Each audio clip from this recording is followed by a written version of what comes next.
Uko Sasa hivi niko Mombasa. Kuna hii base inaitwa Bamburi. Bamburi, ukiingia Bamburi there is this place kunaitwa Bakarani. Na junction fulani hapo inaunganisha Bakarani ya side ya Mtopanga. Watu wanatoka Mombasa ya mto wanajua hivyo. Bwana, nimefika hapo, ni main road kwa junction. Mvua imenyesha kidogo tu, lakini maji imejaa kwa njia yote. Eh, alafu unapata this place ilikuwa constituency ya nani, ya Joho. Joho alikuwa huku MP before akue governor wa Mombasa for 2 terms. Na drainage system ni mbovu, maji imejaa kwa barabara. Si ati mvua imenyesha maybe for so long, imenyesha like almost like 30 minutes hivi. Hadi gari hazipiti, so you wonder hao watu hufanya nini huko. Alafu unapata hawa ni watu wenye wanatumika tena na wale watu wako serikali.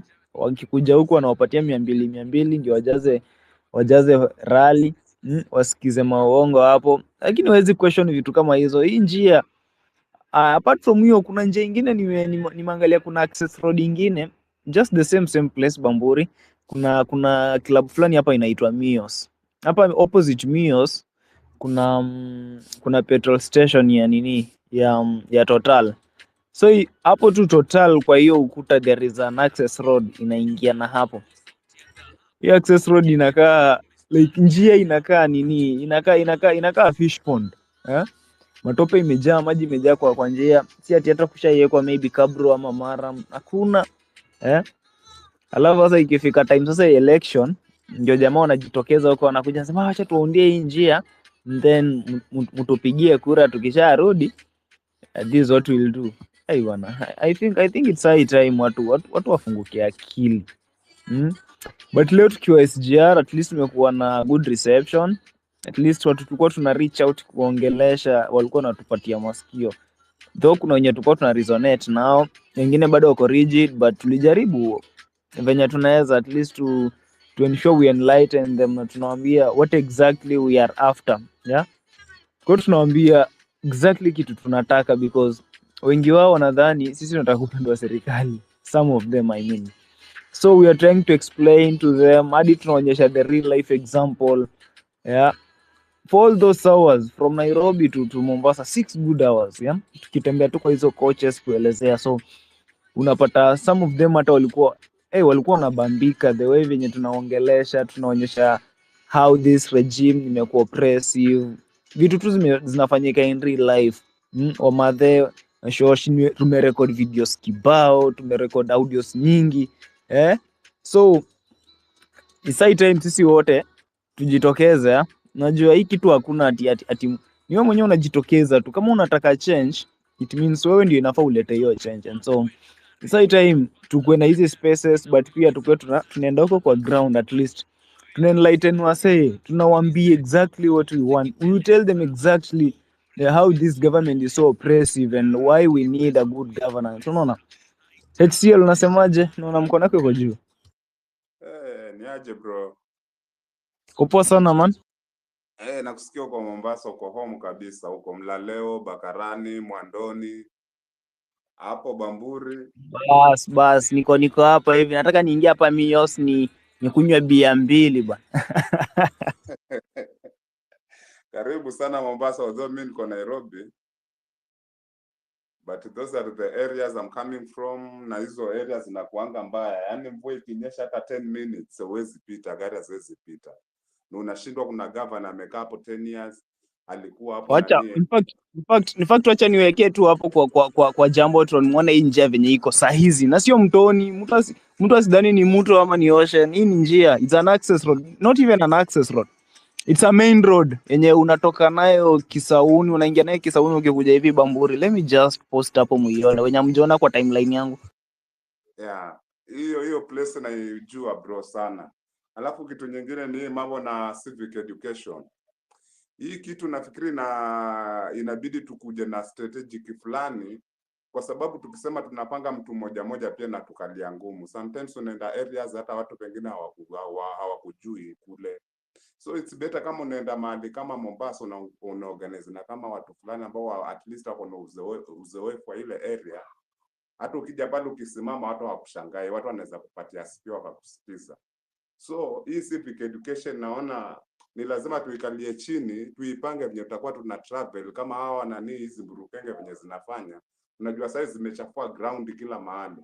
Kila mahali zikifika zina watu wanasema tu mtu wetu. So pia sisi mpaka tukuje na nani na formula fulani ambayo tutakuwa tunaweza kurichizi hawa watu na sisi pia tuelewe kama youth. Mimi ni nasikia vibaya yani hata sijui nilipesa lini kuangalia news sasa. Yani nikiangalia news nasikia tu naboeka yani nasikia tu nakasirika.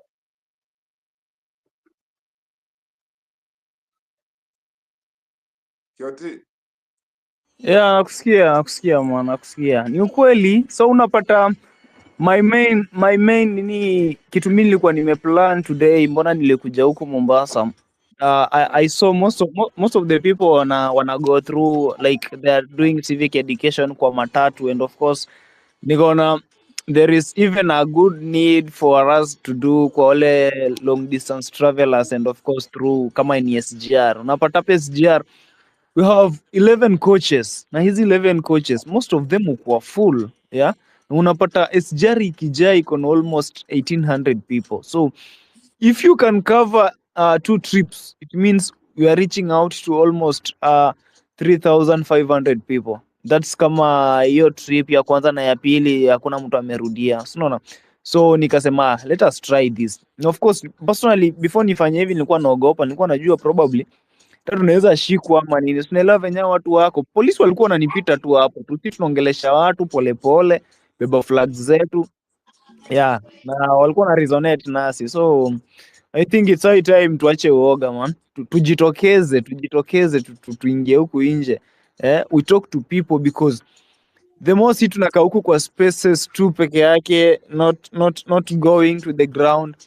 Unapata those politicians are infiltrating even these grounds. Unapata they are nini giving out a false information, and so unapata hata kama we are trying so hard here on social media, huko kwa ground unapata watu wote hawafikiri kama sisi. So we need to do this.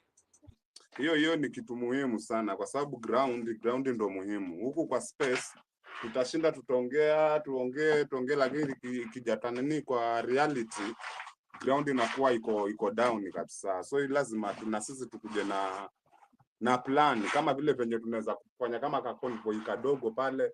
Kama sasa hivi nilikuwa nasikia Morara jana alikuwa anasema anaenda Kisumu huku Nyanza. Sijui kama amemeke ama hakumeke. But hiyo convoy ya nani ya Morara yenye alikuwa anasema kama tungepata tu uwezo na fund kama ile account yenye ilikuwa tunajaribu kuchanga kama ingeweza kurudishwa, tuone kama hutaweza kusafiri kwenda kwa hiyo convoy, but kama unaweza kufacilitate hata kama ni gari 2-3, hiyo itakuwa muhimu sana. At least watu wa kijijini wakiona ile convoy wanapenda sana kuona magari zikiwa zimeshikana. So hiyo pia itatusaidia sana KOT. Yeah, I think pia inafaa watu wajitolee, yeah. Unajua pia hii kitu ni watu kujitolea, yeah. Mtu anaweza jitolea aseme bana, mimi I'm good to speak to people, I can convince people, so I need a platform, what can we do? I think hiyo inakuwa rahisi. We come up with the small groups from the regions zenye tunatoka, and then tunakuwa tunajituma polepole sisi wenyewe. So mimi nakubaliana na HCL, na I think any other person pia anaweza kubaliana na sisi. So guys, najua nimetaka tuone venye tunaweza panga hizi vitu, yeah. This is just the beginning. Inamaanisha we need to touch each and every corner of this country, and of course sisi wote tunatoka pembe za nchi tofauti, so kila mtu at least akwe na ile idea what can we do especially in their areas. Unaona kama HCL venye unasema huku Mombasa ama any other place tu unapata ni vigumu we outsider kwenda kuconvince watu, but if kama kuna mtu kwa ground anaweza fanya ile ka small mobilization, so that watu hata wakitoka mahali fulani kama ni Nairobi wamekuja Mombasa trying to talk to people, inakuwa rahisi than kwenda mahali haujui, you don't know where to begin from. Na probably hiyo place pia kuna watu huko lakini they are not so much hawana ile courage ya to go and talk to people to do this nini kwa matatu, kwa some public forums, yeah. So guys, I think it's high time hata sisi tuende church, tuende matanga, like any place kuna gathering ya at least watu kama 5 hivi 6 7 tufike hapo, yeah, let us inject hapo. I think the main point is we need to educate each and every person. We need to enlighten people. Ni kama sisi hapa SGR hatujakuwa tunaongea tu why Ruto must go. Yeah, I've had a good friend hapo is a lawyer, and so we had even a constitution. We were telling people the constitution says this. Hata mimi ndio nikajua kumbe the constitution ina provide that for us every Kenyan are entitled to free and compulsory basic education under article 43 na pia in article 53 pia the same way. So unapata when we go together, kila mtu ako na idea tofauti, kila mtu ako na knowledge yake tofauti, and so tukizieka pamoja and we talk to people, utapata we are sharing a lot of information, yeah. Na pia huku nje watu kitu tu hawana ni information, man. The moment tu unapata mtu unamwelezea kitu atashtuka, anashangaa, kwani ikitu ikadi kwa constitution mimi sijui, unaona? So unapata the moment mtu anasema ajui, the more you now try to inject them with knowledge, you impact them with knowledge in what is happening. So unapata in less than a year, kama tutakuwa tunajituma, will have reached to a lot of people, na change itakuwa inaanza kuleta ile change yenye sisi wenyewe tunataka. I think mnaweza kubaliana na mimi. So guys, mimi nataka mkuja hapa tupige story. Leo hatuko official sana. Mimi nitawapatia mic hapa. Yeah, at least we talk. Yeah, wewe tuambie hiyo area yenu. What can be done in that area? Yeah? Unaona aje hiyo area ni must watu watoke mbali wakuje huko to talk to people, ama wewe unaweza hata mwenyewe, what do you want, what do you need, ndio tuone kama we can reach out to a good number of people.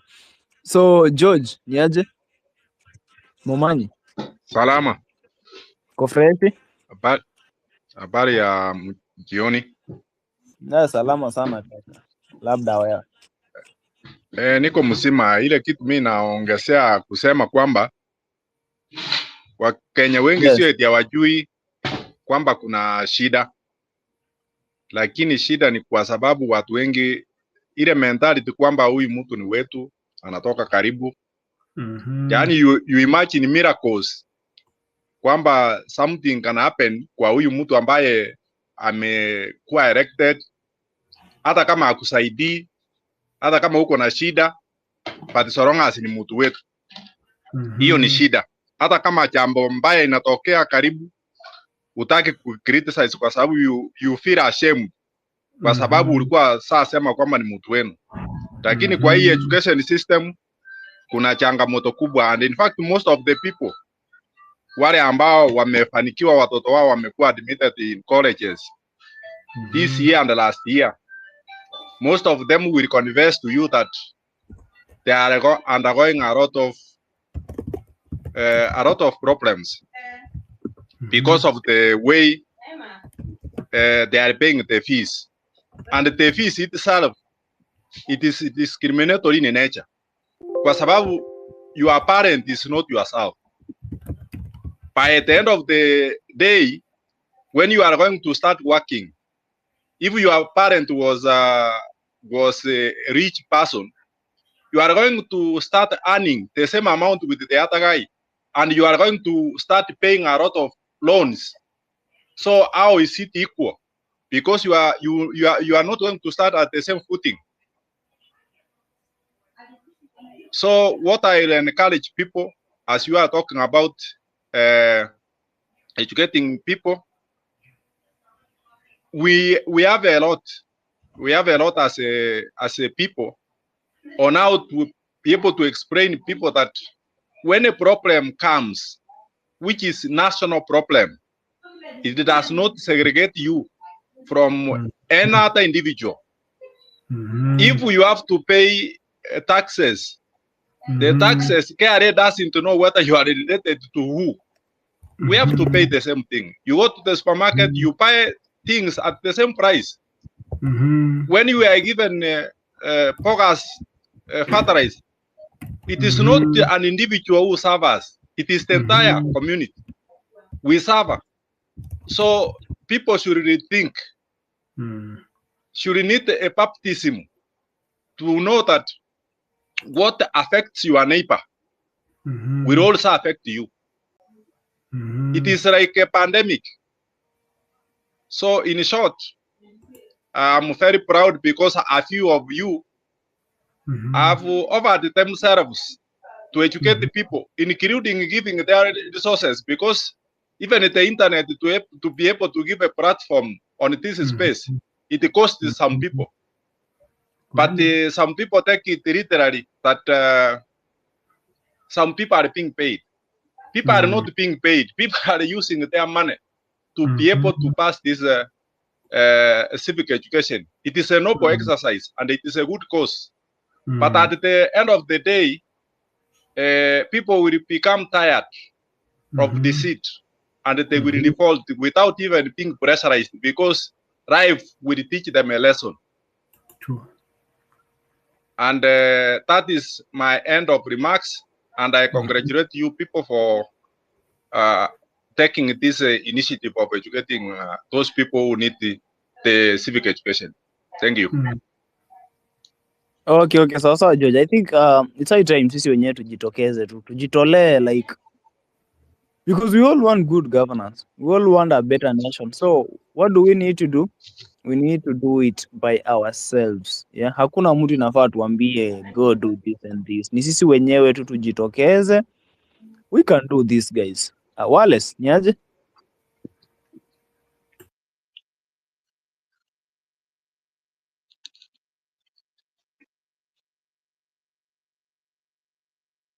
Wallace.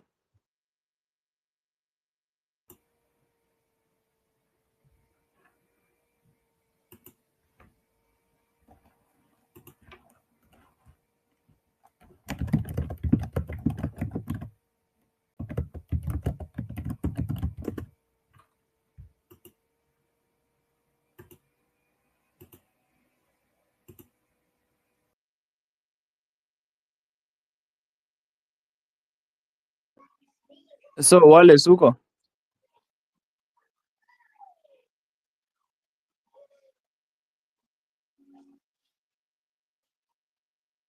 Wale kambe network yake kambe iko chini, lakini good enough ni kwamba youth tuko wengi, kwa sababu I think we make about 70%. So tukija tu pamoja na strategy nzuri hii, hao watu hata wakiiba kura hawezi iba hizo kura zote zenye tutakuwa tumepiga. Wataiba, itafika mahali hata ile system itaona huyu mtu mwenye tunamwibia kura hatuwezi. So tukija tuna strategy nzuri, alafu youth wachukue vitambulisho, wachukue kura, huyu mtu hata afanye nini haezi rudi hapo. Kama tutajitokezea venye tulitokezea pale wakati wananiwa finance bill, tutoke kama hivyo tukapige kura kila mtu. Watu hata hiyo system hata kama wameseti aje hawezi kuiba hizo kura zote, lazima tutamtoa tu. Kwa sababu wenyewe sasa tukisema tutaingia street kumtoa huyu jamaa, hizi jamaa mazoezi zimejipanga kioti kusema kweli. Juu kila mahali sasa hii hao jamaa wanaenda wakichafua tu ground. So kitambo tu mobilize watu paka tuingie kwa street kama venye tulinge ile finance bill, si rahisi. Lakini the best thing, tuchukue kura 2027, tuingie kwa nani, kwa ballot. Na hii civic education hiyo imefikia kila mtu, kwa sababu sasa kama zile vitu morara zenye anashinda ki-expose, yani ukiziangalia hivi tu mwenyewe unachemka tu, yani unashindwa, yani all this money zimeenda wapi? Kioti. Yeah, nakusikia. So Faruk, niaje?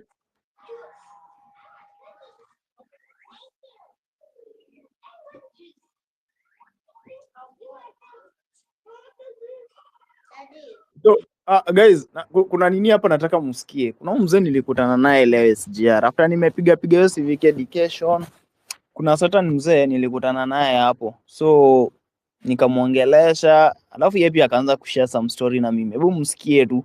Kama mnaweza commit your some 5 minutes tu msikie. Mkipata message then to continue. Then you pay body. Body ilikuwa ni kama anaongea mambo na nini? Anaongea mambo na university education venye ilikuwa back in hizo days in 1987, because ananiambia walikuwa na Ruto university moja, so anamjua vizuri sana. Then ukienda university, government, unajua they were thinning the number. It could not go beyond 3,500 all the universities. Nyinyi nyote mnalipiwa tuition fee. Textbook huko kuna peano textbooks. Unaenda library, you register with the library, unapewa card. Kwa hivyo mambo ya that is 1980, that is 86, 87, 88. So wewe na Ruto you were in the same age. Ndio alikuwa mbele yangu. Okay. Sasa ile ajabu mimi nilishangaa. Hizi pesa ninauliza zilienda wapi? Kwa sababu kama ni chakula, nilikuwa na ramba ana hiyo, unajua mamlaka hostel, this is the University of Nairobi. Hostel ziko hapo, kila tunalala watu wangapi? Wawili. Amulipi hostel? Hapo hostel. Ama mlikuwa mnalipa? Ulipe nini? Sasa hata chakula tulikuwa tunakula. Hata chakula siku ya kuku tunaweka kanu. Yes. Tunaenda Thika Road. Tunashoma. Yes. Yaani mlikuwa na maisha mzuri hivi. Wewe asubuhi Lukia. Unaona zile ani mnasukuma chakula nini chai. Hizo tulikuwa tunaoga mkono chai unaona. Na mcheka maziwa ya Nyayo. Just a minute. At university those days, yeah? You are supposed to use cutlery. Yeah. Okay. Because wewe ni mtu wa heshima sana. Yes. Hakuko na vijiko. Kwa hivyo ni kisu na uma. Sawa. Okay. And then you kuna ki ice cream ke bowl, ki ice cream. Ingine zilikuwa zinaitwa Mama Jerry. Mama Jerry. You know? Hizi vitu tutazituambia.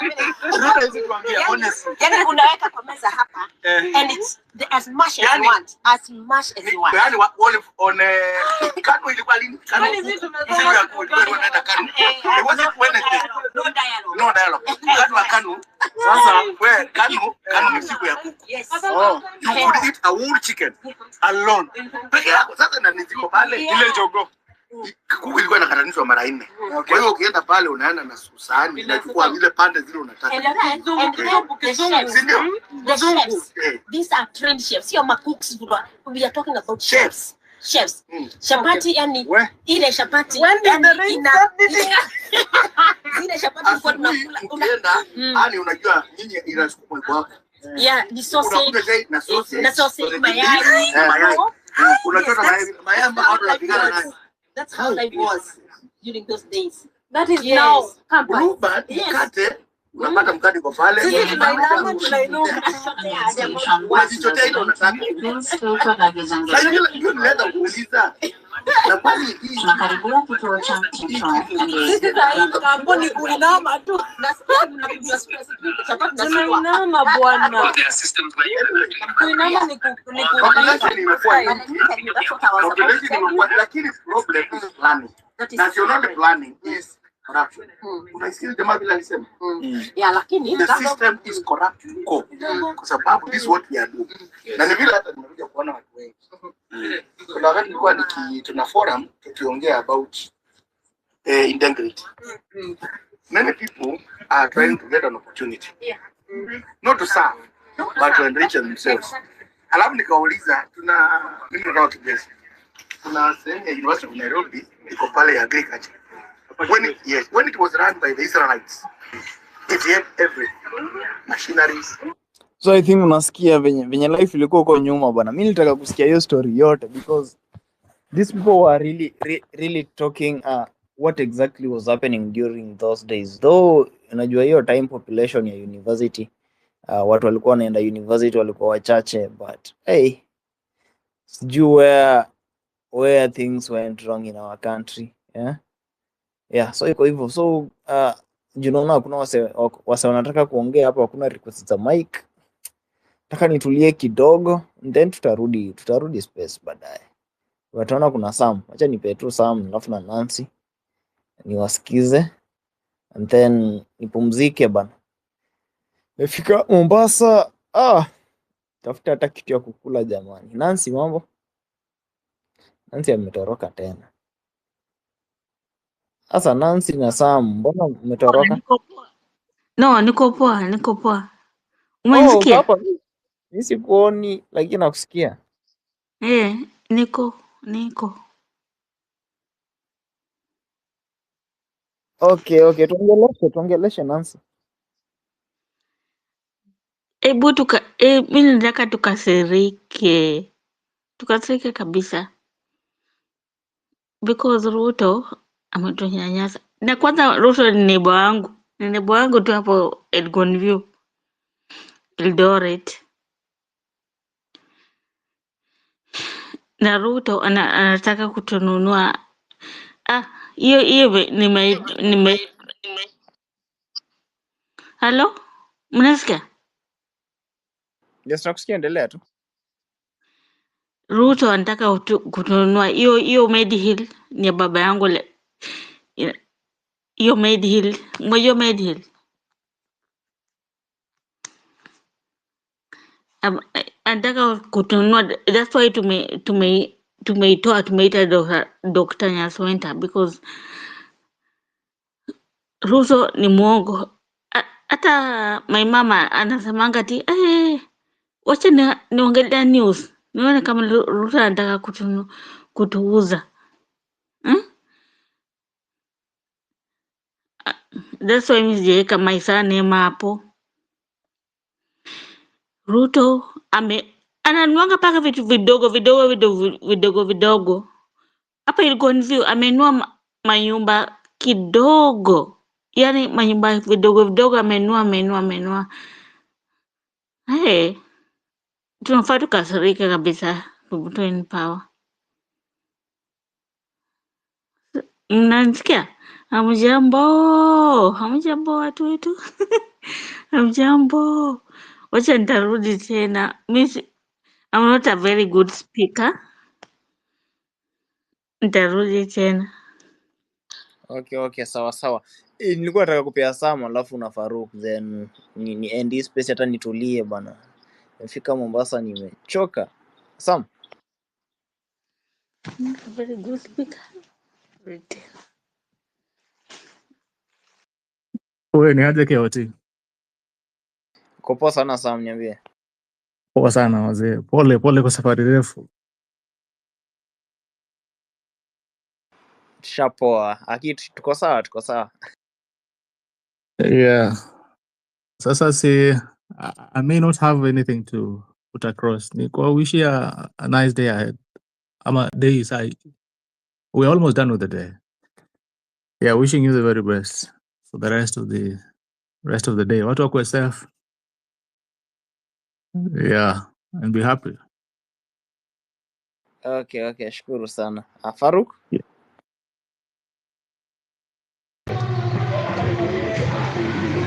Good evening everyone. Mnanisikia? Wewe uko game wapi wewe unaendelea huko? Kuna kelele sana. Mnanisikia? Uko kwa kelele bana, tutakusikiza hapo hatusikii. Wow, sawa. Wacha basi ni Ahmed my mic then I'll come back.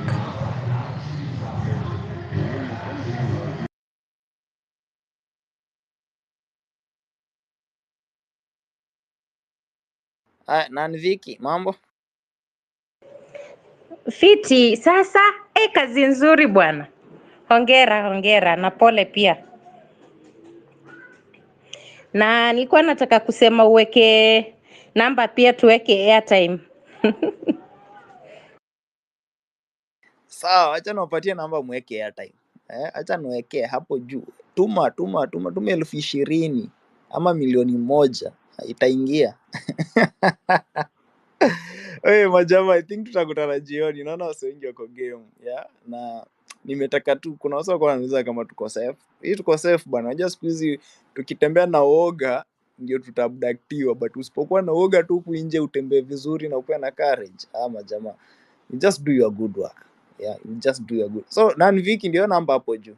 Na hiyo namba usipige, usitume WhatsApp, usita reply. Sawa. Thank you. Muendelee hivyo haki.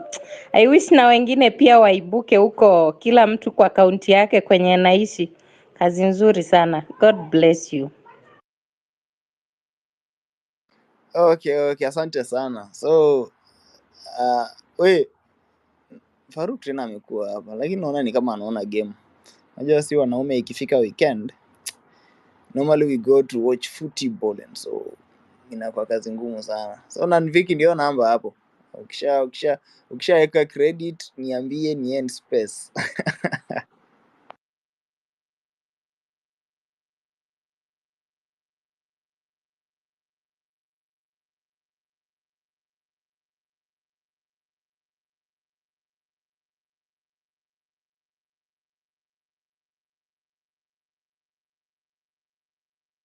So Wallace amerudi, ngoja nimpatie chance aongee, aka drop.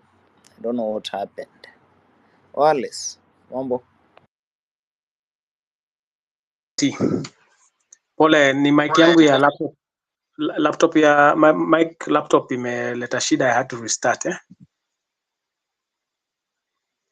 Okay, nakusikia. Sasa tuendelee. Tuambie bana. Tulikuwa tunataka kudrop tuende tupumzike kidogo. Basi I'll be very brief, but congrats on your job umefanya leo. I was about to send you a message kuhakikisha uko sawa, nikaona umeanza space. But you are doing the right thing. Nimesikia vile George amesema, lazima tukumbuke pia that hiyo message ya civic education ni important, lakini pia Wakenya wamekuwa na hiyo shida ame-mention ya mtu wetu. So as much as tunafundisha watu umuhimu wa katiba na vile katiba ilipitishwa, ilikuwa sasa wananchi wakuwe wazalendo, waji-engage ndio iweze kuwa implemented. Kitu la muhimu ni kukumbuka, kwa sababu Wakenya wamezoea siasa mbaya, na ndio tunasemanga ukabila ni ujinga. Hata pengine that's part of the message mnatakana mnafikishia watu as you go round, mna inject hiyo pia, kwa sababu Wakenya ukiwauliza hakuna mahali tunatumianga ukabila other than kwa siku za siasa.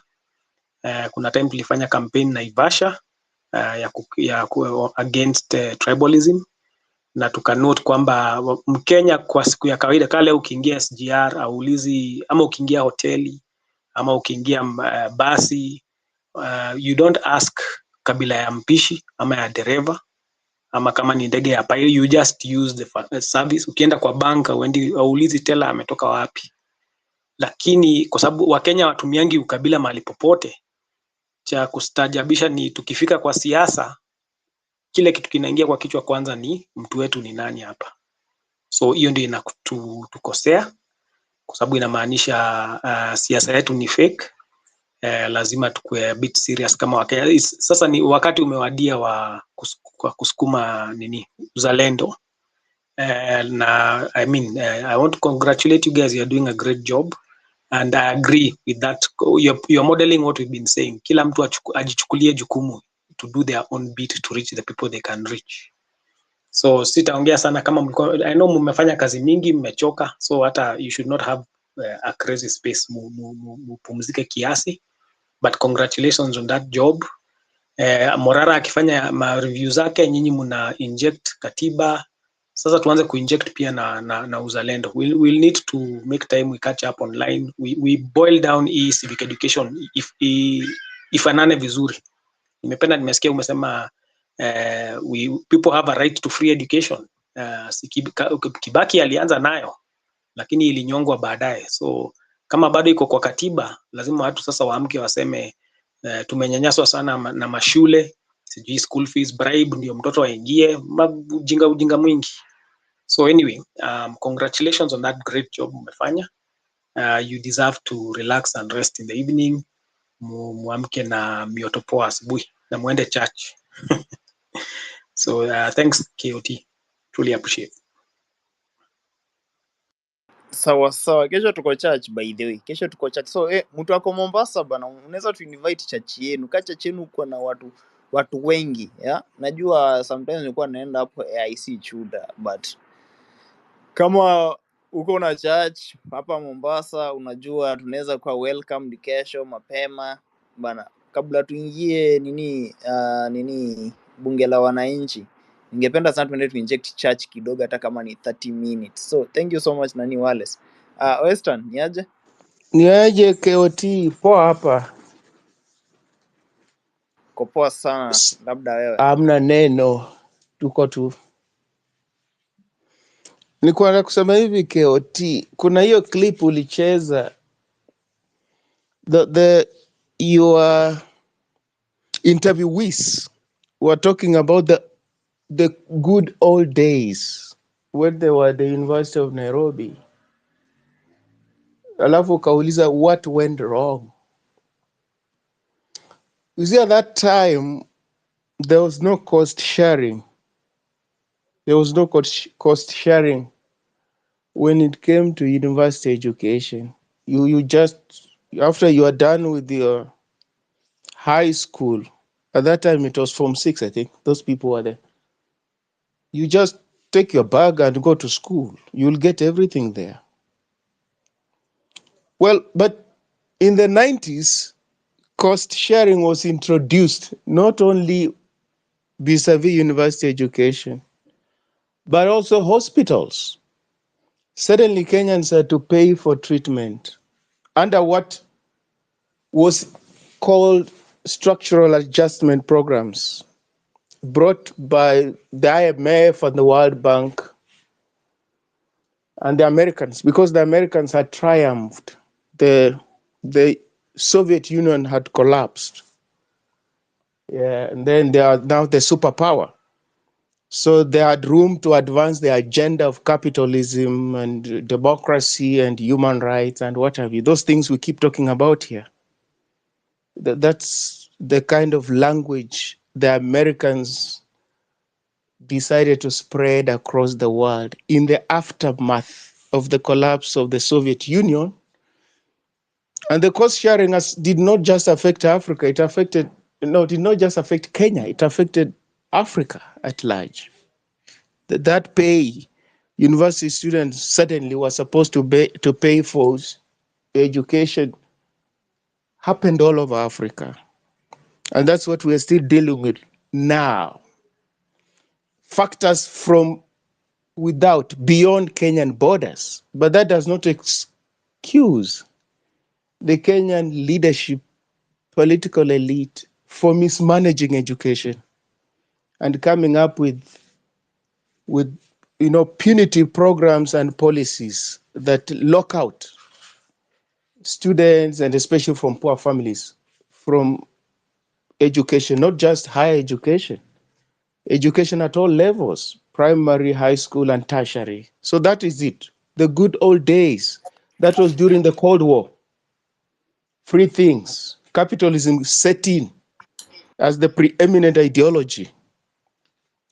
Well as about Uzalendo and Mutuwetu syndrome and stuff like that. One, it's not true that political tribalism only rears its ugly head during elections. It's there. It may be simmering underneath. Because remember, in between elections, there are people who apply for jobs and they don't get. They're locked out because they didn't know anybody. Or on account of, no, this place here, it's exclusive. Between elections. And they may not protest. You go, you're not called for an interview. If they don't call you, you don't see people carrying placards on streets and protesting. So they take those frustrations in stride. But during elections, what politicians do, they cynically weaponize ethnic differences for either retaining power or trying to access power. But in between, Kenyans suffer as a result of this kind of politics at an individual level. In as much as they don't protest individually, or nobody says, oh, let's go on the streets and protest against ethnic discrimination. So the problem is that and the listenership, KOT's listenership, is that we tend to think political tribalism is something you can attack directly. No, you can't. It's not like buying doom and spraying on cockroaches and mosquitoes and stuff like that, and you see them dropping dead. That's not how you fight political tribalism or Mutuwetu or whatever it is. You don't fight it like that. Ethnicity is fought by targeting something else. And when you target that thing, it falls off because it's a symptom of something. In and of itself, it doesn't sustain itself. It has to get oxygen, as it were, from something else. Something else must sustain it. So denied that oxygen, what is it? You have to focus on governance. Because when you focus on governance, what happens is that you're going to create opportunities for everybody, irrespective of their ethnic origin, their religion, their gender, what have you, those fault lines. There are jobs for everybody. The economy is booming. So mobilizing along ethnic lines becomes completely redundant and useless. You don't get anywhere with that kind of politics. When you uphold the rule of law, people see that you are applying the rule of law even-handedly. There are no sacred cows. If you break the law, you are punished, irrespective of your station in life. The president's allies, people who are perceived to be close to the president leaves them to go to jail when they break the law. Well, you are not going to successfully mobilize along ethnic lines because people will see this country works for all of us. So my ethnicity, it has no political or economic currency. It is the content of my character, how I apply myself. This rule of law, I must operate within the rule of law. It's as simple as that. If you're a politician, it's about sera zako, what you stand for. It's about your history. People can refuse to vote for you because of your history. You held an office at some point and you stole money. They will not vote for you because their values. They want people who are going to safeguard their interests. So uzalendo, patriotism, is not something you preach to people. You people must be patriotic. No, it comes naturally as a result of certain things that the government does. If the government cares about its people, people will actually be patriotic. If you don't care about your people, Kenyans are suffering abroad, you don't care in Saudi Arabia, they are detained there all over the place. The government doesn't care about those people. Why would you preach to those people about patriotism? They will wonder, like, what do you mean my government doesn't care about me? It leaves me to my own devices. My government doesn't care about me. When my child falls sick and I don't have money, I run a risk of losing my child. If I fall sick and I don't have money, I run a risk of dying because my government doesn't care about me. So when you preach to people like those who are struggling to take their kids to school because the fees are too high, who are struggling to feed their children, who are wondering why is it that their children who have completed college cannot get jobs and take care of them, you cannot preach to them patriotism, honestly. Why? Because the government, their country that is supposed to take care of them has abandoned them. And they don't have any other country to go to. You get governance. And that's why in advanced democracy, so-called, in industrialized economies, where the opportunities for all and sundry, such that there are so many jobs that citizens of that country say, no, we can't do this kind of jobs. Let immigrants come and do those jobs. You don't find ethnicity being an issue. Why should it be an issue? If you work hard, you can take care of your family. You can be what you want to be. Opportunities are open for all and sundry. US, all sorts of tribes are represented in the United States of America. There's no single tribe under the sun that is not represented in the United States of America. But you don't see people carrying machetes and chasing after one another, do you? You don't see that. Why? Because the economy has to work. And that's why even as they do their campaigns now, they say Donald Trump, despite his deficiencies and weaknesses, he's strong on the economy. And that's a big factor in the elections. Because when the economy is booming, people have money in their pockets. People get jobs. People can make upward mobility. Those who work and apply themselves. So they say you can have your own politics about racism, about what? But, well, you will work on the economy and everybody will benefit. They care about that. But here in Kenya, these politicians make us think that ethnicity is the problem. No, they are the problem. It's not a problem. They are the problem. And that's why they weaponize it. They politicize it. They campaign using it, the things that William Ruto is doing now. That's ethnic mobilization, instrumentalization of ethnicity. That's what he's doing.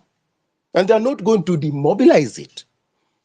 So, KOT, Welles, there's no doom for ethnicity. The way you can buy doom and and spray on a cockroach and it dies.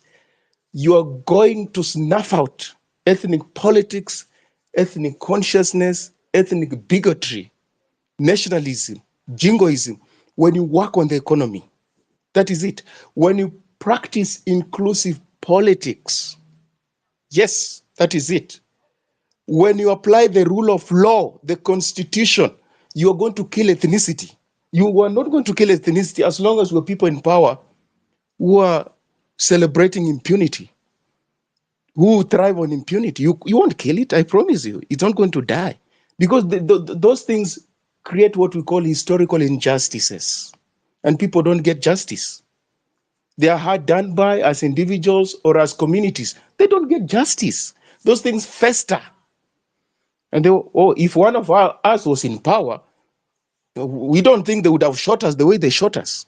We don't think. If we had one of us in power, we don't think our children would be jobless. They start believing like that. While in actual sense, it doesn't really matter.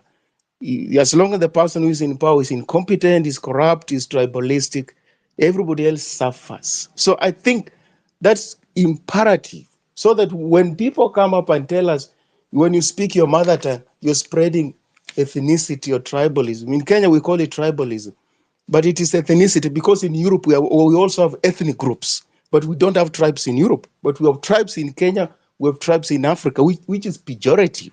In the US, we have got ethnic groups. In Latin America, there are ethnic groups.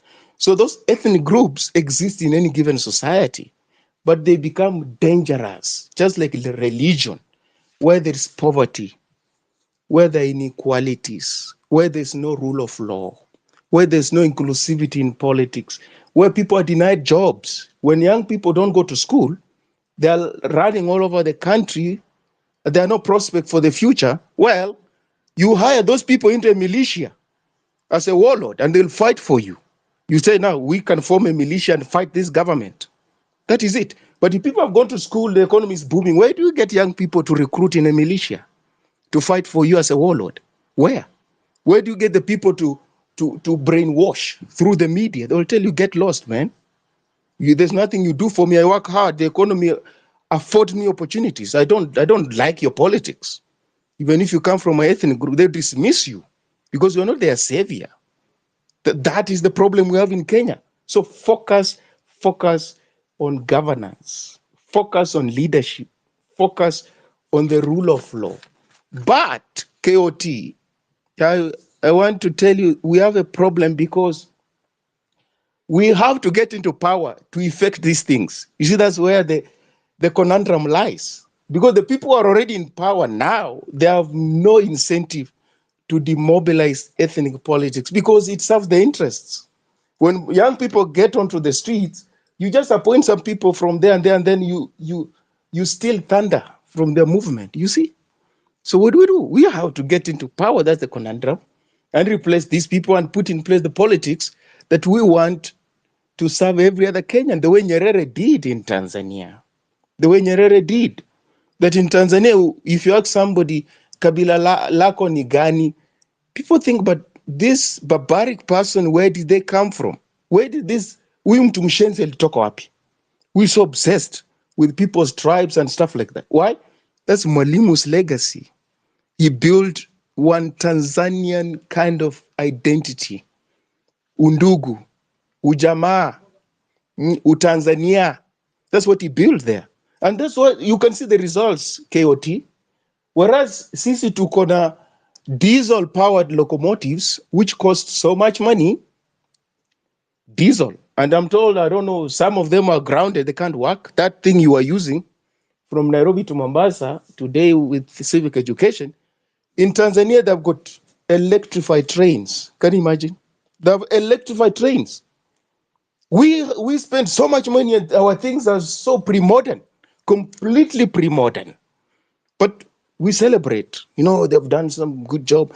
In Tanzania, in the airport, they're citizens. You just scan your passport and get into the country. In Kenya, they profile you the way they profile a suspect. They take your fingerprints, they take your image, like a mugshot. The way you profile a suspect.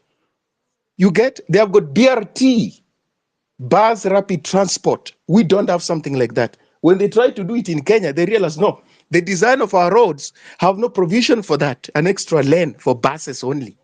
And somebody went as far as just using whitewash to draw some lines along the road. It's also ridiculous. Why? Because when you have a cohesive society, that is the dynamo, the engine for progress and prosperity. It doesn't matter the language they speak. Over there, they speak Swahili, but they're doing great things. This other side, we speak English, but we're receding into Stone Age every day. Why? Because of the politics that we have inherited. We inherited from Muzungu, we have inherited from Jomo Kenyatta and the people who came after him successively. And that is a problem. The media spread ethnicity in Kenya. State institutions spread ethnicity in Kenya. The schooling system, KOT, they spread ethnicity in Kenya. The church, they spread ethnicity in Kenya.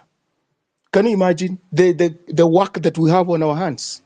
We have to demobilize all those institutions, even civil society. And that's why in Kenya it's normal just to laugh at people because of the way they speak.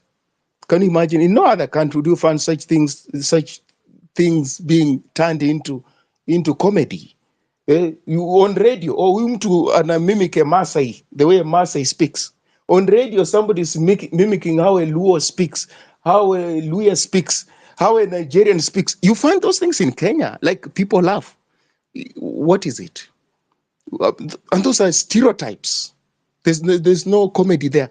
Instead of satirizing these people in power, we are satirizing people for being what they are. If you're born a Turukana, honestly speaking, Turukana is your first language. And when you learn another language, French or English, Turukana will always manifest itself because that's who you are, that's your identity. When you're born a Luya, Luya is your first language. When you speak Swahili or English, it will manifest itself. The same with the Luo, the same with the Kamba. But in Kenya, we laugh at people. We laugh at people. Why? Why? We, stigmatize them.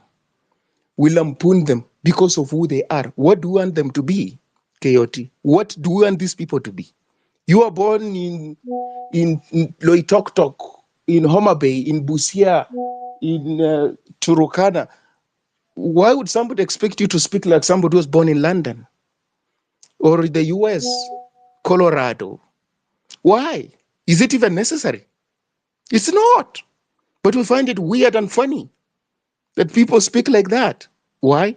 Because our politicians like it like that. When we poke fun on one another, even the media, they do it all the time. They're reporting the headlines. They poke fun on ethnic stereotypes in Kenya. They do that. They do it. And some of us laugh. Churchill has got a show, I don't know whether they're still running, where people just make fun of people's ethnic identities. And we find that funny. It's not funny. That's under development. It's what keeps us low. And as Tanzanians move forward, we have less ethnic groups compared to Tanzanians. But we've never had a Kenyan politician going to Tanzania to solve their political problems, have you? But they come to Kenya every now and then. Kikwete was there the other day when Raila Odinga was launching his AU commission campaign bid. He was there. Kikwete has come to Kenya several times to solve political differences. Benjamin Mkapa did it. He was there in 2007. He was there. We have never gone to Tanzania to solve their problems. And Mwalimu wonders, KOT as I learned, Mwalimu wonders, and he said, if you wanted to see what London looks like, just go to Nairobi. And Kenyan thought he was praising us because, according to him, we were a man-eat-man society. And Kenyans, at that time under Jomo Kenyatta, dismissed Mwalimu Nyerere and said, well, yours is a man-eat-nothing society. Well, if Mwalimu was to wake up today or in his grave, he say, I warned Kenyans that the trajectory they were taking was taking them into a ditch, into an abyss. It's come to pass. We're very divided. you know, and he warned us. This love for money, love for things muzungu, love for Western things, the propensity to look down upon people. I mean, Mwalimu saw those things that they would take us nowhere. Elitism, tribalism, you know, misogyny, name it. Religious fanaticism, those things, we do have them. KOT, I learned. Thank you for the opportunity. Keep going. KOT, let me answer briefly, if possible. Is that okay? Thank you. Yeah, so Western, thank you very much for your input. The interesting thing is there's a maxim that goes, it's a medical maxim, that a proper diagnosis is half the cure. So I think you've both seen that the critical need is about unity in a country, because you are mentioning Tanzania as a good example. They are ujamaa, which means it's about uzalendo, and therefore they don't have ukabila. Initially, you are coming from the angle that it's about governance. Tanzania was first about patriotism, not having that ukabila serving as a stumbling block to everything they wanted to do as a country.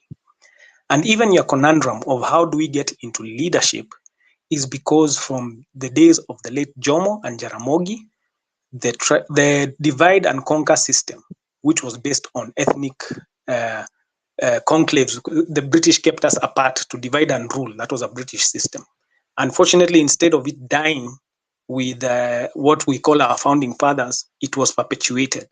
So that if you looked at Jomo Kenyatta's government, it was full of people from Central. It was about doing favors for your own people. So tribalism has an element of selfishness.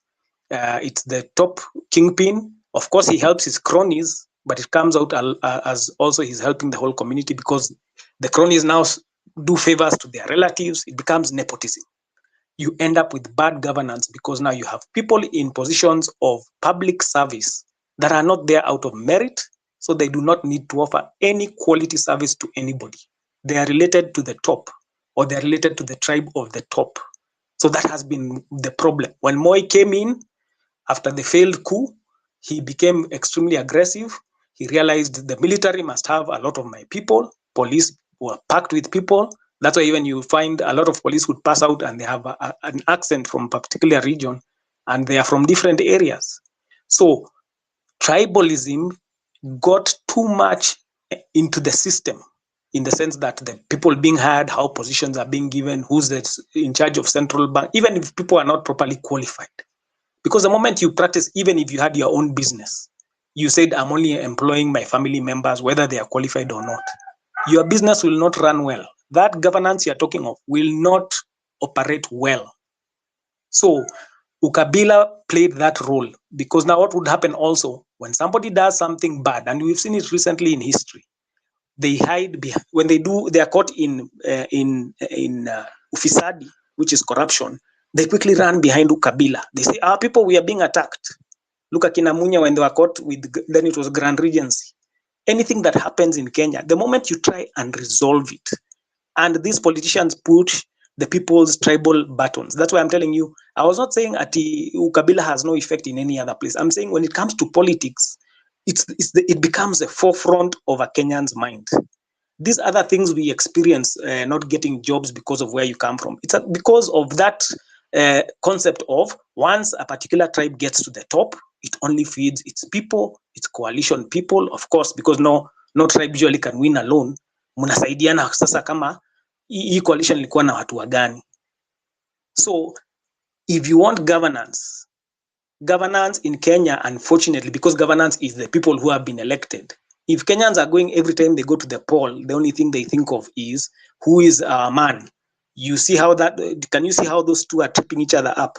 You can't want governance before, it's like the chicken and the egg. They try to say which one came first. Tribalism messes up the way we elect people, so we end up with bad governance because we began with tribalism. And let's say when you come to a cosmopolitan area, after you've decided which guys you want to put because they have our name, Kenyans then ask for bribe. They want unanipea nini? You can't go do a campaign on the ground in Kenya and people don't ask you unatuachia nini. If you don't seem to have anything you'll give people, they won't listen to you. So that problem also comes to the people. First, we will look for our man. Then among our men, let's say we're in Western or Nyanza, where all the competitors will be the same tribe. It will be a question of who pours out the most money. And if that's the case, that means after he spent 1.5 billion or something to become governor, and he's earning 1 million from governor, that's his paycheck. His first job is to recoup his money and get profit to prepare for the next election. So this thing, and even in homogeneous areas, let's say Nyanza, you'll hear again, huyu ni mtu wa north, area north, huyu ni mtu wa south. This kind of chauvinism and division is the problem with Kenya. I'm not saying there's a doom solution. Maybe I think you misunderstood me. And I did not say there's no effect. There is the effect. Kenya had gotten so badly that the reason they introduced index numbers in exams there were people marking exams. If your surname was the wrong surname, they would give you a fail. They would fail you in KCSE or KCPE or whatever we are doing at the time because of the surname you have. So they said, let's be using index numbers so somebody there know what they are marking, whose paper they are marking. So the idea is to say this: there's no quick fix. We never say there's any quick fix. We know that the way for a country to move forward, and even those American countries we are saying, there's a lot of racism, there's a lot of hatred, even in the presence of development. Same thing in Europe, you've been seeing. So the idea is there's a way, yes, you need nationalistic people for countries to go forward. Division makes things worse. Division makes things complicated. In Kenya, ufisadi na ukabila play very well together because one uses ufisadi hides behind ukabila. It hides behind it. You are told you touch our man na nyinyi huku hii area yetu mnatoka. That's how our politics work, and that's why also you've seen people mad that when they play games up there, they are fighting for power. Because nobody wants to win fairly. The people on the ground fight, and then in the middle of fighting, you hear those two top enemies have gone to a hotel, they've taken tea, wameshake hands, wanaambia sasa tumekuwa tuko kitu kimoja, but you've killed each other on the ground. So the element is to say, yes, there's no quick fix for Kenya, but that nationalism, that patriotism. If you look at America, what made America great? People used to think of country first. We know the JFK quote: ask not what your country will do for you, but what you can do for your country. That was bringing that element of, in America, they have personal responsibility as citizens to make their country better. That's why when you hear organizing for America, it's regular Americans. Even you can see it now for Akina Kamala Harris. Si ati watu wanangojea waletewe ma-t-shirt na makofia na wapatiwe 500. It is the people removing from their money and taking of their time to go and knock on doors and campaign for Kamala Harris and wards. That is how people participate in their governance. And remember, we copied quite an amount from the American Constitution. So that is a challenge for Kenya, that we need to become patriotic. Nobody has said it's a spray. That's not how it works. It is a reasoning. It's an understanding. We say, tumejaribu ukabila of 61 years. It's been tried, but it has not drawn, if anything, as you said, it's blocking people from jobs. There's a space I was in, I don't know if KOT was there also. Kuna mtu alisema even he was afraid to give his children their full ethnic names. So anawapatia jina mbili za kizungu. John Smith or John something, ama Ann Williamson, ndio akienda skuli ataenda kutafuta kazi, asibaguliwe based on their surname.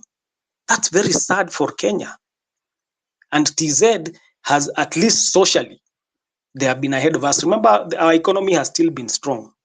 Okay, it's been stronger, whatever. And imagine it's stronger while we are being robbed the way we found out we are being robbed. Bila Morara may expose this mambo. So where would we be if we were not being robbed blind? Because they keep us busy. Musema saa zingine hii siasa ya Kenya, it's like WWF, is my wrestling. We used to like watching Hulk Hogan, whatever. I used to watch those old ones. These wrestlers are not enemies. But while they keep you entertained, pretending they hate each other, you guys are paying them money. That's how they're making their money. You guys are focused on the entertainment, on the fake fights. One day they are enemies, after 3 months they're in the same tag team. So if you really believed that these guys were real enemies, you'd be very confused as their fan, so to speak. Yeah. So that's how our politics in Kenya has been played. and now made even more extreme because of tribe. You know, somebody's tribe is like their mother. And tukisema ukabila, we don't mean there's anything wrong with kabila yako. Be proud to be where you are born. That was God's choice for your life. In America, we see the strength of the United States. I said this, I think, in the other space, that their diversity is their strength. Diversity is actually meant to be a strength. And what they do in America, even if they don't like each other, they because there's racism still, you cannot deny that. There's a lot of bad. Look at how many George Floyd, how many we've lost count of the racism in America. Look at how they've been insulting Kamala. So the idea is, but they have learned we are going to respect each other's humanity. Even if I don't like whatever, I can respect your right to be an American. And that's why in America, you see, even when Trump was losing the election, when he called his own Republican governors to tell them, change these results, they refused. They were loyal to the Constitution of America. Their patriotism saved America. In Kenya, the MPs can be inside, all Kenyans outside telling them, don't pass that finance bill. And what do? They listen to the president and they pass it. That is not patriotism. That is not patriotism. So ukabila inatupatia watu wabaya, wanaenda, because on top of that, after ukabila, we ask for money. We need to take some of the blame as Kenyans. Hii kitu ya kungoja elections ndio tukulie pesa, that is our fault. They pay us first, they feed us first, then they go inside there to feed themselves. Because if you go and tell him, nifanyie kazi, atakwambia, si niliwalipa. I paid you to be here, excuse me. I spent 10 billion of 2 billion. If you saw in the papers, if you go to the history online, these parties spend over 10 billion on goodies and t-shirts and campaign managers and all that kind of rubbish of their own money, usually, of course, stolen money that they give us. So they have to recoup it. So that's my point. The point is really just to say this. Nobody expects Kenya's fix. Let's not have a quick fix solution. Nobody is expecting that. And tribe is a beautiful thing. In the sense that if we, and by the way, if you're talking about people making fun of tribe, America is the whole world over. It's called satire. You know that, Saturday Night Live, Russell Peters, everybody makes fun of everybody's accent, whatever. It should not be a sensitive matter. People can learn to laugh at themselves. Okay, I'm not saying it's an excellent thing, but I'm saying it's done world over. People, it's called satire. It's called comedy. Americans, Trevor Noah. You watch. So I'm not even telling you something you don't know. Making fun of each other is supposed to lighten the load. Okay, if you see in America, African Americans, they make fun of themselves.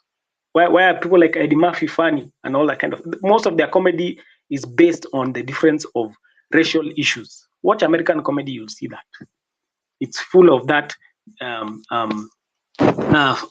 making fun, because that's the way you make life a bit more bearable, because it's so horrible sometimes. If you don't learn to laugh at yourselves, you're going to suffer in this world. So the idea is this: nobody has said it's a quick fix, but it is the main problem for Kenya. If you can define a better, so that's why I've said you cannot say it's governance. Governance is tied to politics, and politics in Kenya is tribalized. So you've just come right back to where I started. It is the tribalism and that's why you've also said Tanzania is good because they have put country first, ujamaa. You've come right back to what I am saying. It is that when we fix our patriotism, and what good thing is not preached, including the gospel? Okay, it has to be something you convince people. You have to speak to them about it. You have to show them we've tried tribalism. Look, it has taken us nowhere. 61 years. What do we have to show for it? We just have post-election violences to look at, dead Kenyans, people trying to protest for their rights. They are being murdered. We have nothing to. Ukabila imetuestia 61 years. 61. So it's time to amke to shika ka maturity. So thank you for your comments. The idea is that I'm saying is if you proper diagnosis, if you think you have malaria but you have cancer, even if I give you the best malaria medicine in the world, bado utakufa because you have misdiagnosed. A proper diagnosis is half the cure. What is wrong with Kenya the worst cancer Kenya has is tribalism, ukabila. And the only cure for that, because you must displace something bad with something good, is uzalendo. And Kenyans can love this country because we've seen it done before. Look at how we are when we see Olympics. Do we care when our Olympian wins? We are also proud. When Rugby 7 wins, we are also proud. When Obama won, everybody was now saying they are from where? From Nyanza. Wanajiita Kamau, na Omaina, whatever, because Obama had won, you know? So the idea is we know how to love this country. That's what we need to restore. We need to remember those moments. Olympics, we are proud together. We love our country. It's just that when it comes to elections time, already we are suffering, let's say, as you're saying, we are not getting jobs because of surnames. But the worst thing is when election times come, we know this thing is not helping us, but we are using it to vote. We are using it to vote. So we need to kill that. And that's why we love Gen Z's movement began by saying we are tribalists. Why do you think they said that? Because they can see it. They can see it. So let me end there because there are a lot of guys request for mics. Wallace, Go ahead, Weston. just a few comments. Wallace, satire for students of literature will tell you that satire targets the powerful. It's not ordinary people. Satire is about the powerful. You're poking fun of powerful people. You expose their inefficiencies, their corruption. Have you watched comedians making fun of regular Americans because they are black or they are white or they are Hispanic? You've seen that. It's not about politicians all the time. You watch television. No. Let me give you an example. Trevor Noah, Daily Show, at some point poked fun of Indians. And when the Indians heard that he was going to India, they said no, that guy should not come here. That's the backlash you receive. Because look, satire is supposed to, that is the weapon artists use to confront autocracy, dictatorship, corruption. Even if you read books by Chinua Achebe, man of the people, he's poking fun of politicians. Now, it would be a very weird artist. Fela Nikulapo Kuti, the songs that he sings, if you listen to Fela, those 30-minute tracks, he's poking fun of military rulers in Nigeria, not ordinary people. He's singing about imperialism. He's singing about colonialism. Those are issues that concern people in Africa and across the world. It's not how somebody speaks. An Igbo man speaking Igbo, English, using Igbo accent, you don't poke fun of that person. You don't do that. Okay, that's what I'm saying. In America, they make fun of accents. Forget about India. Americans are not our standard. They're not our gold standard. They're not, America, and they shouldn't be. America is the #1 economy in the world, isn't it? Well, but they don't set morality and values for us, please. Let's get it. And people have been speaking on this spaces Wallace. They have expressed their disgust at the interference of Kenyans' internal affairs by external actors, including America. Please, let's get it clear. So we can't be speaking like that at the same time citing the US as the gold standard on what is moral. The point is about humor, not morality. Morality is a different dimension. I'm just saying poking fun, comedy has been there for a long time. It's not a new thing. And it has always poked fun of at things, at people, at ethnicities, because they know it's comedy. Nobody is taking it seriously. When no. I will give. Wallace, I didn't interject you when you spoke. Go ahead. I'll give the people who are on this platform, they can make it their assignment to go and find out what satire is. I don't want to give a sermon or a homily on satire. But what I know clearly is satire, for it to have effect, it must target the powerful. Simple as that. You don't poke fun of people, because if you poke fun of somebody who speaks English with a Luo accent, what you're saying is that this person is not well schooled. That's exactly what you're saying. This person is not sophisticated enough. They don't speak English that like the English speaker in London. That's what you're saying. That's why it becomes extremely horrible. If you poke fun of a Luya the way they speak English, or a Turukana, or a Kamba, implicitly you're saying that this person is not schooled well enough. They're not sophisticated, and that can't be satire. It cannot. But if you poke fun of William Ruto because of his corruption, because of extrajudicial killings, you're saying, yes, this thing should not be obtaining in a normal society. We are confronting you over these things. That's what it means. If you confront a cabinet minister because of looting through satire, a play, do you know why they ban plays by high schools? When those plays are satirizing the high and mighty in Kenya, have you ever found out why? They ban those plays. But if you come up with a play that is going to poke fun of Luos or Luyas or Kamba or Turukana, they're not going to ban it. Will they ban it? Because it fits into ethnicity. And this culture where some people think the superior ethnic supremacy, so one ethnic group is superior to another, they feed into that. They're not going to ban it. You are going to stage it. But try to come up with a play that satirizes William Ruto, one of those high school, festivals, and see whether to see the light of day. It will not. Governance, well, as I'm telling you, it's like we're speaking the same thing, in as much as you're making it as if we're speaking at cross purposes. And I don't want to use the US because there's a different economy, it's a different society. It's been around for 200 and so as a democracy. So we cannot draw parallels between the US and Kenya. That's the point I'm making. Let's go to Tanzania that I cited and you cited as well. What Mwalimu did when he came into power, because this is our peer, we're almost the same age as far as independence is concerned. Mwalimu Nyerere realized that ethnicity would be a problem in Tanzania, and his first priority was to kill it. What did he do? One, he said there will be no room for elders. These things we about Luo Council of Elders. He said those people will have no room in politics and in governance. You can do your thing if you're from Sukuma ethnic group, you can do your thing there. The way you do your cultural thing, if you're from Hehe, you can do that. But you will have no place in governance, in state institutions. There will be no place for ethnic leaders, tribal leaders. There will be no room for that. How many times have we had in Kenya so and so has been made? I don't know, this elder, this elder. Mwalimu had no room for that. Secondly, Mwalimu set a precedent in the sense that the tribe from which you come, regardless of their numbers demographically, that does not give you any head start as far as politics is concerned in Tanzania and the presidency as it were. So that from Mwalimu to now, from Mwalimu, the founding president of Tanzania, up to now, presidents have always come from minority ethnic groups as it were. Zanaki, Mwalimu came from a Zanaki ethnic group, a very small ethnic group. And the ones who came after him also came from small ethnic. In Kenya, they ask you, do you have the numbers?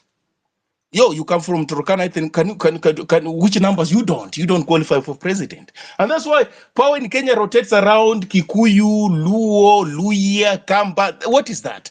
That's the politics Mwalimu demobilized in Tanzania. Then Mwalimu could be found in banks.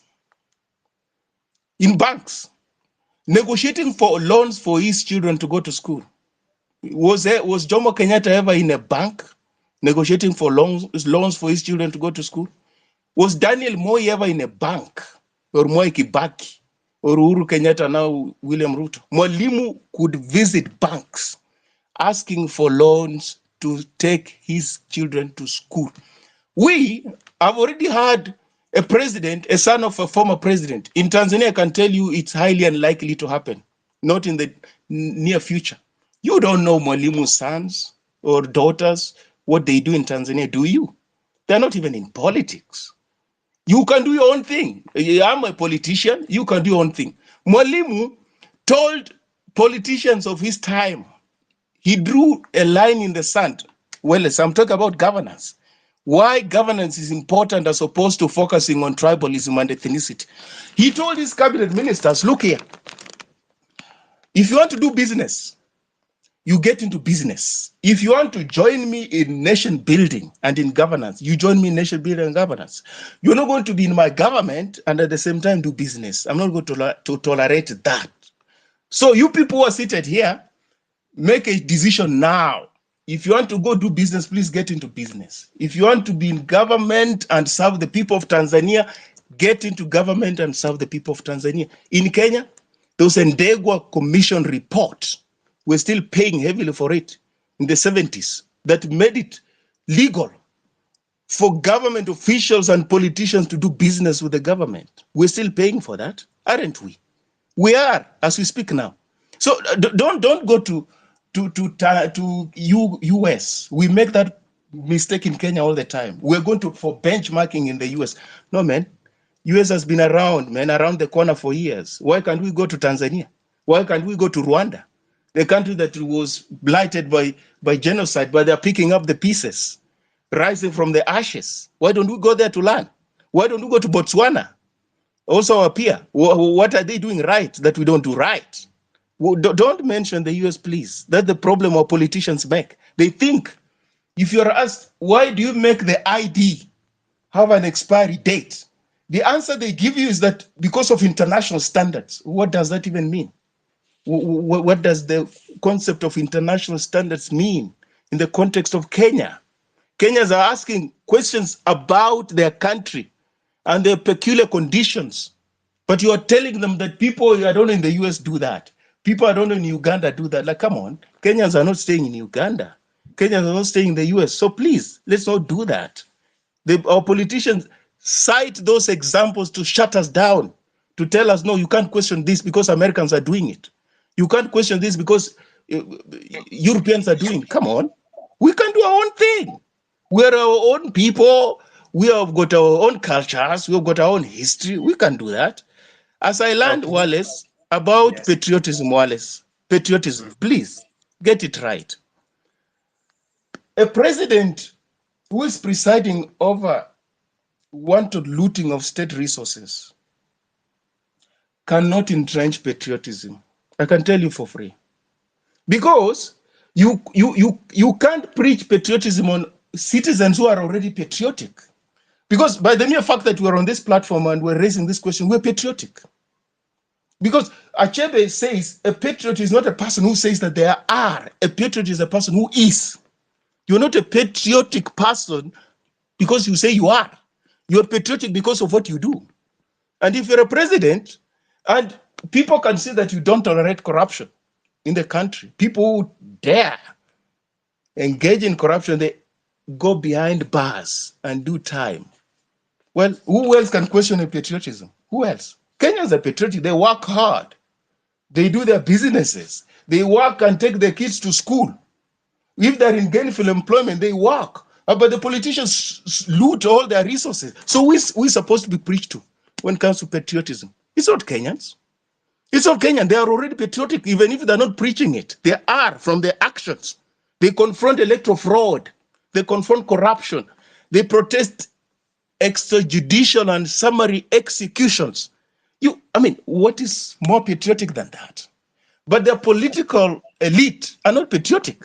They let them down because they know when people are patriotic, you're not going to lie to them. When people are patriotic, you're not going to divide them along ethnic lines. They'll confront you and they'll get you out of power. So they don't want this patriotic thing. So governance, well as governance. It's as simple as that. These other things are ghosts. So that we don't, the two of us don't take all the airtime. Maybe I can land in a minute or two to be nice. I learned there, Welles, I learned there. I learned on that note that I'd like us to have governance. I like a discussion that is invigorating. We can agree to disagree agreeably, no problem. We are both patriots. We all love Kenyans on this forum. So we just want to give other people also an opportunity to chip in their thoughts. But I think, if anything, as KOT started this, we've seen he's come from a civic education camp. That's a patriotic act. And everybody engaging in conversations right now on how do we make Kenya better is being patriotic. And it's now a question of actualizing and looking for action plans to make that thing in the heart into something they can do physically. And that's why we want people to be helping do this. I think KOT is calling it injection, kuingize watu some civic education. And of course, it's all for the sake of good governance. People didn't go out on the streets because they are being governed well. People went out and have been dying because there's a demand that good governance must prevail. So to give other guys,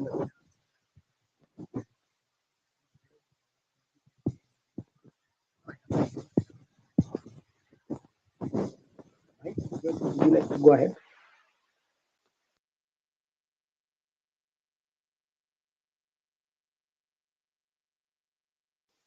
George, are you there? Kioti, can you see anybody else who has requested to speak? No, I can't see anybody else, of course. Yeah. So, guys, I think. I'm here.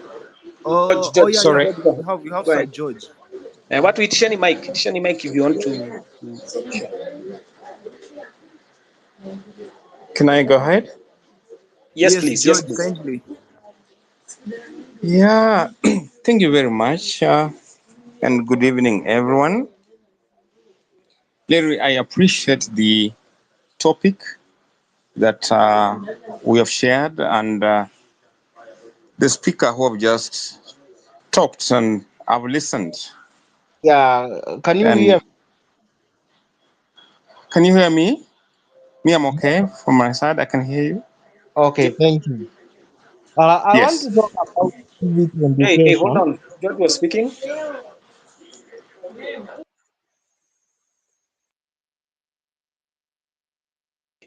If you can hear me, George, can you unmute and proceed? Hold on, George finishes and then you can get the mic. I think it was Mose. Just hold on.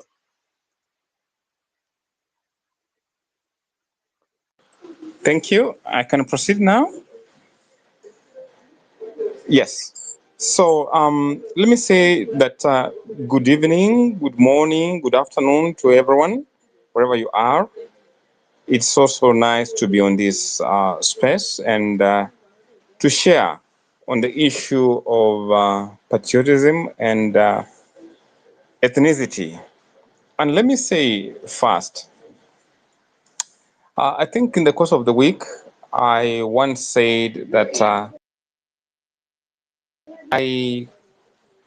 I call myself a Kenyan. In our culture here in Kenya, I belong to a family. So, and in that family, it belongs to a tribe. And those tribes, wherever they are, 42, 45, that is what make the country Kenya. So I must belong somewhere. And I've had a privilege to live in Tanzania. Actually, you don't ask about the tribe because the answer is always I'm a Tanzanian. But what has come out today, it is that they have more tribes than Kenya does. I have no problem with the tribe. But of course, the people who have used the tribe very well, and I want to insist on this, very well. Someone, for example, will loot. He's in a government office, will loot, and then finally say, if he's targeted, say, oh no, it is our tribe. But of late, we have seen that that kind of, to me, I call it propaganda, wouldn't work because the courts, the way they are working nowadays, the judiciary, the way they're working nowadays, it is more of independent, and their decisions are very independent, and therefore, if you commit an offense, then you are going to be faced by the justice system without invoking your tribe. But again, we are not going to lose this tribal tag. We are not yet any time. And I've seen people say that it's actually Ruto doing it. I see my president when he visited the Kisii land, but nobody talked about him having this problem. He was in the coast as well. I never saw people say that the people in the coast surely are becoming tribal. But it became an issue when he arrived in the Luo land. And my goodness, our Shemegis in the Luo land, I'm proud of my Shemegis, the Luos. It's now become an issue. And I said, no, come on. To a level that the attack was so, serious. Why are they doing this? But for me, I look at it differently. And probably this is what we need to to think about. I'm fortunate to have been born in Western. I'm fortunate to have been born Luya. Sorry to say that. But for us in the Luya land, we are not known to vote as a bloc. We always find ourselves scattered. But if you look at a bloc like the Luo, is so intact that breaking it becomes difficult. And that's why if it has to move to the left, it's a whole block that will move, not pieces. And I think that is why they got the attack this week. And I think we have to borrow leaf on what has happened in the lowlands. And I have to call upon, and they're not the only ones. Check the Rift Valley. So if Kenya today, we said we are speaking as one voice, you must speak from the block that you belong to, because those blocks are the ones that make a complete country called Kenya. That's the truth. It's not going to change anytime soon. We are Western as a block because it is so by nature that we found ourselves from that block. But that has not stopped people in the Western to have to vie in other parts of the country. For instance, Nairobi. We're proud we have several MPs that have origin in Western part. So the same thing to Luo and everyone else across the country. Nairobi is different. So for me, I would put that, yes, those who misuse the so-called the tribe in their favor when they're needed, they're in trouble, and during the good times that are not available, I think those are people who have to tell them, you know what, just go to hell. Because if you picked or you destroy somebody's property, you did it as an individual, not as your tribe, you get. Come to what's happening today and this issue of the civic education, mashinani. And please, I'm privileged, probably I'm on this space, but I can see my cousins, I can see my brothers who still have mulika mwizi. Therefore, they cannot be on this particular space to get the very latest information that we are looking for. There are people in this country, not as remote as we think, but because of the poverty levels, which really vary. Because where I come from, the levels are higher than probably where some of you people might be coming from. Therefore, people may not be exposed as we are on the space. And therefore, this civic education must go deeper into those remote areas so as we move as a country. And as we do that, something, when it comes to civic education, hopefully we shouldn't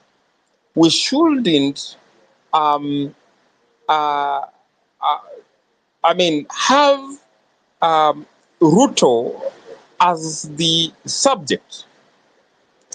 Rather, have an agenda that we need to know bad governance. Because the bad governance is not by Ruto himself. We are coming from a county, and this is where I say we belong to some places. We are belonging to a county where we have had bad governance. Have we addressed the issue? We are coming from an office of your MCA. What has happened there? Probably the nearest college or institutions. We have had parents crying that we are being overcharged. That next institution that you are in, you are closer to, that bad governance that is there. And therefore, when we go with an agenda that there is bad governance that we want to correct, then it will be good than saying, no, it is about this one individual. Because then we are targeting the head, but the roots are so deep that it cannot be uprooted.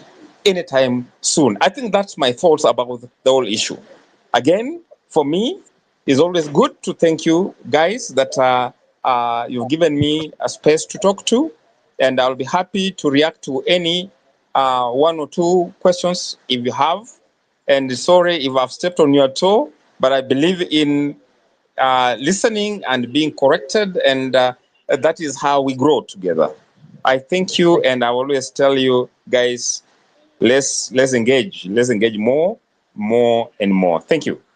Thank you, George. That was good. And thank you for, actually the best thing we say is it's good to be frank, you keep it real. And I like some point, especially the point you made, I know we've shared it in other spaces, that it's time we make our protest against specific issues. So I like what you've said. If we say corruption must go, you stop. When you say corruption must go, all the corrupt must go, including the person you want to target, because he'll fall there. When you say bad governance must end, you will be now issue oriented. And that way the movement can have a rallying cause that is extremely powerful, because if we consider the fact that also ethnicity has been used as a defense for corruption, as you've just also reaffirmed, when you target a specific person, while we are clear, we know, let's say Ruto must go, there are people who can read it like you are attacking the community, because those two have names and their communities have been tied together so much, it becomes unpleasant for Kenyans. That's why the first time we had Raila was even having talks with Ruto. You see, it became that we need to start saying we want bad governance to end, corruption must go, the old school governments must go wholesale, because we need to refresh in a place. I used to ask people on Facebook, are you telling me the names we were hearing, Kenyans were hearing in 1963, Kenyatta, Odinga, the Mudavadis, are still the names we are hearing in 2013, 2023? I mean, same names. Are we unable to rotate leadership? When you look at other countries, leaders keep rotating. Okay. Now, so ideally, let me again not take too much airtime, but thank you for your submission. That was the direction we need to go. We shift the movement, we do civic education, we make it about issues. We want bad governance gone, corruption gone, nepotism gone, tribalism gone, patriotism. So let's. Yes, good evening. I hope everyone is doing well. I want to talk about the issue to do with our constitution. I want to touch on this issue basically because I've come to realize that when we talk about the Bible has been translated to almost every language in our country. But look at the Supreme Constitution that we purport to be ruled with. You find that our Kenyan Constitution is written in a very technical language, such that even the learned cannot even decipher the information in it. And when we talk about civic education, the question is, does the common citizen even understand the Constitution? Because we cannot purport to say we want to talk about civic education, and the people that we say we claim they are being ruled by the Constitution, they don't even know the Constitution. We need to start to translate this Constitution into different languages, local dialect, so that these people, wale wako pale mashinani, they understand what does our Constitution say. Because most of our people are manipulated by these politicians simply because they do not know and they do not understand what the Kenyan Constitution says. Two, I want to touch on the issue of tribalism, and it's a pity 61 years down the line we are still divided on tribal facts. This is because look at our voting pattern for the last elections that we've had. Just because a person comes from my tribe, I tend to believe if they are in government, I'm going to gain. But I know this is opposite because I myself, having come from Ukambani, Kalonzo was the vice president of Kenya during Kibaki Tena. Go to his rural home, Seikuru. Even a simple road has not been constructed. That is why I'm trying to educate the people I come across, literate or semi-literate. The fact that having our people in government does not guarantee anything on a silver platter. If so, most of these people, once they get there, we even get poorer and poorer. You find that a whole shosho pale mashinani has been bought 2 packets of unga.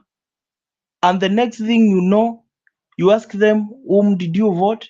You are surprised the guy who bought the unga is the one given the vote. Why? These people do not understand the qualities of a good leader.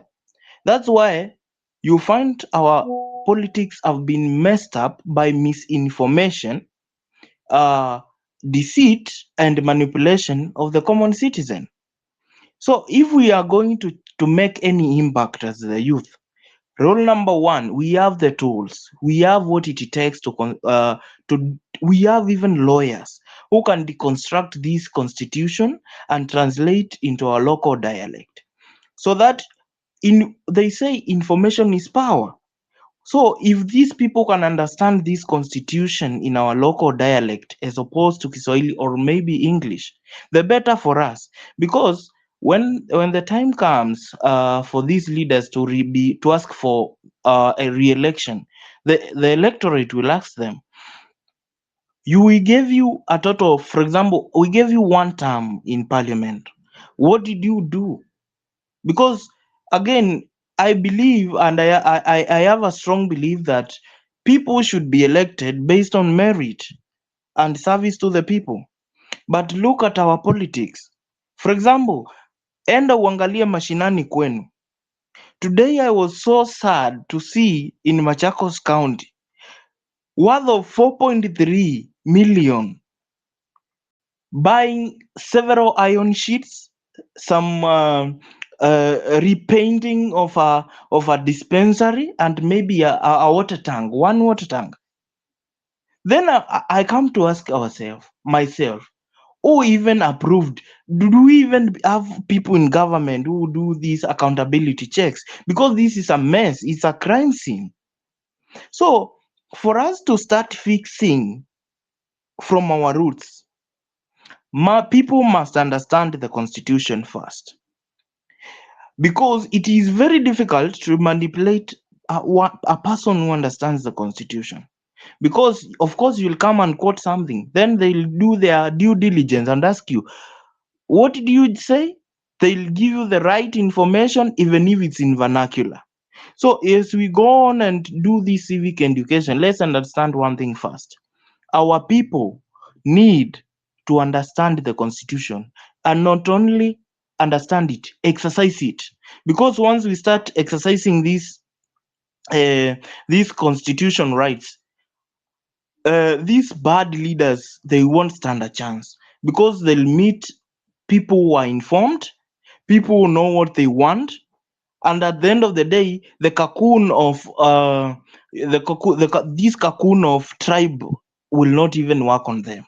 So let's focus on injecting the real information to the people, then sit back and let people make their own choices. Because at the end of the day, voting is a personal choice. Thank you guys for this time. Thank you very much, Mose. Very good points.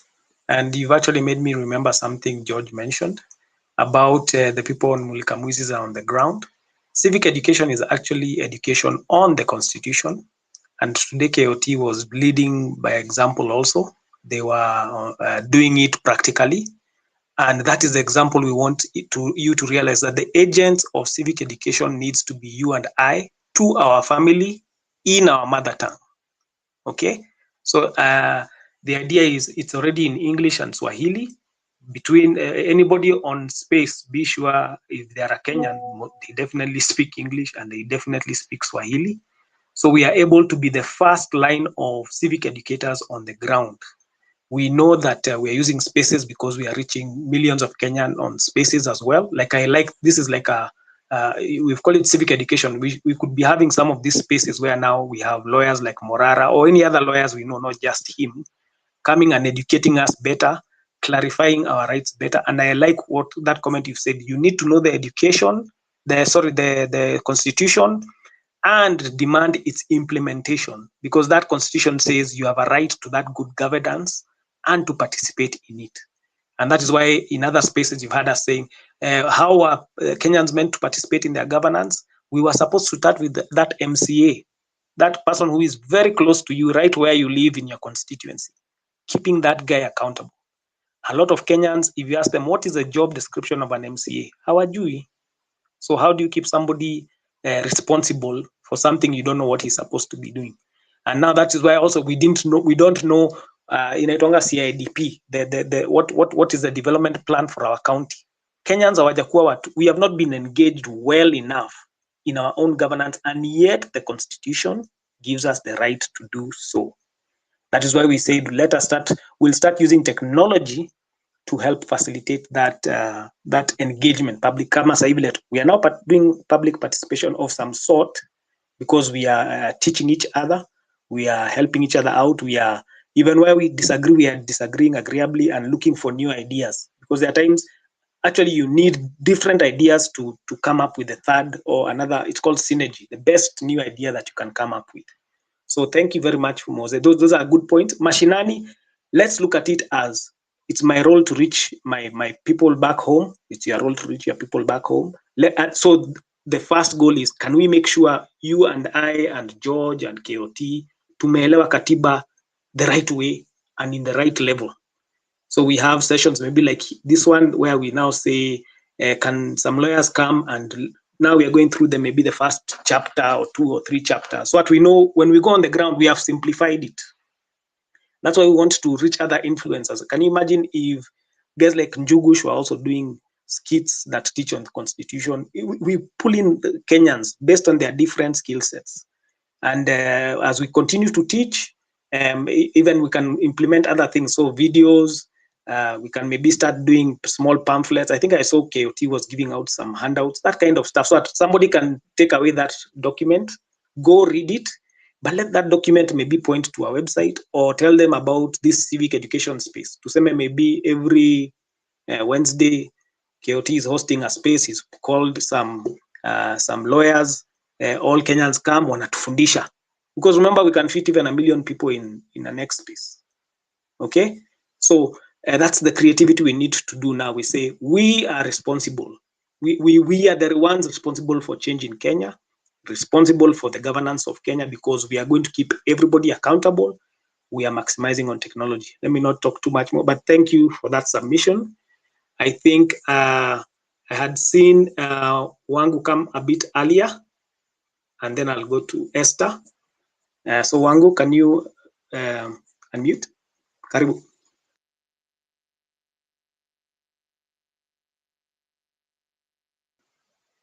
Are you there? Esther? Yes, I'm here. Oh, yeah, there you go. Sorry. Welcome. Yeah, I think mine will be brief, because I think just to support what this space is doing, civic education ni muhimu, and I think to the topic of the day about good governance.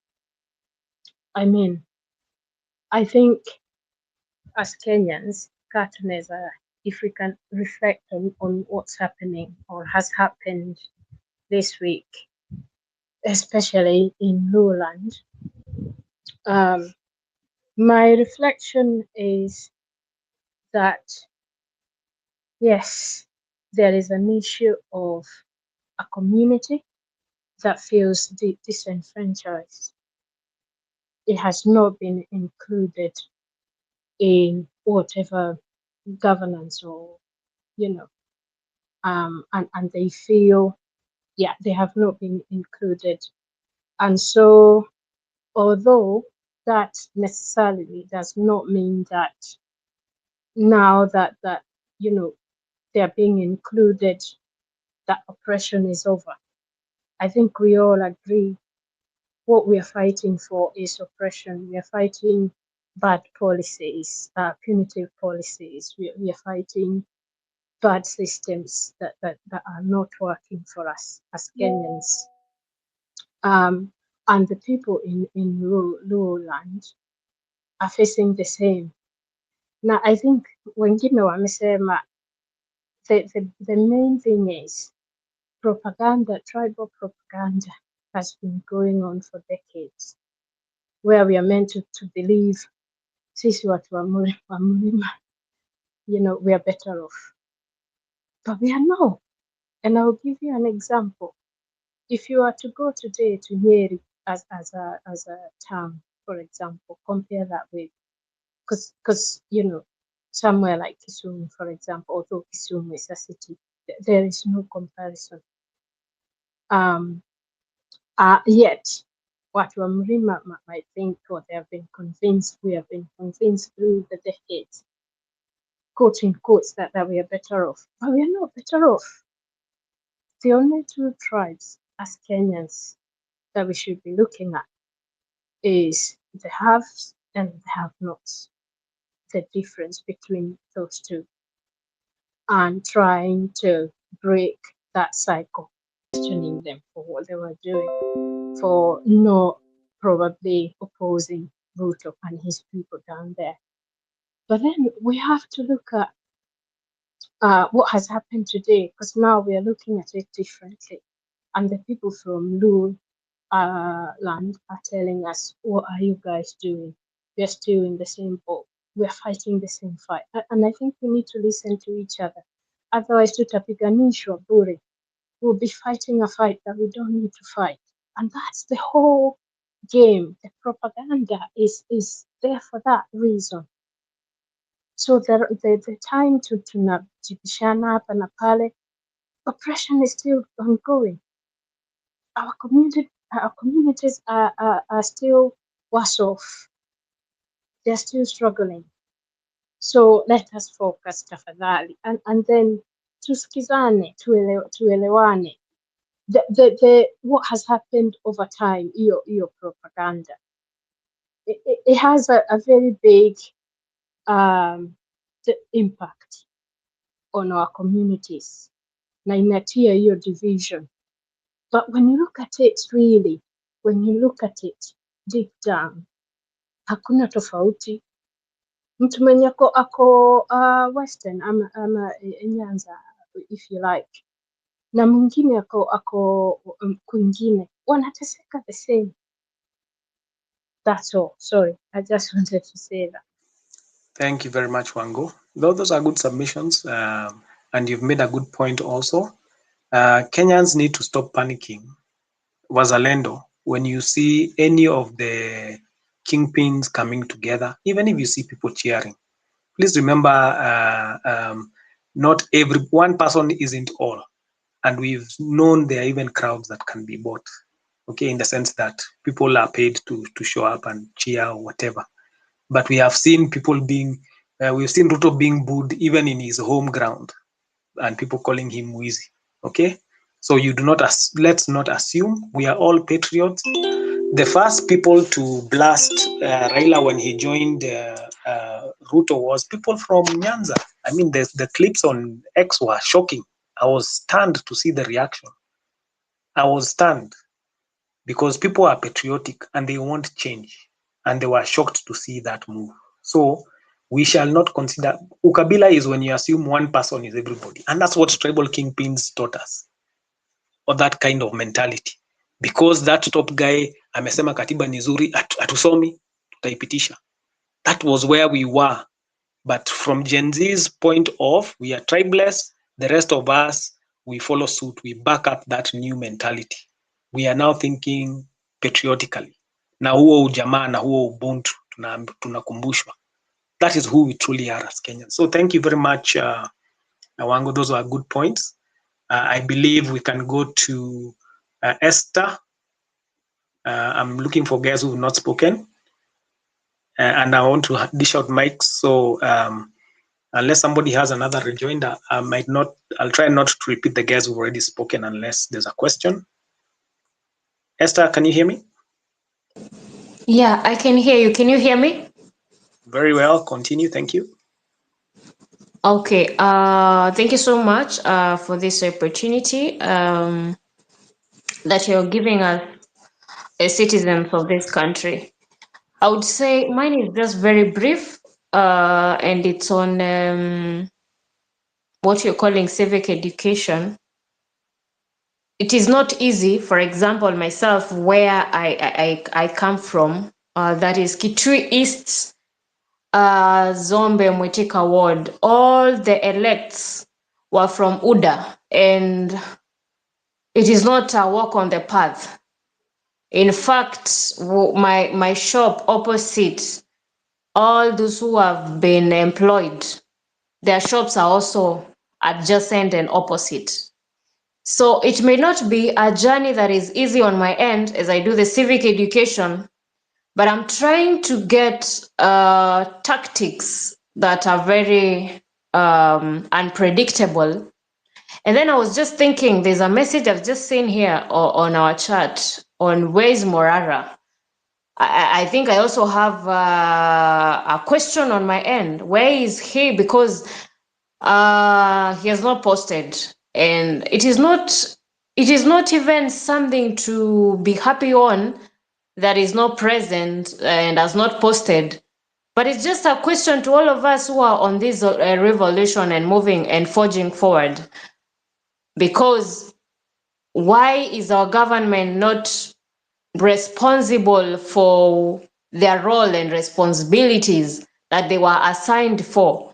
And when they are questioned, they want to pretend that they were doing the best for the interest of the citizens, yet they were only or they're even targeting their own personal interests. So it's just a question that I'm just posing for all of us on the journey that we are about, or we are already in. It is not an easy journey, but we have to forge forward because already we have started it and it is not going to end. And as I always say, it may be a second that we're going to change our country. It may be an hour. It may be years. So that is just food for thought on our end. Thanks. I appreciate for submission. Good points. Thank you. And keeping it real also that, yeah, there's no quick fix. Things could turn, it could be, but we know, for example, as Kenyans, and we like repeating this, that even if we had succeeded by some miracle to march and move somebody from State House, we don't have an IEBC, and they will not be reconstituted quickly because MPs know Kenyans are waiting. The moment IEBC is configured, they are starting to recall the MPs who voted yes for the finance bill. So expect that to be a slow process. But while that is delaying, it gives us time to organize, it gives us time to do good civic education, gives us good time to teach people about leadership, and it is you and I responsible for that job. So we'll be using these kind of spaces for the education of the retrainers. It's called TOT, trainers of trainers. So you'll be coming here, we are taught by lawyers, and we proceed. So good question also about Morara. Maybe I wish whoever might have his contact would need to check up on him. I told KOT before I could check on him via his DM. I saw he had started a space, but it's good. Let's be each other's keeper. It's called be your brother's keeper. That's a system we need. We the people are the ones now. We are our own protectors because we have a government now that thinks we are the enemy, and all we want is good governance. How can you be arresting us and jailing us and making us disappear for wanting what is in our constitution? So anyway, let me not again go on too much to give other people a chance. So thanks so much, Esther. Truly appreciate that. Let's give Ja a chance. Then we'll go to Shikuku. I think I'll see Shikuku, and then Ja, karibu. Hey, Wallace, can you hear me? Very well, very well. Thanks, KOT, and the whole audience in the space. I will be quite brief, and I just want us to digest what we've been getting across the spaces and summarize it bring it into our agenda in a something that I learned long time ago in management school. So we used something called SWOT analysis. I know most of you special 100. Yes. Okay. So we were using some metrics called SWOT analysis. Most of you I know have heard about it and I've used it, and it has been my guiding principles in management, especially of employees or companies. So exactly what does SWOT analysis stand for? So as Gen Z movement, we need to sit down and analyze what are our strengths, what are our weaknesses, what are the opportunities available, and what are the threats. If we can sit down and just put all those across, then it will be so easy to counter Rutos and all these politicians. For example, what are some of our strengths? And until yesterday, one of our biggest strengths was we are tribeless, we are leaderless, we are faceless. So and then you find that being leaderless again cuts across as a weakness, and as a threat. And that is what Ruto has been able to penetrate. That is what he has advantage of, that we are leaderless, we are faceless. That is the advantage he's taking, and he's using that against us. And he knows that he has all the resources to spread propaganda in the ground. And that's exactly what he has done. I was so not shocked, by the way, when I saw the turnout of numbers in his rally. And to me, I had this thing in me that was just telling me probably those guys had no jobs and they just went there to see, they were paid, of course, we all know that. And they just wanted to see what exactly does it feel like, to support the government. And one guy told me something that sounds crazy. I called one of my friends from the Nyanza region, and then he told me that you see, we are just angry. We are just doing it we are sentimentally angry. So we are just doing it to make people who voted this guy angry. We're just making them angry. But technically speaking, we cannot vote this guy. So when this guy told me that, I got some peace. In my heart, I got some assurance. So moving forward back to my statement. So Gen Z is a very powerful movement, but let's go back to opportunities that we have. What are some of the opportunities? We are tribalists. We don't condone being tribalist, at all. And that's the only thing that brought me to the Gen Z. I'm a millennial. I'm in the diaspora. My kids are 2-3 years old, and I can tell you without fear of contradiction or doubt, the reason I left Kenya after the post-election violence. And unfortunately, I lost my job because I voted for the wrong side. So see, it all adds up to bad governance, tribalism, and all that. So at the end of the day, someone has to pay the price. We are paying the price. So the question I want you guys to ask yourself: when I left Kenya, I was 27. I'm now 40. But if you keep thinking that you will be Gen Z 5 years to come, 10 years to come, with the same bad governance, trust me, you will be in the same place we are. We were there. We tried the same thing, but you have to go down inside your heart and look at the strengths that we have. Work on those opportunities. What are the available opportunities? What are the threats? One of the threats that we have is that the current administration have zero respect for constitution and nothing. They just dare happens to them. Corruption is so rampant, and I fail to understand why people don't see it as a big, like are still talking about, I saw Eric Omondi's, proposal to reduce the number of counties and all that. Then I asked Eric, why don't we focus first on accountability? Let's see the resources that we have, how they are being used. Let's see the breakdown, then we can move forward. Because someone in another space also say that we don't have a lot of problems with our current constitution, which is 14 years old. So we need to focus more on implementation, So as I learned, I get sentimental about tribalism because it's so rampant. I can tell you that for free, and it is what is costing us. Anytime someone is corrupt, they always go back to their cocoon back home, and then they say someone is against us. Someone wants to finish us after stealing the taxpayers' money. And again, the reason why I always say Ruto must go is because the buck stops with the president. The president cannot assume, with all the intelligence he gets every day, that he doesn't know the companies that are responsible for not doing what they're supposed to do, that are taking tenders. Every day we get a list of people who are paid for tenders that they didn't do.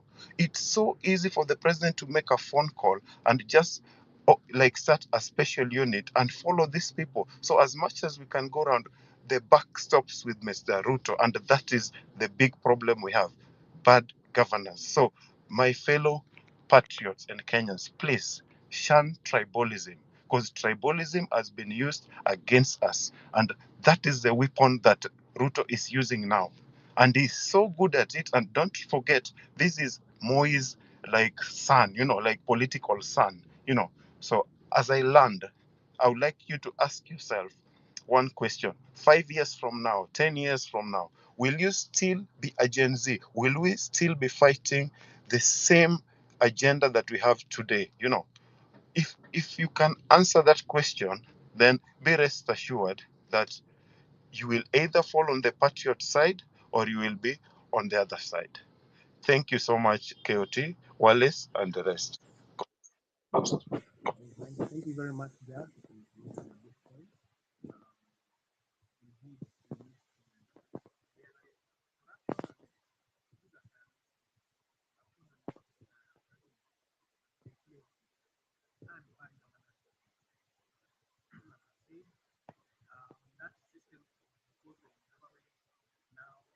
Wallace, we can't hear you.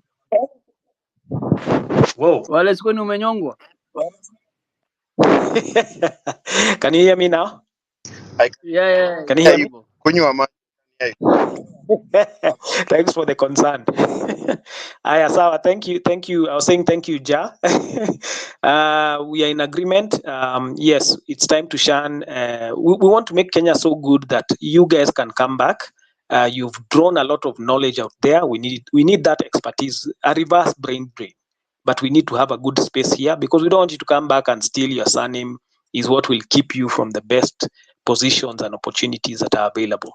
So I want to give, I think Shikuku, then we'll go to Sylvia, then Farah, then we'll go to Redemptor. So Shikuku, kindly. Thank you, Alice. Thank you, KOT.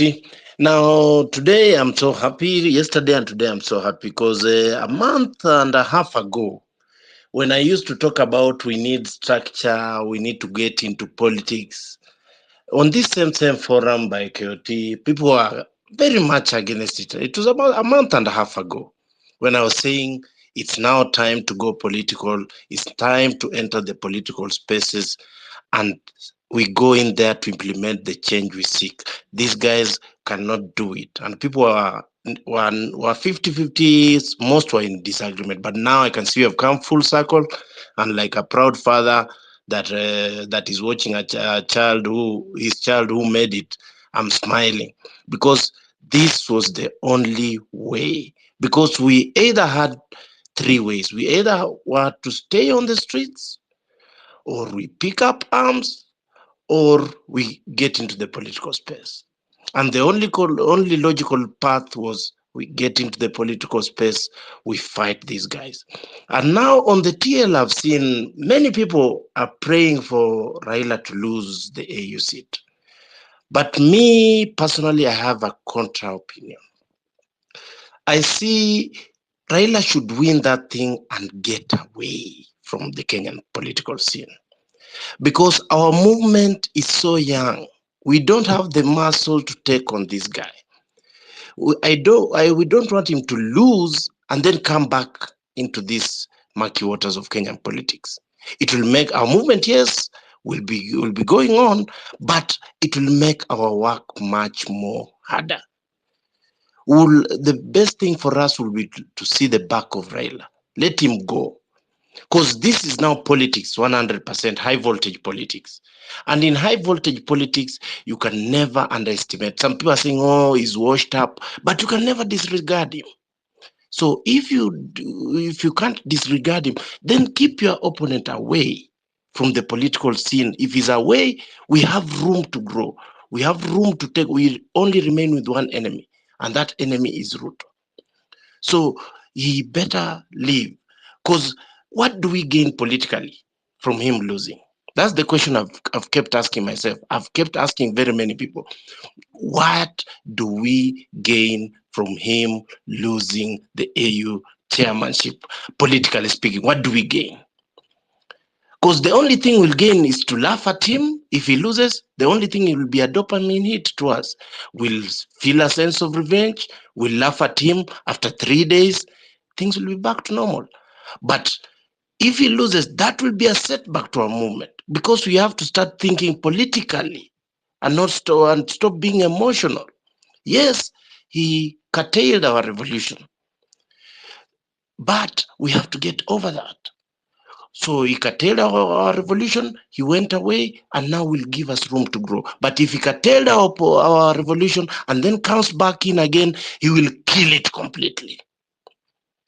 Or if he will not kill it completely, we'll just be hanging, we'll just be a footnote somewhere, trying to find relevance here and there. Or even if we are relevant, he will be eating into our core support base. So that is one thing. The next thing I would like to talk about is the campaign financing that Morara was talking about yesterday, because that is the core of our political problems in Kenya. Campaign financing is what is making these leaders treat us the way they are treating us. Because somebody who bought you cannot have respect for you. So these guys bought about all of these members in parliament, the president, 70% or 65% of the votes they got, they bought those votes. They did not get them for free. They bought those votes. And that's why they have that madarau. Because somebody who bought you, of course, atakuonyesha madarau. That is common knowledge. Even though hata wewe pale kwa nyumba, if your wife anachangia half, anachangia 60%, ama anachangia 40%, she'll start misbehaving. And in fact, that is what is causing most troubles in marriages today, if I digress. Because when she contributes, she feels like she has a say in what happens in that home. So here, our politicians bought those votes.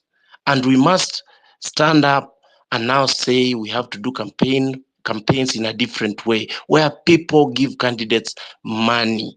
Because when you give your money to the candidate first of all respects you.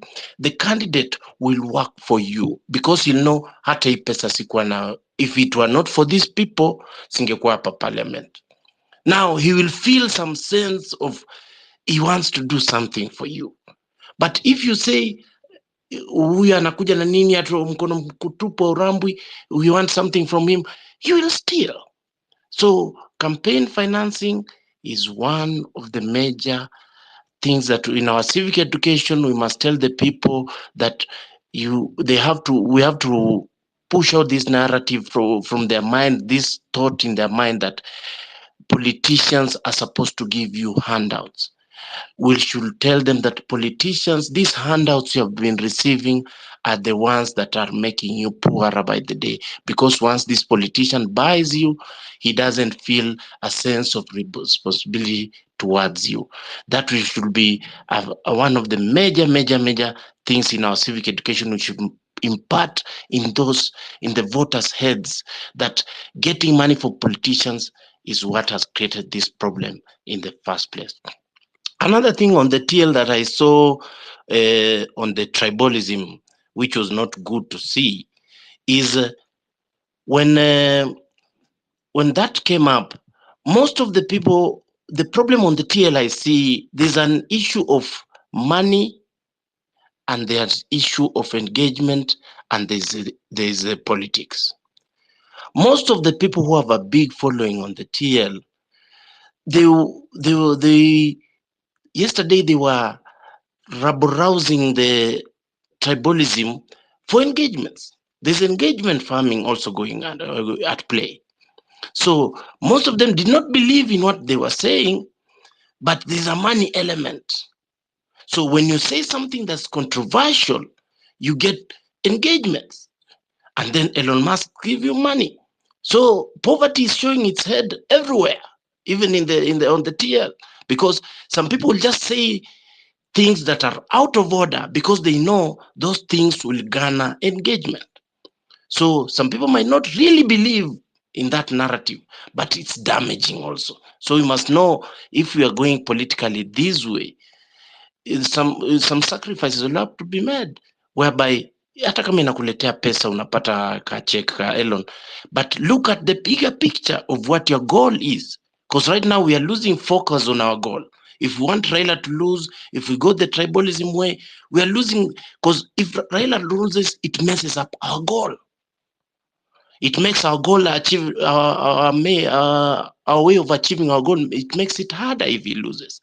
If he goes, good riddance. It gives us room. We can work with one less political kingpin. So thank you so much. That's my submission.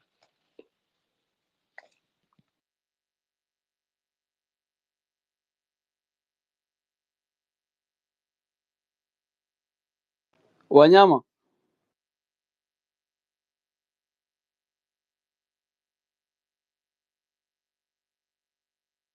I think Farah, you can go on because Wallace was co-hosting and Wanyama the mic is off.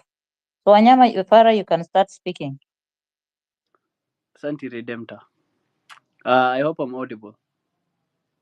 Thank you. You've made some points, especially for me when I think of Raila's bid as a Kenyan.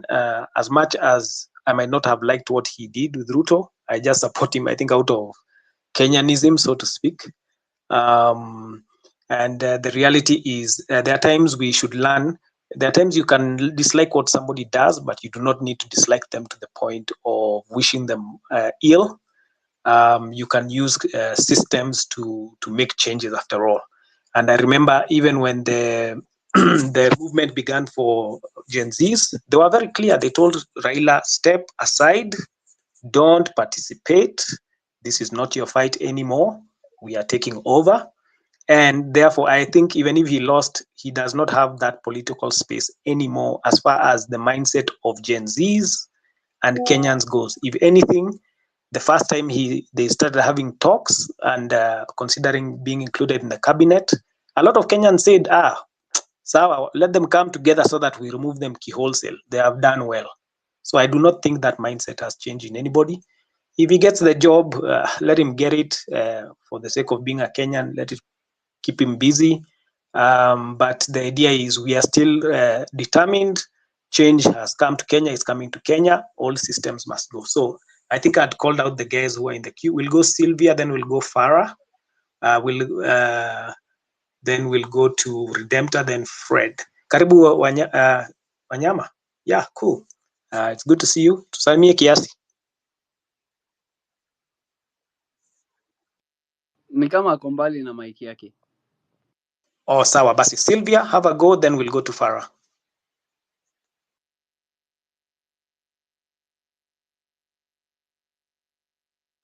Sylvia? Okay, Sylvia, while you're organizing yourself, Farah, go ahead. Am I audible? I think Sylvia, I may unmute. Okay. Ladies first, ladies first. Thank you, Farah, you're a gentleman. Sylvia, ongea kama uko tayari.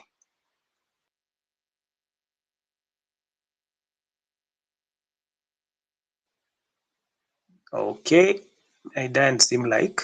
Ni kama Farah, endelea. Waendelea. Thank you. I share a very different view to Shikuku, our older brother. Personally, I don't want Raila to win, and these are my reasons. What the Raila and Ruto are doing currently is trying to ensure that the tribal blocks are intact. That is why you see such a heavy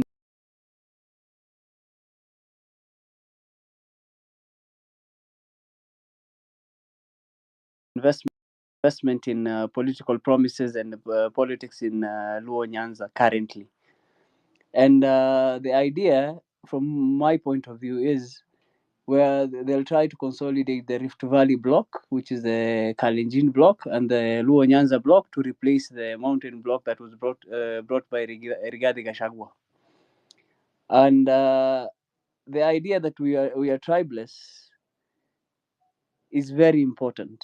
Yes, we are tribeless when it comes to matters of national importance. But not all of us are online here, and not all of us identify as tribeless.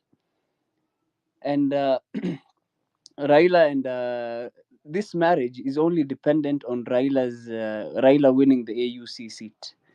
If Raila doesn't win, he will most probably come back and cause disruption within the government, whereby the Luo Nyanza block, and then honestly we can be tribeless. But as it is of now, we still have very, very tribal blocks that are still very much intact, and that's what their game is. The people of Kondele and the people of Kisumu, it's not that they like Ruto, but we are so used to having our person represent us as a whole. So when their people are in government, nothing much has changed. They feel as though they are in government. So as much as we're talking about civic education and all of these things, we have to understand that there's a lot of euphoria when it comes to matters, politics and campaigns. In marketing, there's a 10-80-10 rule, whereby the first 10% is the influencers. If the influencers pick up on something and they make it go viral, then 80%, which is the majority of people, will follow. Then there's a 10% ambayo inakuwaga nyuma tu huko, they, for lack of a better word, ni watu antirada. Currently, what you're seeing online is the government trying to ensure that they have control of the 10% that are influencers, that can influence the 80%. That is why you can see the campaign against Morara. You can see the campaign against Masi Tarus, because a majority of people are followers. The 80% are followers. As long as we can come up with a narrative and be visible enough and show people that we have the majority of the 10% that leads the people, that influences the public opinion, then the the matter can be a lot easier. But it cannot be won on here online. That is a promise. This is not a battle that we will win online. This online front is very important, but lazima tujitolee kwa ground pia.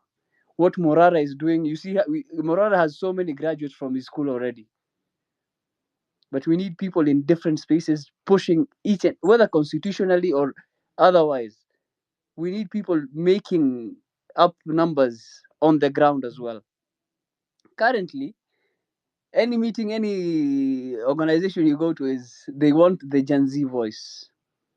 And the only way we can have Gen Z voices that are of influence is if we keep showing up. But you're online, you have a great following, you have a lot of influence online, but kwa ground hausikiki wala you're not being felt. There's it doesn't add up.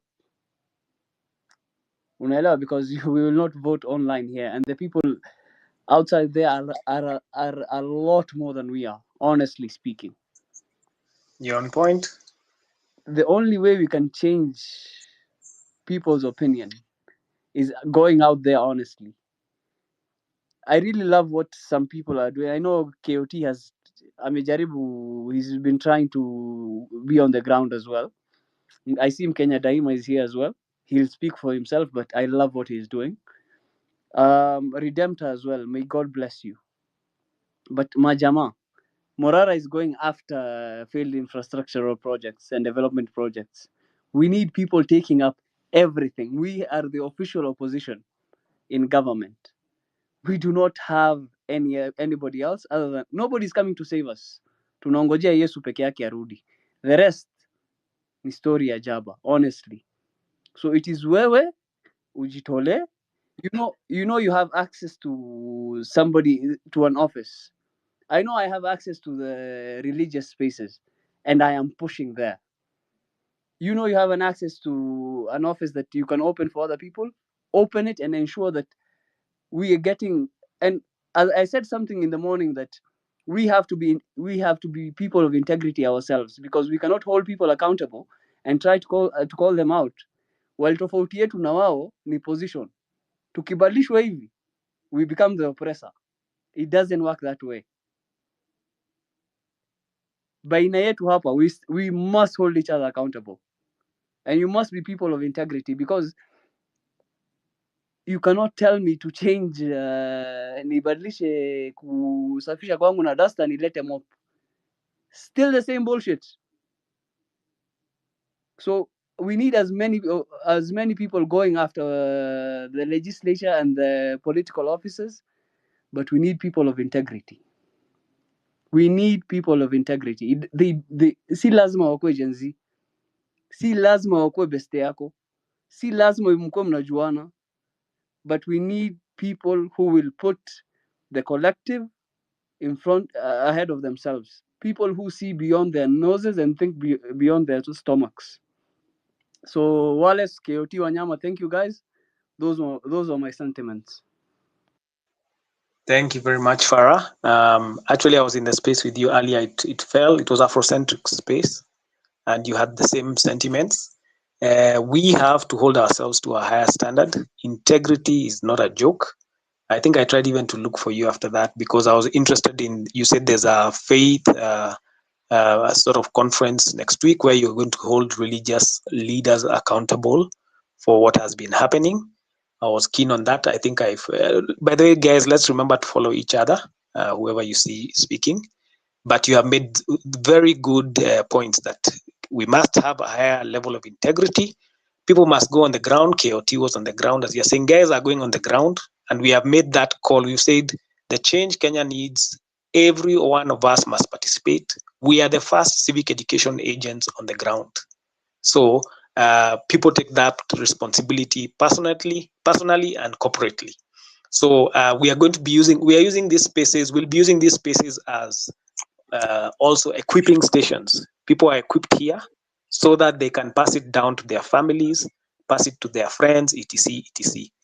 And that is why also we have been creating groups so that when we create documents, we post them there. If we create videos, what's to stop KOT from making a small clip that we can be passing to people via our WhatsApp, and they teach something on civic education? The idea is, let's harmonize that message. Let's make sure, what do we want to teach people? We want one clip maybe on our rights to free education. Maybe, yes. I see Shakira and Kenya Daima here. They're better placed to speak about the Interreligious Council of Kenya and what good. we've been doing with them. So maybe I'll drop mic and I'll go to the listeners. But I hope Shakira and Kenya will talk about it. Wako na mic, niko karibu kuwapea. I'm just going in order, but thank you very much. I think next we can go to Sylvia. Are you back? We tried to give you the mic. You are not able to pick. Sylvia?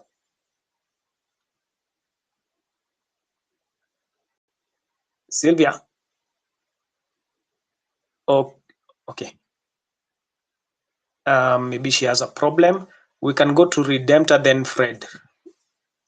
Redemptor, karibu. Asante sana.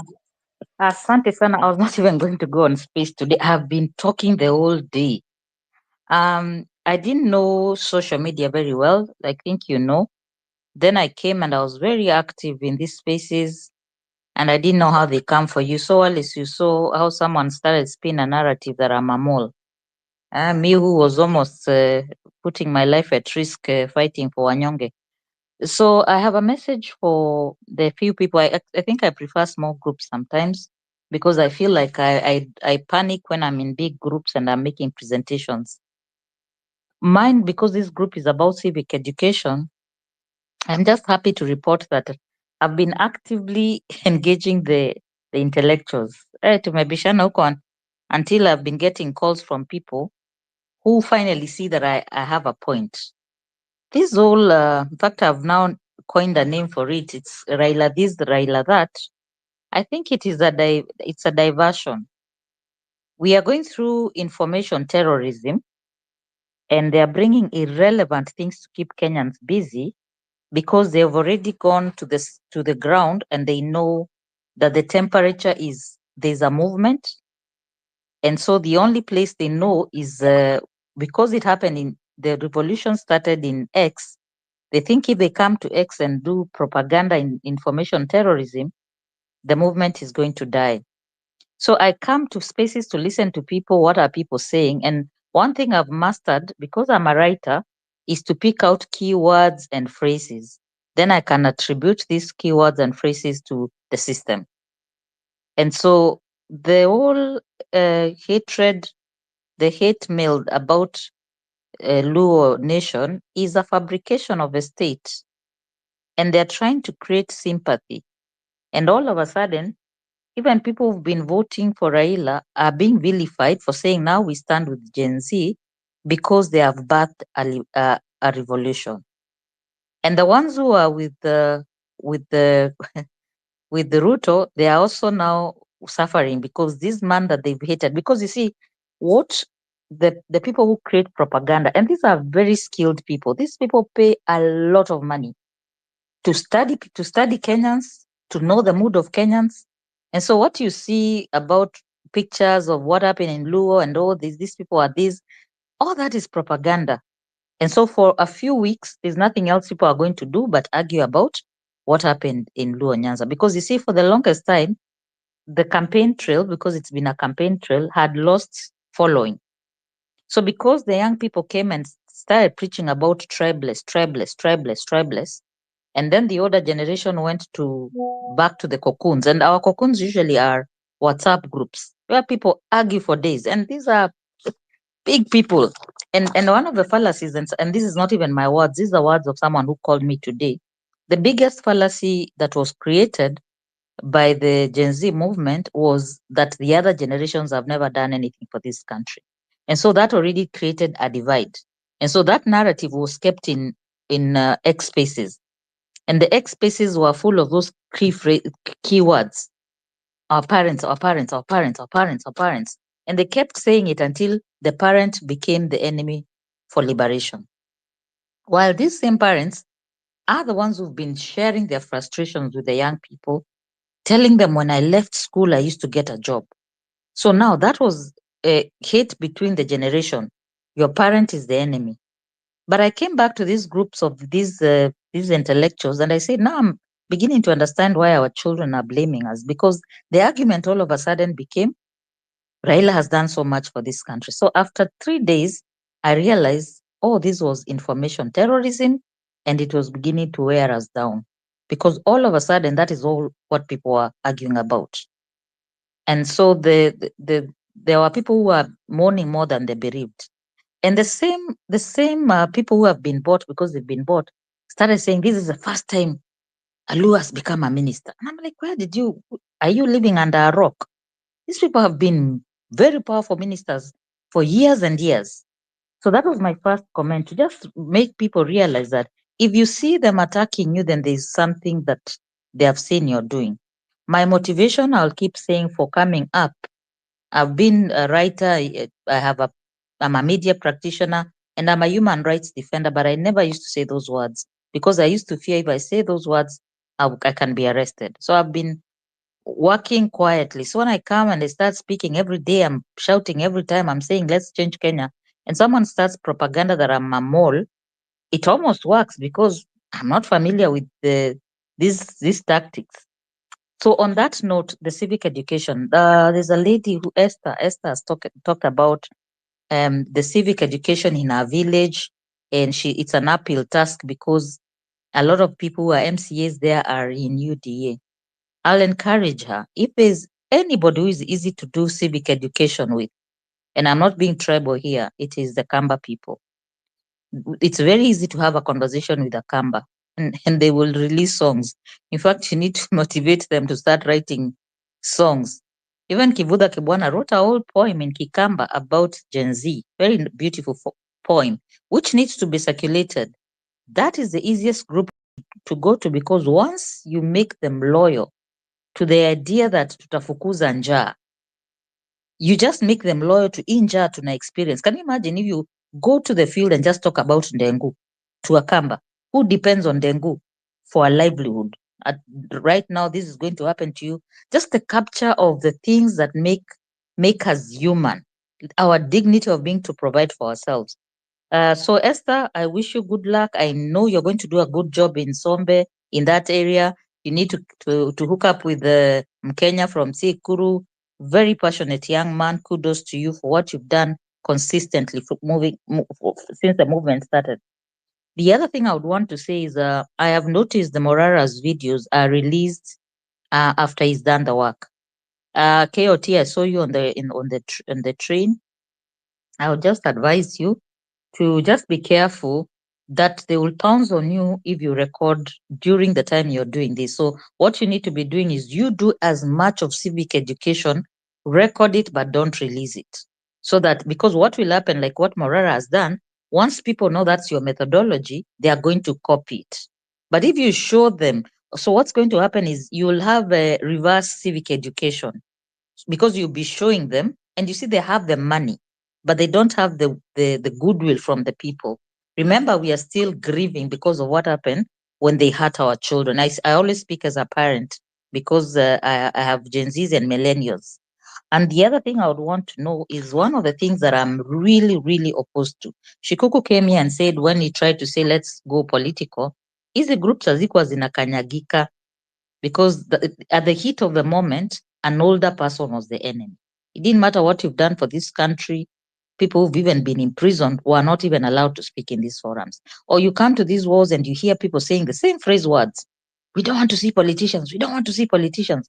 And that time you're saying that Kivuda Kibwana is in the house, and this has been a good a model, good leader or good politician. So the language has shifted, and I pray that we continue to be sensitive to the fact that we are at a point where we have to bridge the generational divide and the hatred. I've just spoke about Professor Kivuda Kibwana, and he has come in the house. I always recognize his presence, and some may not know that I actually went to Makueni to document about public participation. And I copied, I compared with CI, I compared with Kajiado, and I even compared with my own county, which is Machakos. So when I see young people coming and say, oh, politicians must go, we don't want to deal, and that type of a moment, it just created a divide that there was no reason. It was just the fire, and it was burning and burning. But we have room now to come back to our senses and say, yes, let's agree on one thing. Kenya must be saved from the status quo. We are in a bad place.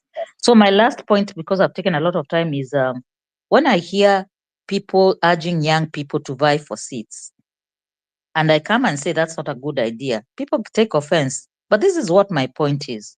If you've never managed anything in your life, I think we've lost. Am I the only one not hearing you?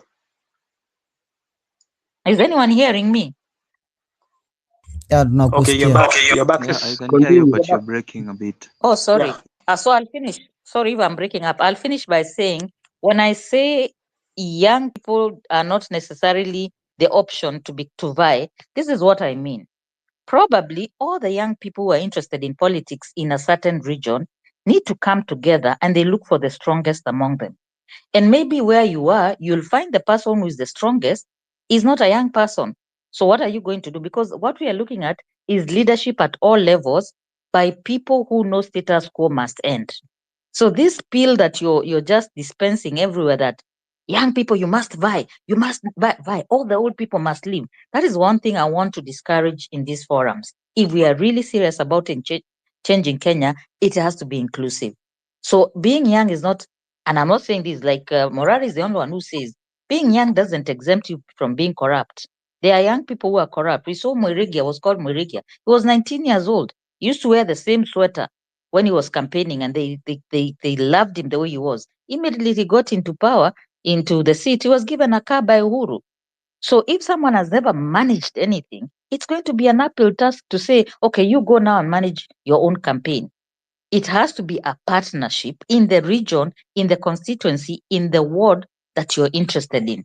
Go and participate as a campaign manager for someone you're 100% sure is going to change that constituency and that ward. Don't just say, oh, as long as it's a young person, we are going to throw him to be in leadership. I think those are my submissions. I continue to thank people who continue to listen to this conversation, because everyone comes here hoping that their own knowledge, their experience, their expertise is going to change this country. We are in a revolution, and we must win. This revolution belongs to the young people, is being led by the young people, but it belongs to all of us as Kenyans of goodwill. Anybody who knows we are oppressed belongs here. Asante. Thank you, Mwikali. Kioti, I know I wanted we to both have a weakness. raise something for Redemptor when she talks about politicians coming in. I see Kivuta Kibwana is in the house as well. We've been we've had correspondence with Kivuta Kibwana in the past. Wonderful leader. I think I'll have to go and look at his scorecard when he was Makueni governor to actually concur with you in terms of him being a good leader, as in the records in the Arusha General Reports, etc. To confirm that truly. But from my interactions with him, he's been informative. He's also been helping us on our side in terms of planning, and we'll continue to work with him in advancing the interest of Kenya. I think I'll also contact him after this so that we can talk further. So when it comes to politicians, I've been dealing with politicians for the past 2 weeks, and they're always looking out for their own interests, and that's why things have slowed down. I think for me, who is more playing contact politics right now I'm in Eldoret and meeting still with some of the political people on the ground, and it's quite frustrating. I'm also meeting with youth, and the youth are hungry to change the status quo. I walked around and I've been to the interior of Uasin Gishu, Keses area. I've been to Langas and talked to tens of people. Tomorrow I'll still be having a few meetings before heading back to Nairobi. And also met a few people from Bungoma on Thursday night.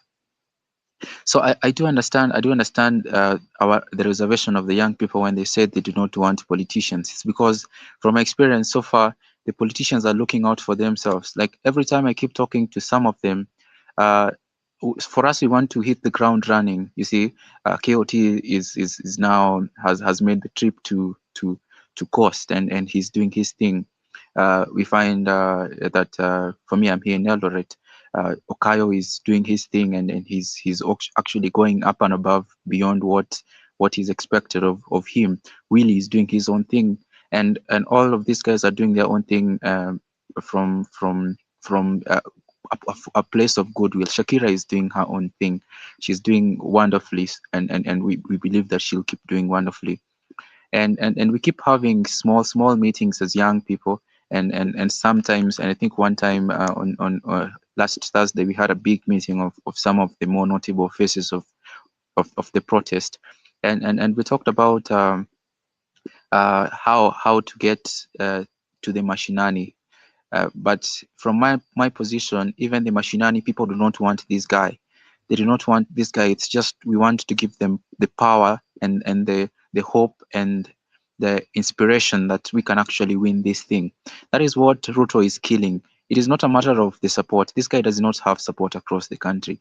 And speaking from somebody who has traveled across the country, the past 3 weeks have been to 9 counties so far, and I suppose we have made stopovers in other places around Nairobi. I've been to all the counties around Nairobi, including Machakos County, and people do not want this guy, and they also do not want they want the status quo to change, and not necessarily for young people to take over, but they want to end the politics of deceit, the politics of lies and corruption, and that's really clear across the board. I met some of the people who are involved in the protest here in Eldoret.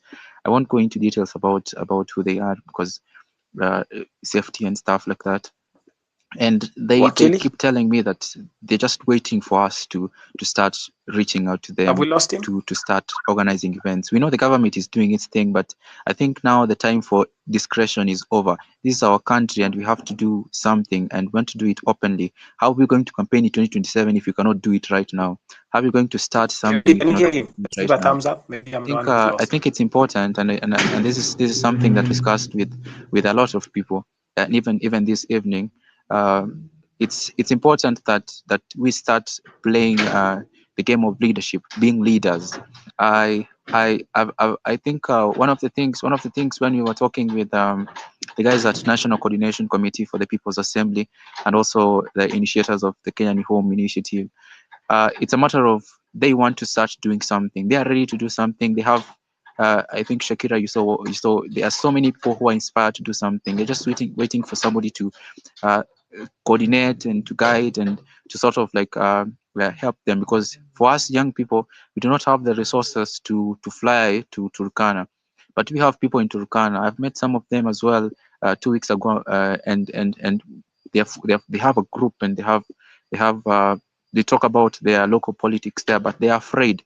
And I think it's also something I noticed. I also happened to visit Kiambaa the other day, and people are afraid. It's not like people want this guy; they are afraid, and people have often voted out of fear, and I've always done things out of fear. And if we can conquer the fear, if we can get people to hope that we can change this country, Morara is doing wonderfully, and he's focusing on the president, and we want him to keep doing that. But we also want to focus on the MCAs around here, and the people who are willing to run in 2027. I met some locally here who want to run in 2027 and shake the status quo here in Uasin Gishu County. There are people in other areas also, young people, older people. I've actually also been talking to older people, fortunately, and they also want to change the status quo. But I believe one thing I've noticed, especially with it will be an unfair generalization, but people who speak as Sospita has spoken, is that they're not doing anything much really to contribute to the cause. They give us advice, but I think right now we know what is supposed to be done. We know we're supposed to go out to the streets, and I think we had a discussion with Wanyama. It is time to start networking and forming structures that are going to topple this government and take over. And for us, we're not talking. For me, I'm a Gen Z myself, but in the age group, I'm a Gen Z, and I have the Gen Z spirit. I believe in me. The spirit to actually end this menace in our country. So if we're going to move forward, if we're going to move forward and make deliberate changes, we have to start making this our business, this country our business, and to make this our home. And I think I like Kenyan Home Initiative because of what Tarus wants to achieve, and wants to keep people. You want to keep people in Kenya so that they can build Kenya and live in Kenya. And Shakira obviously is doing her bit with the civic education, and we need to have different angles. I've talked to some people, I want to mention them, but they also want to pursue justice for the fallen comrades. They want to document these issues, and we see very clearly that the government is trying to silence people, but these people have to come out. There's never going to be, if we allow this to happen, what happened in 2007, 2008, it just happened and people just forgot it. I was in Kiaman, people are like, people are afraid. They know what happened, but they are afraid. If we keep being afraid, it's going to be a situation where it's going to happen next year. It's going to happen. We're going to just be talking here. It's time for us to take up courage and start doing things and going to the places we call that this is somebody's stronghold. I've been to Ugunja myself and talk to people there. We need to start making those initiatives and those strategies and not be on the back foot. And I want to tell the people here on Twitter that politics is a contact sport. D is right when he says that politics is a contact sport. That's how I think for me I've always wanted to play it, and that's how it has always been played. That's why we went to the streets, and we need to go back to the streets still. The protest will continue to happen. I think for me, I'm confident they'll continue to happen because from what I'm seeing from the people I've met and from some of them organizing protests already, they're going to be happening for various issues, for roads which have not been completed, for embezzlement and stuff like that.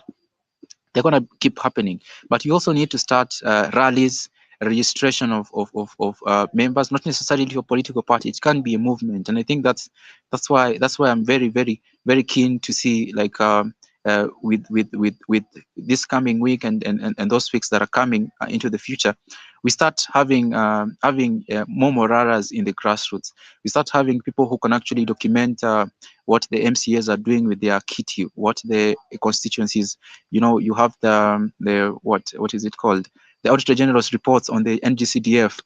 People analyzing them and you know, documenting them and making sure that this go mainstream. Having there are already people who are already working on songs, people already who have released songs, and we need to start being confident of playing these songs out there ourselves, sharing these songs on social media, getting on different places. So I'm not really sure civic education even is something which we should actually, you know, be necessarily giving the largest you know, focus, because people here, I think from experience, people here already know what is the problem is. They just have to be nudged in the right way. It's going to be a political education drive, and yes, civic education still is political education still falls under civic education, but even up to recently, some of us didn't know that somebody can be president even if they're 35 years old. Yes, we can be doing that, but we also have to move further towards ending the culture of voting on tribe, and that requires an education that even if you vote on your tribe, it doesn't help you, and showing people by going to their grassroots and showing them that this leader that you voted, how has he or she helped you even if he's in your tribe. And showing them that it doesn't really matter, and showing people that voting out of clanism. You know, I haven't visited northeastern province, but I was planning to visit Panisa. But here they talk about, I read about it, but it's important that we get there and get to see what is happening on the ground. We get to see how the negotiated democracy actually happens. What does it entail? How can we disrupt it? And how do we get all people, more so young people, because young people have a greater stake in the future of the country. How do they topple those systems that have enslaved the people?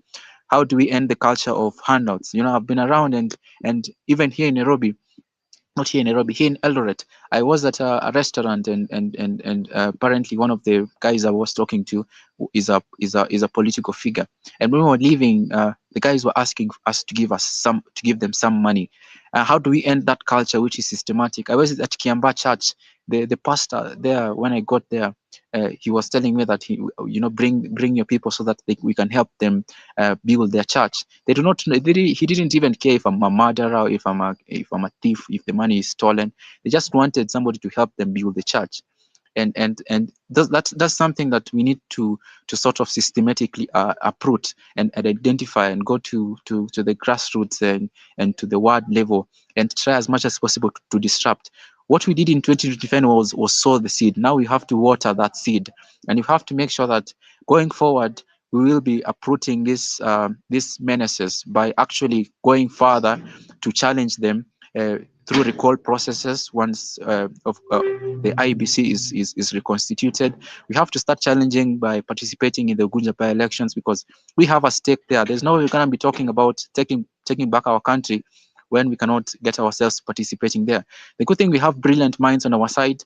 They are young minds, they might not be moneyed, but they are making that sacrifice. And moving forward, obviously this campaign is going to be sponsored by the people, for the people, and we're going to have the structures to ensure that happens. So the same thing that is happening with Morara, which I totally appreciate. So I think I'm going to leave it at that, and congratulate Shakira on what she's doing. I hope I'll be approaching her so that we can have a meeting sometime in the week. I'll just share the information to her confidentially, and then we can see how we can move forward and cover the whole country. Thank you. God bless you. Keep doing what's up. Go to church. If the politician is there, turn your back on that politician. Go with your flag if the politician is going to be there. We're bringing back Occupy churches. For me, I'll be I'll be on the lookout for that. I have a team. We're going to be moving across the country. We're going to bring back what these guys have broken apart, and we're going to come back stronger, more organized, and playing for the long haul, not just the short term. Yeah, thank you. Okay. Thank you so much, Barak. So, guys, I think it's 9, and I wanted us Kioti, back to you. Yeah, I can. Yeah. So I wanted us to listen from Kenya and Shakira. It's something they've been working on, of course. I just brought them here to give us a report on the petition. There is a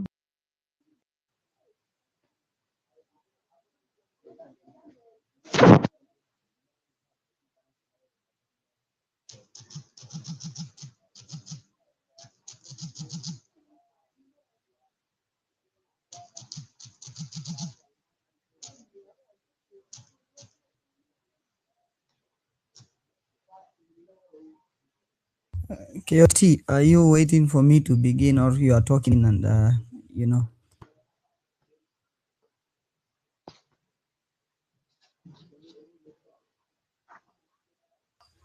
KOT. I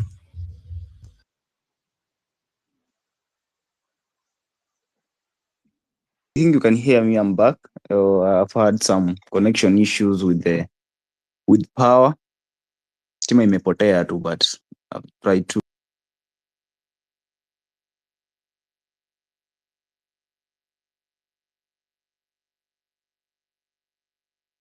Wanyama, I can't hear KOT. And also Wanyama, Kivutha Kibwana has just texted me. He wants something to be displayed. Let me just check what it is, and then I'll send it to you so that you can display it.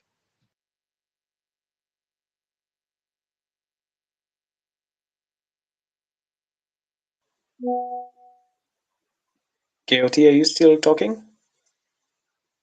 If you can hear KOT, give a thumbs up or a sign. It means I don't have audio.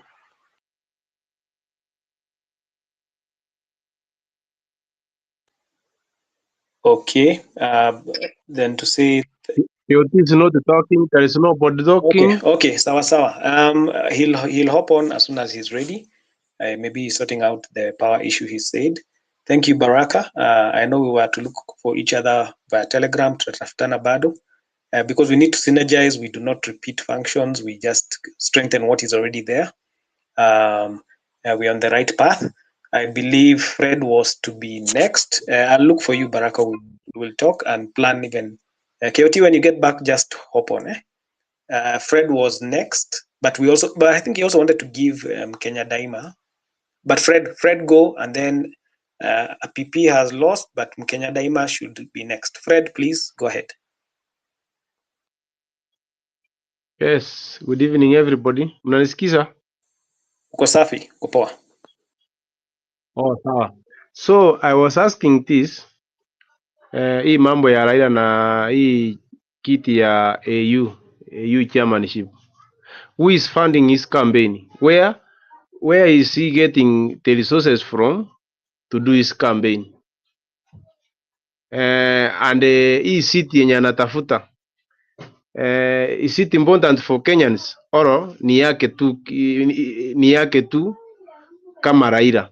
So the way I think, I not pray for Raila to get that seat because he's a petroleer.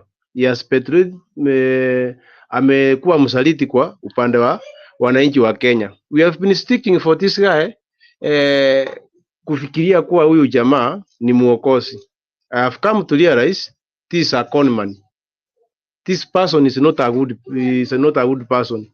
Kwa sababu 2013 alishindwa, tulifanya election, akaenda mahakamani, Supreme Court ikasema Uhuru na William Ruto wameshinda halali.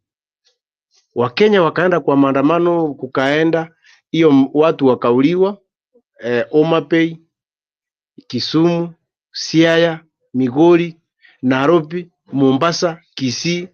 So there is nobody who has been taken to court kwa kuua wa Kenya. Raila akanyamaza, kukakuja 2017 tukafanya election ambapo alipeleka kesi mahakamani Supreme Court. Maraga akasema hiyo uchaguzi haikuwa wa haki. So akaambiwa rudi kwa uwanja, akurudi. Akatuambia mimi niko na plan P. So Uhuru akashinda uchaguzi, akasema Uhuru ni mwizi. Anaamini kuwa Ruto ni mwizi, na huo msimu Uhuru alikuwa mrefi. 2018 akaenda handshake na Uhuru. He went to bed with Uhuru Kenyatta na akasema Uhuru ni msafi kama pamba. Tumekuja uchaguzi wa 2022. Raila ameshindwa uchaguzi, imesemekana ameshindwa, amepeleka kesi mahakamani na ameambiwa ameshindwa. Mimi kama mfuasi wake nimekasirika sana kwamba Supreme Court imesema kwamba Ruto ameshinda uchaguzi kwa njia ya haki. Tumeenda hiyo safari 2023, watu wameenda maandamano, tumeenda maandamano, wengi wameuliwa, most of people have been injured. Raila hakusema kitu. Imekuja 2024, bado vijana tumerudi kwa barabara tukisema we need what we call good governance. Raila akiwa mmoja wao tumemwambia wewe kaa kando. Tumesukuma Ruto mpaka mwisho, lakini Raila amerudi kwa mlango ya nyuma, ameingia kwa serikali na watu wachache, na amesema kwamba Ruto ni mwizi. Unaweza ingiaje? How will you collaborate with a thief? Somebody who has been looting the resources of the country and now you are in bed with that person. So wewe umesema utaenda AU. Unaenda AU, sisi wa Kenya utuache kama tunaumia, tunasikitika ndani ya roho zetu. Ile yenye tulikuwa tunatarajia hatuchapata. So mimi sitaomba kwamba I'm sure Raila is not going to win that seat. He is going to miss that seat terribly. So maombi yangu ni Raila ataanguka, na tunataka tuambiwe resources yenye anatumia ni saa nani, na hiyo kiti yenye anataka kuwania iko na manufaa gani kwa nchi ya Kenya. So mimi kuniambia ati sasa tungoje ati election ya 2027 vijana wasiwanie, so there is no IPC in place. Kama kungekuwa na IPC in place, I was to test with these people of Ugunja kama wangepea mtu wa ODM kura. Mimi ningesikitika sana na watu wa Ruo Nyasa kwamba watakuwa wanaamini mambo ya Raila. Raila has made most of people to be killed. Number one, alifanya Musanda akauliwa 2017. Huu msimu nani ameuliwa, anaitwa huyu Major General, huyu mwenye alikuwa huyu jamaa wa Siaya, mkuu wa jeshi ameuliwa, Ogora ameuliwa, na Raila hajaongea hiyo maneno. So most of people from Ruo Nyanza, I'm from Nyanza, I used to believe in this man. Mimi na huyo mtu mimi hapana, huyo ni msaliti kwa Wakenya. So Wakenya tufanye hivi, tusije tukarara. We are going to fight up to the end, kwa sababu ni rais mgani anaambia Wakenya there is no people have been abducted? Anadanganya watu kule Kisumu. Wakenya sisi ndio wajinga. Mnalipwa shilingi 150 ama 200, mnaenda kwa mkutano ya mwizi, mnaenda kwa mkutano ya madara, mnaenda kwa mkutano ya mtu ambaye hapendi nchi. Sisi ndio wajinga. Mimi uwezi nilipa hata shilingi 1000 niende kwa mkutano ya mwanasiasa na ninajua is rooting from people. Mimi siwezi, mimi sina hiyo roho. So civic education inastahili kwa watu wetu kule kijijini, na wengi ni vigumu sana. Kama ninaona young generation wanaenda kwa mikutano ya Ruto, hiyo ni mimi sijafurahi hata dakika moja. You cannot choose two individuals kwa serikali. Unawaambia ati yao ati sisi tuko kwa serikali, unaambia watu wa Kisumu I want you to join the government. People of Kisumu have been in government 2007. Anyang' Nyong'o alikuwa minister for planning hiyo wakati wa election ya 2002. Wakati tulifanya election ya 2003 Kibaki aliform government. Raila Odinga was a minister for roads and construction. Anyang' Nyong'o was minister for planning. Ni saa hii wanakuja kutudanganya ati wako kwa serikali. 2007 we formed a government, a code government, serikali ya nusu mkate. Raila was a prime minister. Akina Anyang' Nyong'o walikuwa kwa nini kwa serikali. Oru Ochode marehemu walikuwa kwa serikali. So mnadanganya watu ati kwamba we want you to join the government. Which government? The government which is not working for the people. Mbona tunakuanga waziri wa madini. Kama madini iko Kenya, mbona isaidie wa Kenya? So it is high time for us to fight for our country back. Thank you. Keuti, shukran.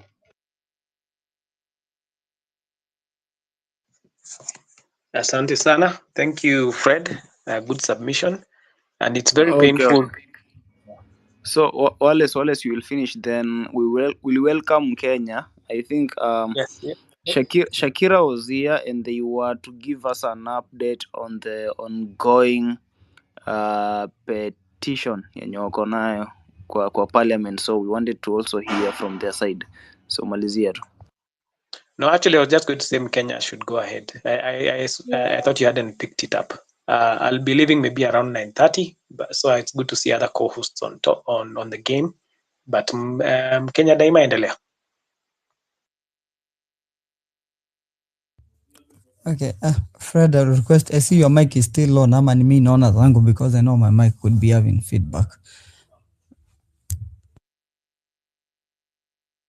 His mic is off. Nice. Msijali bana. Huku vitu hazionekani mzuri, but it's okay. Anyway, guys, let me give a quick overview of what the petition is about, in case someone is hearing it on the first time. So when you look at the IBC law that was passed through recommendations of the NADCO report, yenye mliona politicians wanasign wote pamoja on that day yenye walikuwa wamepatana, ilikuwa State House. What it did is through that NADCO report, it excluded the youth from getting being in the selection panel. And why this is important for us, the youth right now, we form 70% of the population, and there is no way 70% of the population can be excluded, can be missing from the IBC selection panel. The IBC selection panel is the one that is responsible for selecting the commissioners. The commissioners are usually selected from the IBC that selection panel of 9 people yenye imesetiwa currently na nini.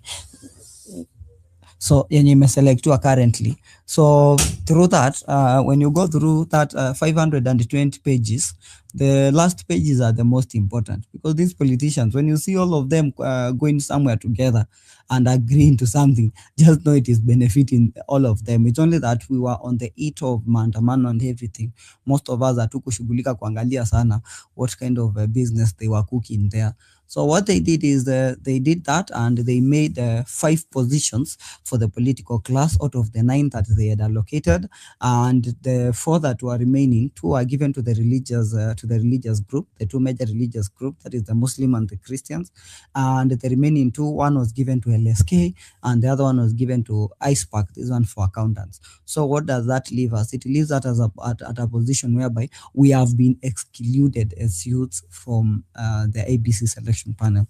That's why me, Kasmuel, another lady called Diana, another lady, and with the guidance of so many other people, that we reached out on what we can do to petition the law to make sure that the two main people that were missing, which is the youth and also the people living with disabilities, were also excluded from that. So we made sure that we did a petition that includes us. So let me take you now through the timeline of the petition. What happened? I submitted the petition to the clerk of the National Assembly on 9th of August. And after I submitted the petition, we started following up with different groups of people, because we are not just going to be people who do things, then we don't follow up them. And in that petition, we have me, Kasmuel, and Shakira as the petitioners. So what we've been able to do so far is when we followed up, we met with the LSK team, and also they advised us, because LSK team, we met with Colin Sothiambo, who is the parliamentary advocate from the LSK, and also he advised us, and also he made sure he made a few calls on our behalf to make sure like petition imefikia wapi and all. Then we also went and met with the civil society, as well for the advice that we met with Mr. Suba Churchill, also, to get the advice. Then from all these contacts we met, we were able to understand who sits where in the parliament. One of the people who sits on the business committee, where the petition will land first and make sure it is forwarded to the guy is just the Morangiri, or whoever sits, whoever handles such petitions. It's Murangiri, I believe so. I don't know, it's Murangiri or Murangaru. I could be getting the name wrong. It is Emilio Thiambo, the deputy minority whip, and that's where we went to, and also we met with the religious council, because the religious council, they have selected, they have been given a position to select someone. So we met with NAMLEF, that is the national Muslim Leaders Forum, NAMLEF. I could be National Muslim Leaders Forum. We met with the NAMLEF, and we also met with the chairman, the IRCK, that will submit 2 members. So from the Muslim side, it is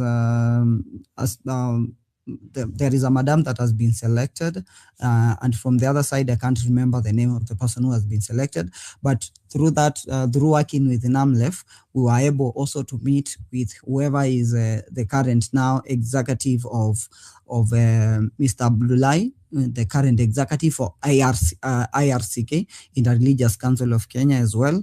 Then from there, now we went from the meeting with NAMLEF, because we had to meet them and ask who they've selected, what was their criteria as well, and how they can help us, we as petitioners, as young people who are fighting for the inclusion in the IBC selection panel. So NAMLEF have been very helpful. That one is, and it's a good, we young people understand that there are people who are standing with us.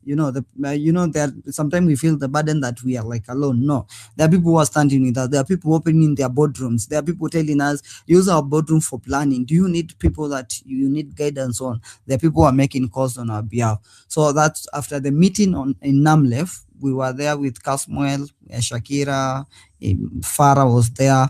We went straight to meet with Millie Odhiambo somewhere at our office, somewhere in Arboretum, and Millie Odhiambo sits in the business committee. That's why mlituona na picha tukua tumepigwa na Millie Odhiambo. There are people who are like, kina Mgenya, okay, they were cooking Kasmuel, but I was in that picture anyway. They were like, those guys have started meeting politicians and all. But this has been a process that we've been following up, and anyone who is standing on our way, we are going to meet them, whether they live in State House or wherever place that they live in. Even if Millie Odhiambo lived, she was in Suba or whatever place she represents, we would have gone there anyway, because we want to make sure that that petition gets to the floor of the house. And now we went there also. Every person we meet, they were also giving us more guidance, because some of the things, we are just lacking the gap in terms of understanding of how some of the things are done. And it's not like it's a big gap, but it's because most of us young people have lacked people to guide us on how to do some of these things. So that's why some of us, like me, we've decided to be very involved in these processes, because if we are not involved in these processes, yes, I know I can just sit down and be like, oh, I'm just a software engineer. But again, even if I'm software engineer, when it comes to the matters of the national importance, I think it's all hands on deck. So Millie Odhiambo advised us on where that what next steps we should do to make sure that we give maximum pressure, because she told us plainly that the Parliament of Kenya operates under pressure. It doesn't things are just taken lightly if there is no enough external pressure. So she told us immediately when we leave there, we go write a letter to Mr. what's the name of this guy at the clerk of the National Assembly to petition, to request the letter to be it was a letter to request our petition to be given a priority hearing. So we did that. Then it's the letter that you saw we submitted 2 or 3 days ago on 27th. I think Shakira shared that. We submitted to make sure that, because the parliament right now, it's in recess and it will be back in the second week of September, to make sure that the first order of business, it is our petition. It's our petition that will try to amend the law.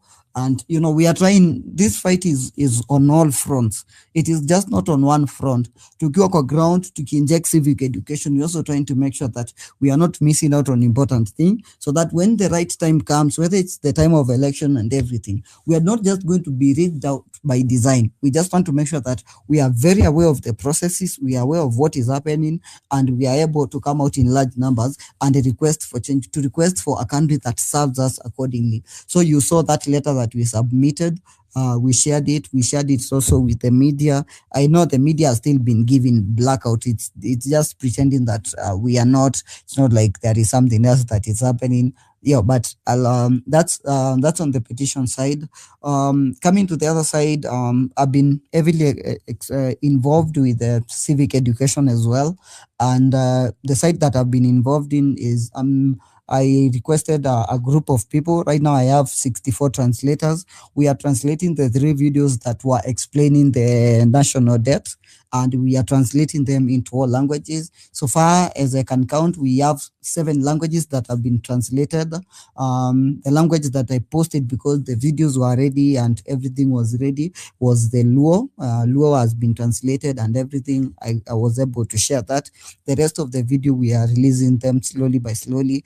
And since there are 64 translators, you know, they are moving at their own pace, but I can confirm around 7 languages have been fully translated. And the reason why we are doing this is because when you listen to that message, you start to understand about our debt, and people start to understand they are not having any debt to pay, or people have been, there is all this money that is coming, it never gets to us, but it's Kenyans who have to pay for it. And the more this information, why this information was important is that's the moment on Spaces we started questioning lawyers. We are like, okay, if debt is not it does not reflect anywhere from the Auditor's General report, it does not reflect that we were given this money. Can we still pay this money? And they were like, no. Our constitution states clearly that if the money was not used on any project in Kenya and it went to personal account, we are not liable as Kenyans to be able to pay that money. You see such conversation, but we need this just information that just flows on Twitter. We want this information ikuwe na mtu wa mashinani, ule mtu ako pale nyumbani kwetu Seikuru akuwe na hii information. That's one thing that we've been really pushing. So so far I'm having 64 translators. We have 7 languages. At least we've released all videos of Luo, but we still there are new illustrations that are coming. We'll also try to include them. We are targeting, at least if I'll be able to do over 35 languages, hata kama hazitafika all 55 languages from the translators I have on board, I would really appreciate. And you guys, you have only one mission. Anytime you get this information, whether it's from TikTok, whether it's from whatever side, kindly you have only share chukua information, eka kwezo groups za WhatsApp. Kindly keep sharing this information. That's how we are going to make change. And on another thing, if you would also like to support the translators that I'm having on board, you can just come to my DM. I'm the one who've been supporting them, and also a few friends. So kindly just come to the DM, and we can keep doing the good work. So the other thing is, I can talk. Let me also. This is a message to Kivoda Kibwana. There is a space I was in, and we were in the same space. And let me say this, just consider this my public apology. And this is sometimes it's lack of knowledge, just because I'm from Mukambani and I was a little bit frustrated because of feeling like some of the things that were done in Makueni were not so long lasting. But why I'm here is, through interacting with several people in the civil society, interactions with Collins Odhiambo in LSK, interacting with people like Suba Churchill, we are able to see some of your contributions. People like Kivuda Kibwana, some of the roles you played for this country, they are really big roles. And this information we are able to get when we interact with such people. So the thing I want to tell Kivuda is that what we are lacking as youths is the capacity. is it's called let me put it like capacity building. We are lacking all these information. We are lacking the understanding on how we can play some of these roles. We are lacking see new guys mentoring the young guys, especially the people who are in the civil societies in the 90s, all those guys. I know they got into the government, likes of Kinamada Kome and all, and they forgot the role that the civil society has played in shaping this society. So as much as I'm uploading Kivoda, all I want to tell Kivoda and the rest of the guys in that bracket is that some of us, for me, in whatever year I was born, I'm a Gen Z, and being a Gen Z, there is much of the information that I really don't know. You get, and the reason why I don't know, it's not that I'm ignorant, is that actively we've not been seeing you guys trying to pick young people. I don't know if you've taken likes of Wanyama, Kina Kioti Songo, and called them into your office, trying to guide, trying to offer some guidance. This is the guidance that will help us to understand how these processes are done. I understand some of these government processes. The first time I've been involved in a petition, and I mean, my whole life is just indoor and probably, but first time I'm involved in a petition. I'm not a lawyer, I'm involved in a petition, and I'm learning all these processes are done. We are also learning so many other aspects. But how are we going to learn if, there is an intergenerational gap? And being on space, yes, it's playing a role, but I would like to tell people like Kibwana, just take an active space. It's not, sometimes I sat down with people like Suba Churchill, and you will be surprised. In 1997, Wondo alianzisha 88 because there was a sabasaba, like they did a 88. There were abduction by Moi regime. Several guys were killed during that time, and people like Kibwana, they really played a big role in helping and kusaidia. But we will never know you guys were pioneers. We will never hear these stories because these stories are not on textbook. These stories are not in the history that we read. So if you actively, while you are still around, pick people kina Kioti Songo, kina Wanyama, kina Farah, let's say kina Mkenya Daima of today, and they be under your I don't know, it's I mean, whereby we just see it, we just get to learn how a few things are done in the country. We might be so good in what we do. Yes, I'm a good software engineer, or I am not, but I might not understand how our country runs. I might not understand some of the struggle you guys did and how you are able to maneuver. That information is really invaluable to the most of young people like us who are in pursuit of a better country. I understand several years ago you guys were young and you are also in pursuit of a better country, because we've moved from Moi Senior, who we never experienced, now that we are having another Moi Junior called Ruto. So it means it's a same circle. So there is a lot, and you guys were able to overcome. You guys were able to overcome Moi.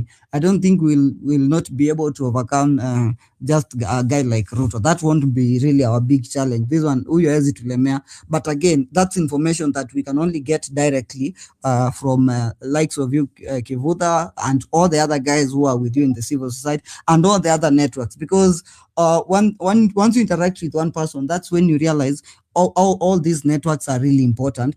And the thing is, sometimes these guys are assuming that we Gen Z, we are unapproachable, we are not able to learn, and now they are trying to paint us as, just because we said we are leaderless doesn't mean we are not ready to learn. We are ready to learn, we are ready to absorb all this information because we want to understand some of these processes.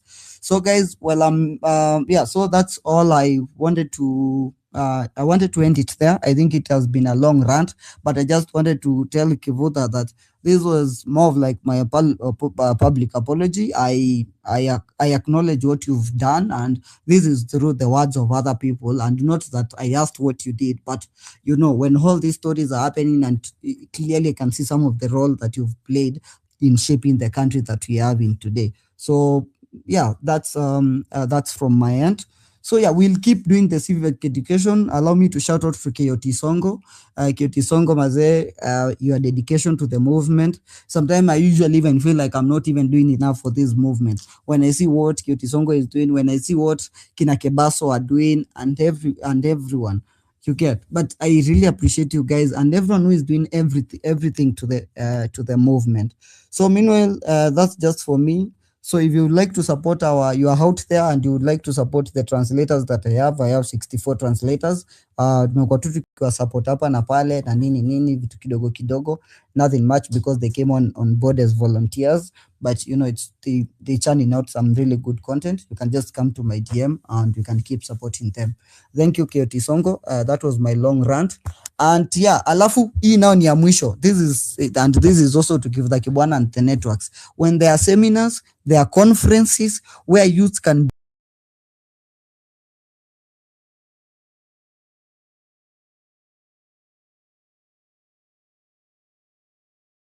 be involved.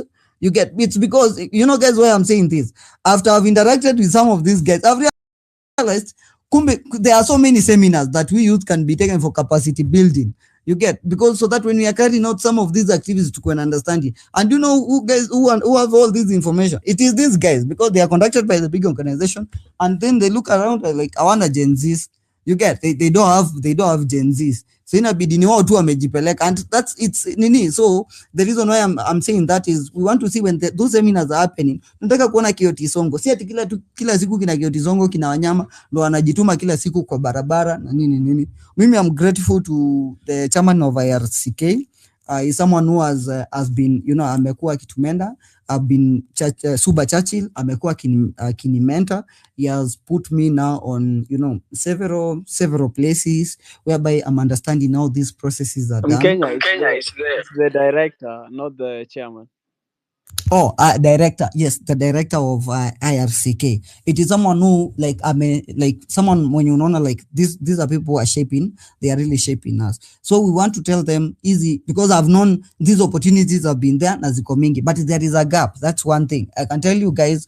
There is a meeting I've been sitting, and in those meetings there is a very huge gap, because hawajui who Gen Z to talk to. Hawajui kabisa, because despite they have Gen Zs at their home place, but hawajui Gen Zs si wengine ni hao kina Kioti Songo, kina Wanyama. Just write to them, tell them Kioti Songo I invite you to my office on 1-2. That guy will be available and you'll be able to you know, you'll be able to help us, you know, to be able to help us grow, because there is some knowledge gap that we are missing as Gen Zs. That's why you see on some aspects we might be failing in terms of the movement.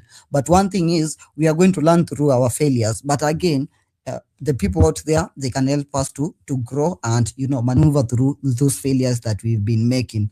So yeah, kusikiza advice ni free, kuifuata inakuanga our own decision. Kama tutasikiza advice tuone hii advice ni haitusaidii, it's okay. But most of the advices I've listened to, it's very practical, because these are people who went through the same struggle. So guys, msitu assume kina Kivuda and your guys, msitu assume all the guys that you can have reached to, wacha wakuje and nini. And almost to give a shout out to Nonini, whatever you did in that song, immortalizing all the guys that was more than music, and always appreciated. It's your guy from Sekuru Kenya Daima here, and yeah, I'll peace out. Thank you very much, Mkenya. Hello everybody, good evening. Wanyama, can I add on something that I think he forgot? Farah, kidogo tu. Binti, how are you today? Yeah, no, hi. I'm offended actually. That's the Good evening, right though. response. Yeah, no. I wanted to come to you first and go to KOT, but if you want to give Farah first, then that's your it's up to you. They have always been, you know. Wanyama, I can't hear you. I don't know if I'm just tell Farah Wanyama has refused. I've always been the host and giving Farah. him the first chance to speak. Mwambie nimekataa. Okay, I think Mkenya forgot that Farah, Konutiski.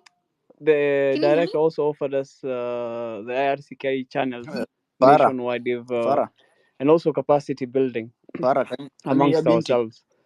The offer of the nationwide channels.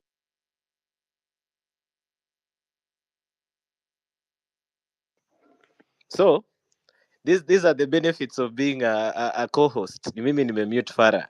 Mtu ako na shida, ambie Farah ni mimi nimemute. Farah, come back to the mic.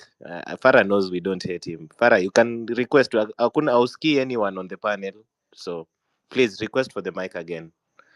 So, what I wanted to say is this. Just a quick one. Yes, I've been listening in, and kudos to you as well, Kenya Daima, for also kuna kitu important may happen. He has calmed down and asked for help, which is what I've been trying to advocate. Hata wase wengine kina Keoti kina nani have been trying to advocate. Let us ask for help when we are in a position where kuna vitu zenye we need to accept, we need to learn. Cha kwanza ni, and I'm championing this. Please guys, youth, young millennials and Gen Zs, this is the time you should step up and take these political positions. Kujeni manze. We are forming that group. Me, I'm not doing it in secret. We are forming that group where you guys are supposed to create a community of politicians, not activists. Wale mnataka elective seats. This is the time. Get in touch with me. The list is growing, but I want you guys, me mwenyewe siko interested in an elective seat, but I'm taking the part of saying you guys need to create a community and come together at this point. So, ulizeni, if you want the contacts, the WhatsApp or something, please, uliza. And then also you can get, I've opened my DMs as well. Send your name and your phone number. I will not be acting on anything that is less than that. But thanks a lot, Kenya Daima, for also highlighting that. Binti, choose whether you're going to give Farah or not.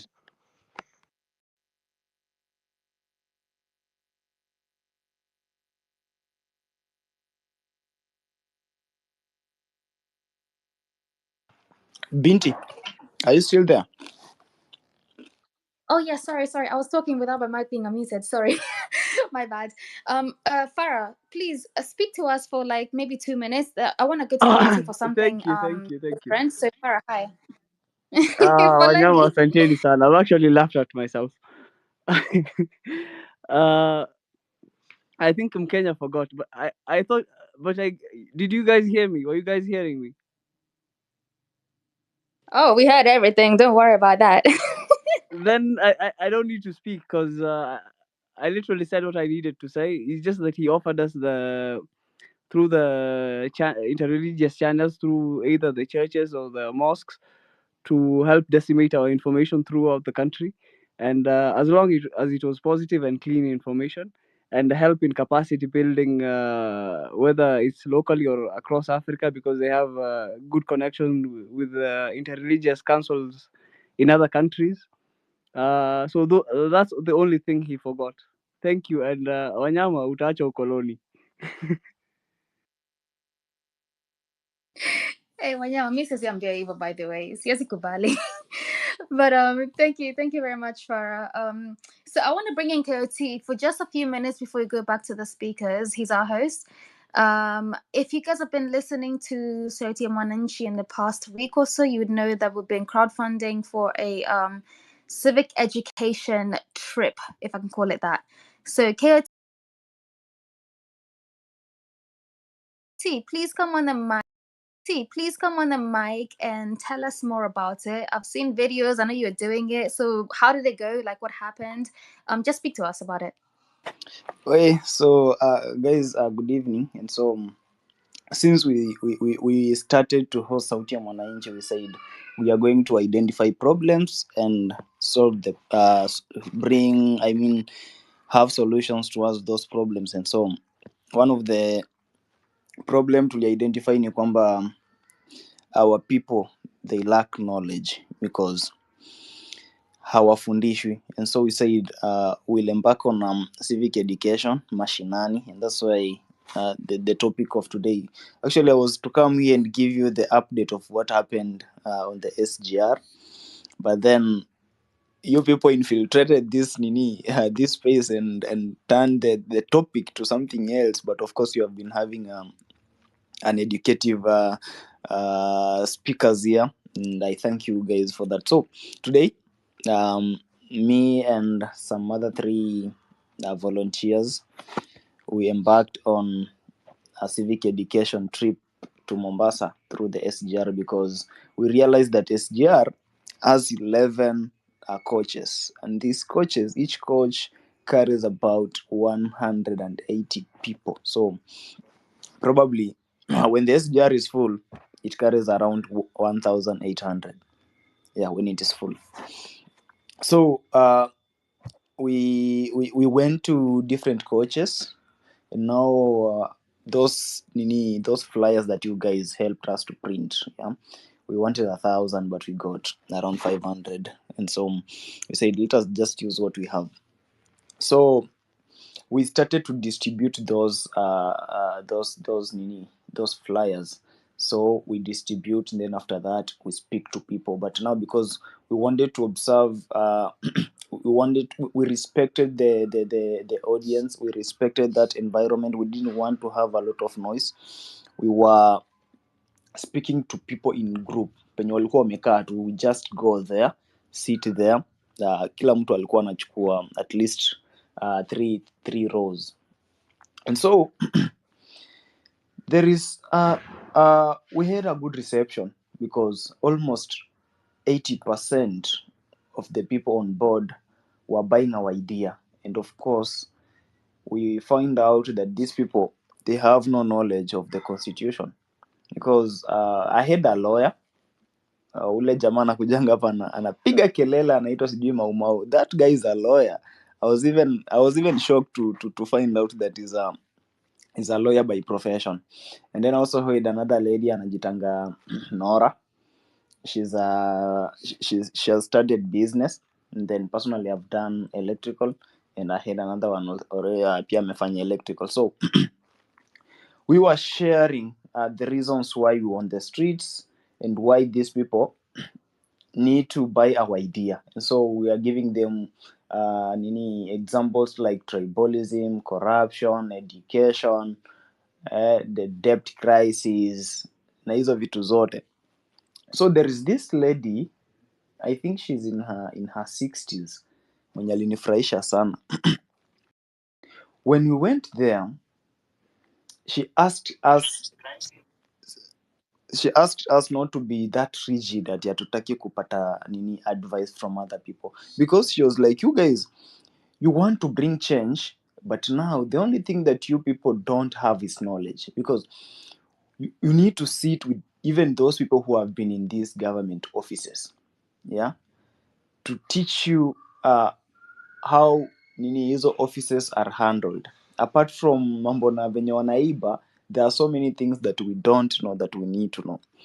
So guys, venye Mkenya alikuwa anasema tu, we need to look for these leaders wenye tunajua have good track records, yeah, those wenye hata wamekuwa MPs and we have seen in their constituencies they have done good things. Those are the people. Nani huyu jamani? Oye Jomas, just a minute, mute your mic. Yeah, we need to find these people and ask them, yeah, for mentorship before tuamuke tuseme now we want to vie and bring change. Of course we will be elected, you'll go in that office, you don't know anything, what are you going to do? Yeah, we'll be creating a problem that it will take a lot of time to solve. And so mimi hata nimeappreciate Mkenya when he was asking the likes of Professor Kivuta to offer a space of mentorship to the young people. Yeah, we have somebody like the former Chief Justice Willy Mutunga. Yeah, he's a good person, he's knowledgeable, he can give us direction. We have different leaders whom we know, yeah, wale wenye hawaja kuwa sana na hizi corruption cases, and they are not that greedy like those other leaders wenye tunajua, yeah. So we need to find them and request them to give us mentorship pia, yeah. We should be calling them even on these spaces, give them even 20 to 30 minutes, yeah. They talk to us, they encourage us, they guide us. So we are still in Mombasa, and tomorrow we'll be doing civic education still at Bunge la Mwananchi, not Bunge, yeah, I think ni Bunge la Mwananchi, yeah. And then after that we'll go and do some charity work in a certain children's home here. We've arranged that. Then on Monday we'll still do the same, alafu we'll plan how to come back through the same means of transport as we continue to inject, because this was the first time yeah, just to stand in front of people and educating them on matters constitution, educating them on matters their rights as the citizens of this country. And of course, because we had that good reception, in fact, other police officers were on board, yeah, and now they even came, sat mahali tulikuwa, and they were listening, yeah. We had a KDF officer, a Kenya police officer, and pia how it looks like they were resonating with what we are sharing with them, because we were giving them facts, what is happening, yeah. And of course, we are not there for incitement. We are not there to talk negatively about the government or any person, but we were there to talk about how the system in Kenya, it doesn't work, and how we need to come out. We really need to come out as young people to ensure that we call the leaders to accountability, to ensure that we are ending corruption, to ensure that tribalism is a long gone story. And so we had a very nice reception, and I really appreciate you guys, because you came through when we requested that you help us get some posters and flyers, because we couldn't just go there kwa mikono tupu. Some people, when you talk to them, they also want to have somewhere to refer from, yeah. And so we had those bulletins, the reasons why the system is not working and why we need good governance. So we thank you so much, yeah. Lakini by next week, of course, mwendelee kutuprintia hizo posters, mtuite mahali ziko tukuje tuchukue, because I had one guy mwenye aliprint 200 and he was like, where are you, come in town and pick from here. And I was like, no, I'm not coming there because I personally don't know you. And he said, let me just give a rider, alafu atakuletea. And the rider delivered those posters to me. Yeah, guys from diaspora also did a very nice job. Yeah, they shared some cash. We printed the posters, zingine hata tuliprintia Mombasa because I have good connection in Mombasa. Nilituma huko pesa, nikawambia just print, will come for them tomorrow. And so hizo tunaenda kufanya nazo kazi kesho. Yeah, and apart from that, guys, I've received a certain book from Professor Kivuta Kibwana, inaitwa Learning Together to Build One Nation. So this book is in PDF format, and I'm sure I can't share it here on the space, so I'm going to create a link yenye itakudirect to that PDF format of that book. Ensure you download it and educate yourself, na pia educate any other person mwenye una feel like when you people come together we can build the one nation. So thank you so much, Nani Binti, back to you. Thank you. Thank you very much, KT. Hey, you guys have heard, like, Yanni, we're not just talking about these things qua space. We are people on the ground that are actually physically doing all these things. So, KT Mabanga, thank you very much for your dedication to this movement and your time, your energy, all of it, and your space too. So now I want to go to Sylvia, then I go to Misiko, then Dr. Majus. Please welcome to the mic. We're talking about civic education, Mashinani. Talk to us, Sylvia.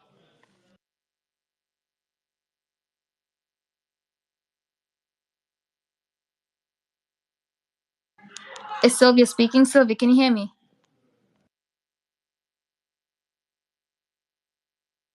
I don't think we can hear you, Sylvia. So we'll go to Misiko. Misiko CEO. Can you hear me? Yeah, clear. I can hear you. Hope you can hear me as well. Yes, I can. Sylvia, just drop for a second, then come back, and then I'll send the mic to you. But Misiko, please go ahead. Okay, sure. Thank you.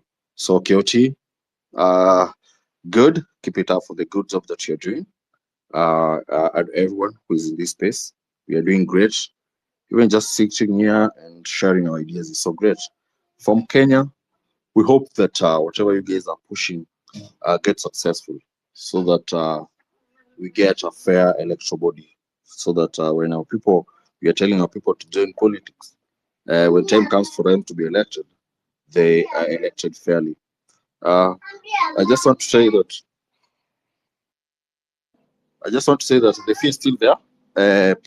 Politicians they still want to hear what people want.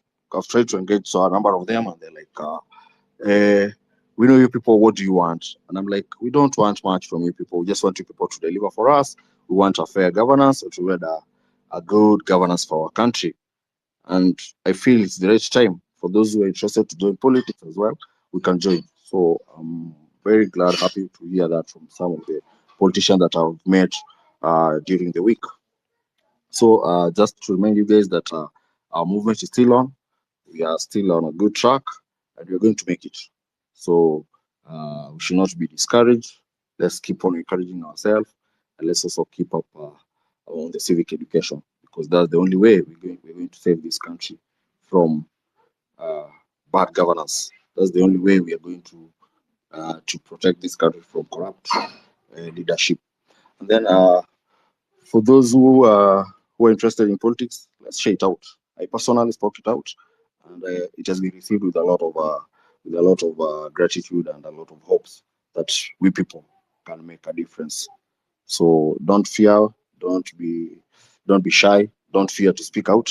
Tell them whatever position you want to hold, and start monitoring what the current leader in that position is doing. And if you realize that he's failing now, that is a good indicator to you that that is a position that is waiting for you to take. So thank you so much. Let's keep it up. I believe we will win. One day we'll be sitting in this space and congratulating our friends, congratulating our brothers and sisters for the good things that we have done. It's not too long before that time comes. Thank you.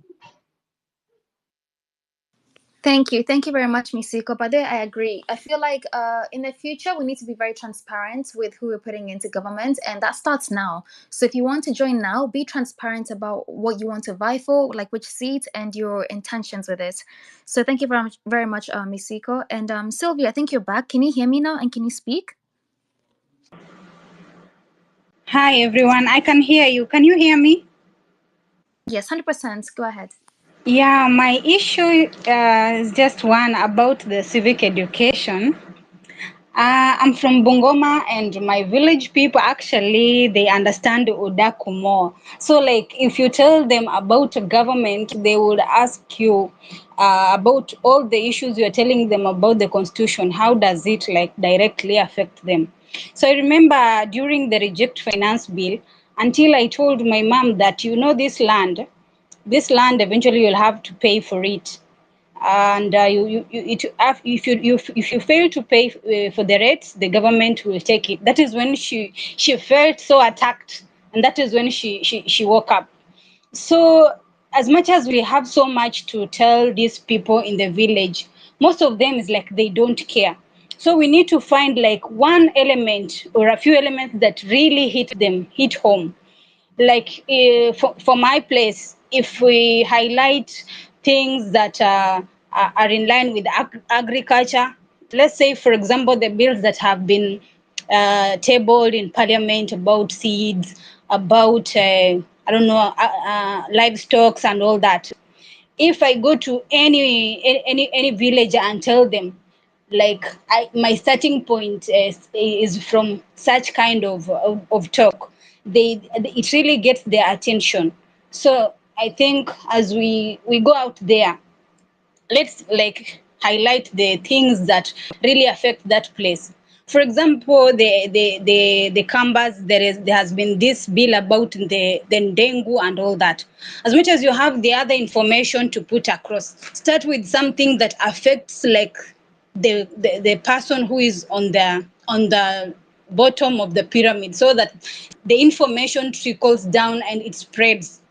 And then I had also like put across that if we can get things like calendars. You see, for a flyer, how many of us have walked into Safaricom shops or any other shops and there are flyers about an item or a commodity that is being sponsored, or maybe there is a discount? We just take a look and throw it away.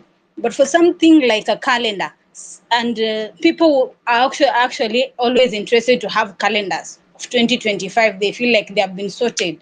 So we can as well use such kind of ways to carry across the information, and we know that information is going to stay with them for some time.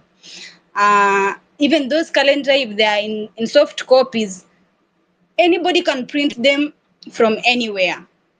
And then another thing about maybe if we narrow down to the county level and sub-county level to the MCAs, if you can use the auditor's report to come up with information about the monies that have been lost in every sub-county, and then direct it to the specific people of that county or that sub-county, it affects them better than if we spread the constitution alone. People, they need to understand what the bad that this government is doing, or the worst that this government is doing, that is even worse than the past regime. So I think that is what I can just say for now. Okay, thank you, Sylvia. I think so that book, yeah, Kivuta, is about how to do civic education. So I'll be sharing that link to the book saizi tu na upload somewhere, then I'll put it here on the Jambotal. So ensure you download it, then read it, understand, and of course do it practically, because civic education is more of practical work. Sio theory tu hapa kupiga kelele. Let us go to the ground and do whatever we want others to do, because if you can't go to the ground and do what you want people to do, then there is nobody who will do it. So let me give it to Misiko, and then Binti will be back. Then Binti, after Misiko, kindly give to the real job, because he was here some hours ago. Okay, Misiko. Hi, Kyochi. I think I was given a chance, and I shared my view. So I think I should give it to someone else. Yeah, I was gonna Maybe say, you are off. Misiko just spoke a few minutes ago, so we'll just go to the real Joe. The real Joe, hi, good evening. Thank you, Misiko. Good evening, Binti. Good evening, Keoti. How are you? We're offended. How are you? I'm offended too, just like you. I'm happy seeing what Keoti is doing. It is really touching to see such. Because he said this last week as a joke in one of the spaces, and today I saw him doing it, and it's very inspiring, by the way, Keoti. So keep up the spirit. This is what we really need for this movement. So that is exactly what civic education actually is. Getting to the masses and just talking to them one-on-one and things like that. However, I wanted to talk about, still in line with civic education, I wanted to talk about something that partly I heard Redemptor talked about, and we are, I think maybe I've said this also before, we are in the information era, and information era, there is also information warfare. So we need to understand that. And therefore, we've seen a few elements of information warfare, even applying to us.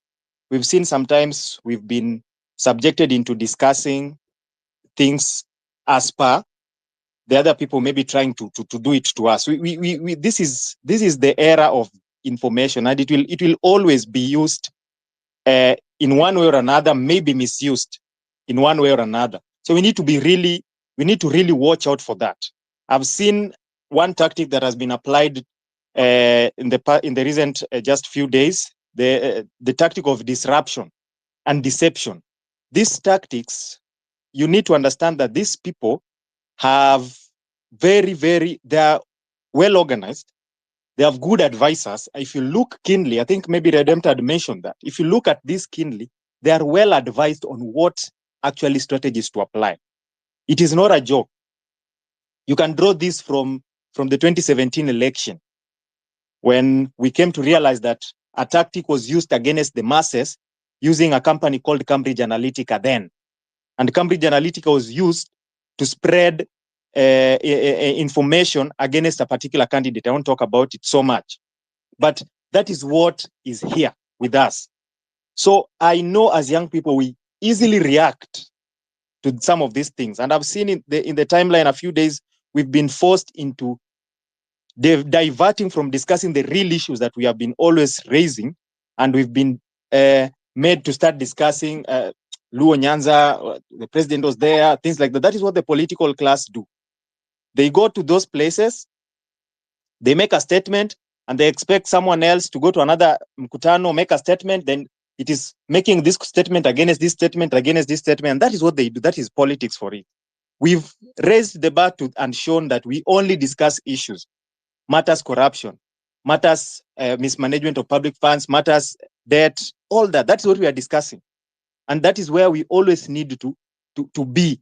And in every civic education, that is where we are always supposed to be. We just need to set the bar to that level.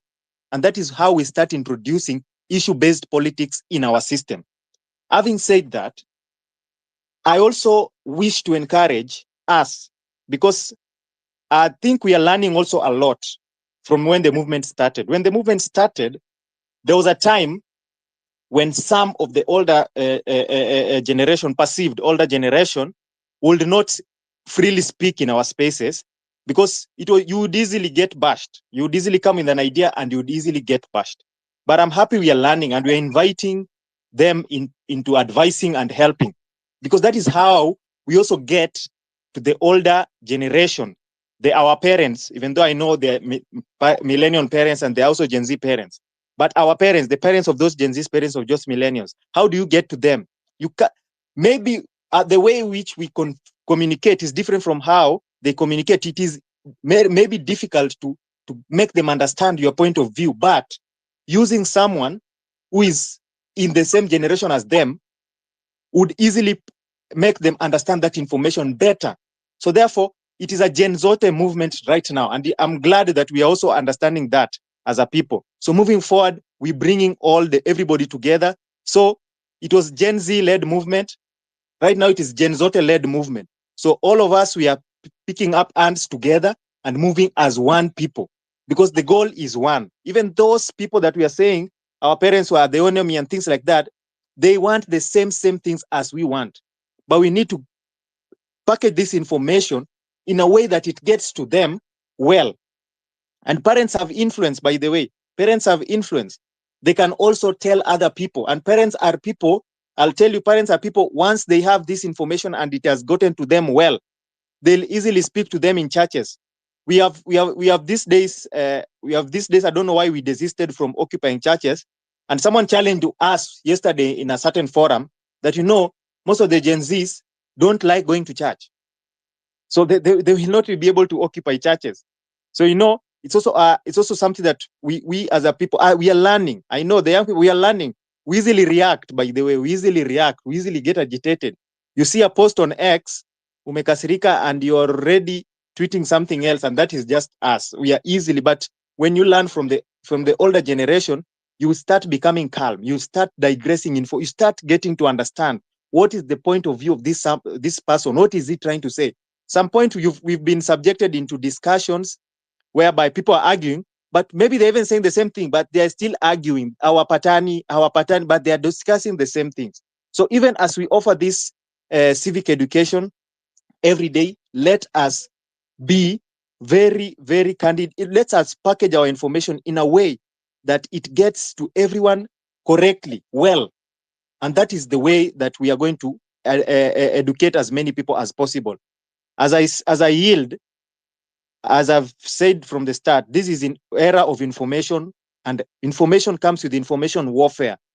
When it gets to that level, don't shy away from using that. We've seen it has worked for us before. You remember the time we were doing Aura for Aura. It worked, even though sometimes there are times when information can also do serious damages. But it is part of what we are fighting. So let us continue to encourage each other. Let us continue doing these things. This is just where Kenya should be right now. We are setting the pace. This is the pace that we are supposed to go with. So thank you very much for giving me the mic. So I yield. Yes, thank you very much, the real Joe. Sorry for the wait, but yeah, you're right.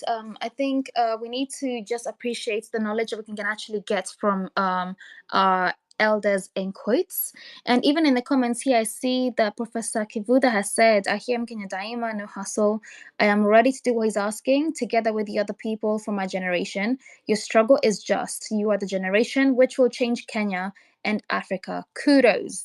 So kudos to us, guys. We're not there yet, but at least we can see that we're making steps towards it. So I want to go to what? Oh, Kenyan has gone. He was here before. Anyways, I'll go to Dr. Majus. Sorry, I know I say you're next. Yeah, Dr. Majus, please go ahead. Thank you, Binti. Thank you, host KOT. And I want to thank everyone who has joined this space. I didn't want to talk today, but somebody talked here that forced me to talk. First, let me start by appreciating every good work that you people are doing. Thank you very much, KOT, for the effort you are making. I saw those your videos. They are very much impressive. And it's come out very clear that you are making a very good step. Guys, me, what I want to request is one, and if in case I'm wrong, I stand to be corrected. Somebody talked here, I think, someone who was talking much about what Raila has done and etc. Our focus, just like KOT said, that when he was in Mombasa, he concentrated on the bad governance. The police were there, the KDF were there, and he was not mentioning anybody's name. I think that one will sell our motive, will sell our agenda, and we will go far. This guy, so-called Raila, I earlier said that let's thank God that he is walking away. The guy is moving. We really understand and feel the pain of what we have gone through, our brethren that we have lost.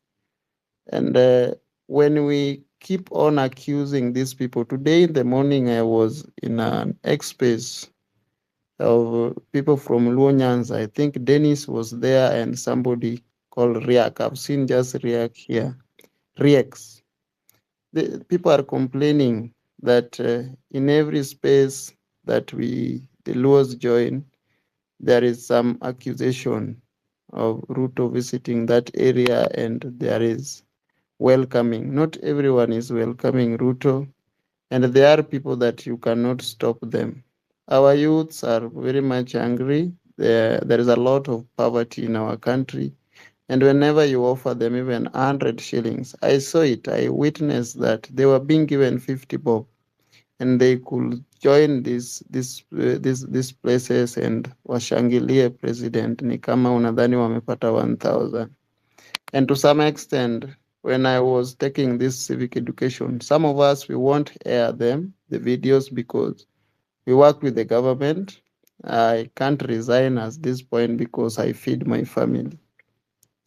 And I have to do this because for the better future of the next generation, for the youths that are here who have not have a good life as we expect, we need to send this bad governance away. So we have to do that. And the people are saying that now that they have some few ministers, they have no choice but to support the government. The government is now good. But the question was to them like, how? Have we ever had these ministers before? We were having these ministers before, but there was no change in litmus paper. The minister doesn't have any allocation that he will come directly and put it in your head and or do something. So for the economy of this country to change, we must have a good president. We must have good people in the parliament. So whenever this lady called Tyrus, when she was speaking, I think it was yesterday, and it's all over in the Twitter, people are complaining of her accusing the Luo nation. So whenever you go out to try and do this civic education, we get it tough as from the Luo, the Luo nation ends here. I mean, Migori physically have been trying to do 1, 2, 3. So it's like hao watu wametoka tu kututusi. I want to tell you that all these politicians, including the ones that we have been hosting in this space, they have done dirty things. I don't want to call names because you people, you understand. Kibuta Kibwana is here, can advise is I'm talking wrong. When ukiangalia tu penye hizi maneno zilianzia, all these people have done wrong things. People have died from Luo nation, great people. And I want to tell you, these our giants, politicians, they used to charge youths by using these people who died. Whenever they mention the name of the people who were killed with the government, people will charge and they will feel like it is them versus us. So I don't think it is high time that we come out and mention. Somebody came here and said that Raila killed Sijui Msando, Sijui Nani, Sijui Nani. It is a bit tricky. Let us bury this and we focus with our agenda why we feel there is bad governance, and we focus on the bad governance. We move on, is when we can change the mind of these people. There is another giant of tribalism. When we keep on calling this, we will not defeat the tribalism issue that we were not having before. Remember, before all these things, we were united, we were partyless, we were tribeless.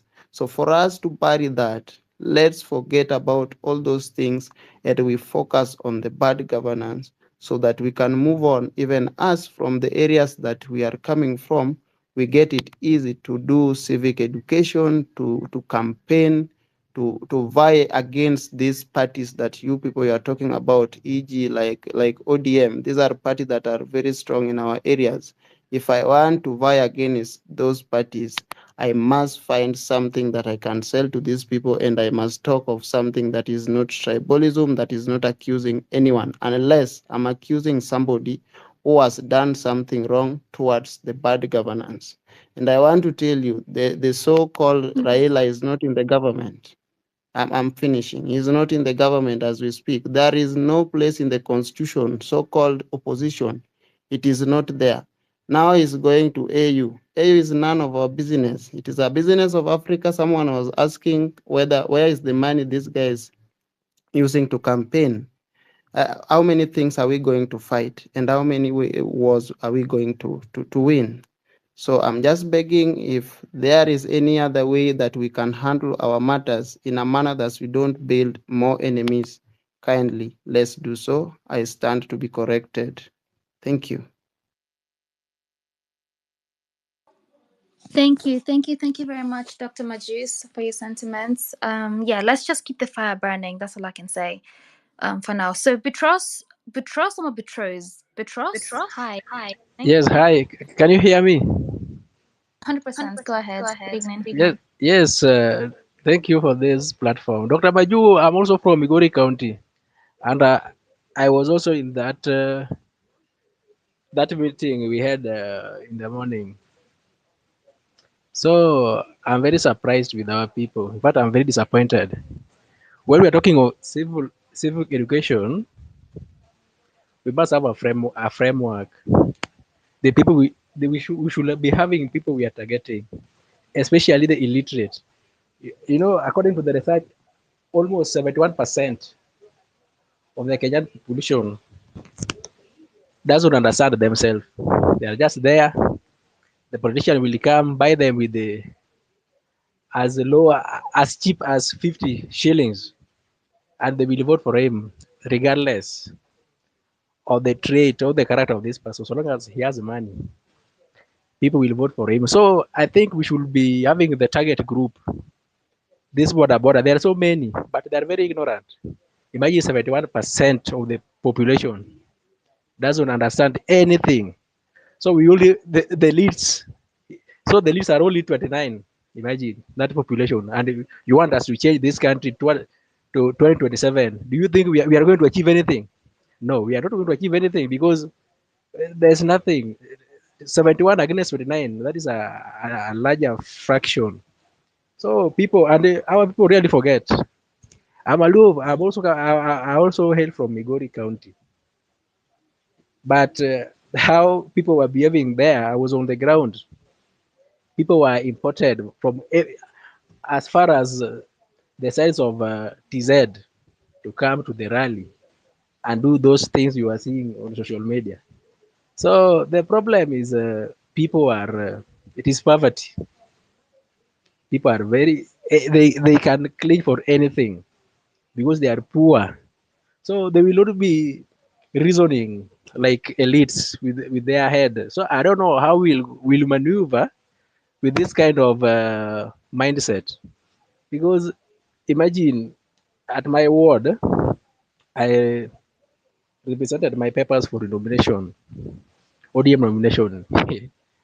Imagine someone a form two dropout was given the certificate of ODM, and is the current MCA. Imagine, is the current MCA, and us with all our papers, with our good grades, we are just here languishing in these streets. So we should be having a framework so that we can fight this political illiteracy, targeting especially our mothers. There are so many, but they have influence. So I think we should be, if we can empower them through empowering, then we conduct our civil education, we can go far. Again, we need we need a guidance from our elders. I'm here. I'm very happy with Prof. Prof is someone who is an intellect, and he has a lot of wisdom in his head. So we should be looking up to such like people so that they can give us guidance. Uh, so long as we have the guidance, we'll go far. We have to do. In fact, we should narrow this 71%. The illiterates, they don't know what is happening. This thing we are doing outside, they don't know. So we should narrow this 71%. At least we can let us make it to be something to be 30 or 40. Because if you go this way, same the more the things change, the more they remain the same. So we need a framework, and it is urgent. And that's my submission today. Thank you. Thank you very much, Boutros, for your submission. Um, we're talking about civic education and just how to keep it going and what we are actually currently doing. So, Nonini, actually not evening, good afternoon. I can see you there in the listeners panel. Just know that later on I will call you to come here and introduce our anthem, our first or second, whichever one you want to call it, anthem. Same way Kirti did to you. Just be ready later on. Anyways, for now, I would like to go to Munesto 20 and then Sankara. Guys, please keep requesting mic. We can see that you're here. We want to hear your opinions. Please speak to us. Civic Education Mashinani. Munesto, good evening. Good evening. I hope I'm audible to everyone. Loud and clear. Thank you very much for this platform and for giving us an opportunity and for the good work that KOT is doing. And this is the way now to go because Ambato is one from a very single step that a person takes. I'm from Meru, where we are in chaos now. So these political leaders yesterday turning a generation to each other. I think there's only civic education that can help us now. I was asking two guys that were fighting yesterday. They are young guys. Some of them were fighting for the governor. Others were fighting for the MCAs. So I was asking them, what is the benefit of us going to the street to agitate for good governance, and then you start fighting each other yesterday, and we saw a student fainting because of the tear gas in Meru yesterday, which is a very unfortunate situation. So we have lost a school in my in my ward. We have lost a school because of the bad governance. There was a conflict between the county government and the Catholic the Catholic Church. They built the school in the land that the governor was claiming it was a county land. I'm a parent there, so I am in pain because it is due to bad government. Our students now are not in school. Personally, my daughter is not in school because of bad governance, whereby they could agree with the church to retain, because that school was carrying more than 1,200 students. 1,200 students. And therefore, now you look at the situation made yesterday, it is no longer bad governance. These political leaders now are making these young people to fight each other. There is a group that is supporting the governor, there is a group that is supporting the county assembly, and in the midst of that fight now, we are losing it, even in Meru. So I support KOT when we say civic education is very, very important, not especially to us that are in this platform, but let us go now. We trickle down to these villages, because we may be losing a country because people have not been taught why we are going out to the street. So I am really in support of this, and I hope we shall win these battles, because it is not about us versus them. It is about the corruption in the country. It is about the tribalism. It is about now. It has even not now. It has trickled down to the villages. They want us to raise to rise against this community, against this community, this language, against this language. That is what is happening in our Meru County. And this civic education will help us a lot. And everywhere we go, let us talk. I was in Kenyozi today. I was talking to few people, and I was telling them we are losing a county because of simple politics. And I was trying to encourage them. Let us put governor aside, the county government aside, because these people have their own interest.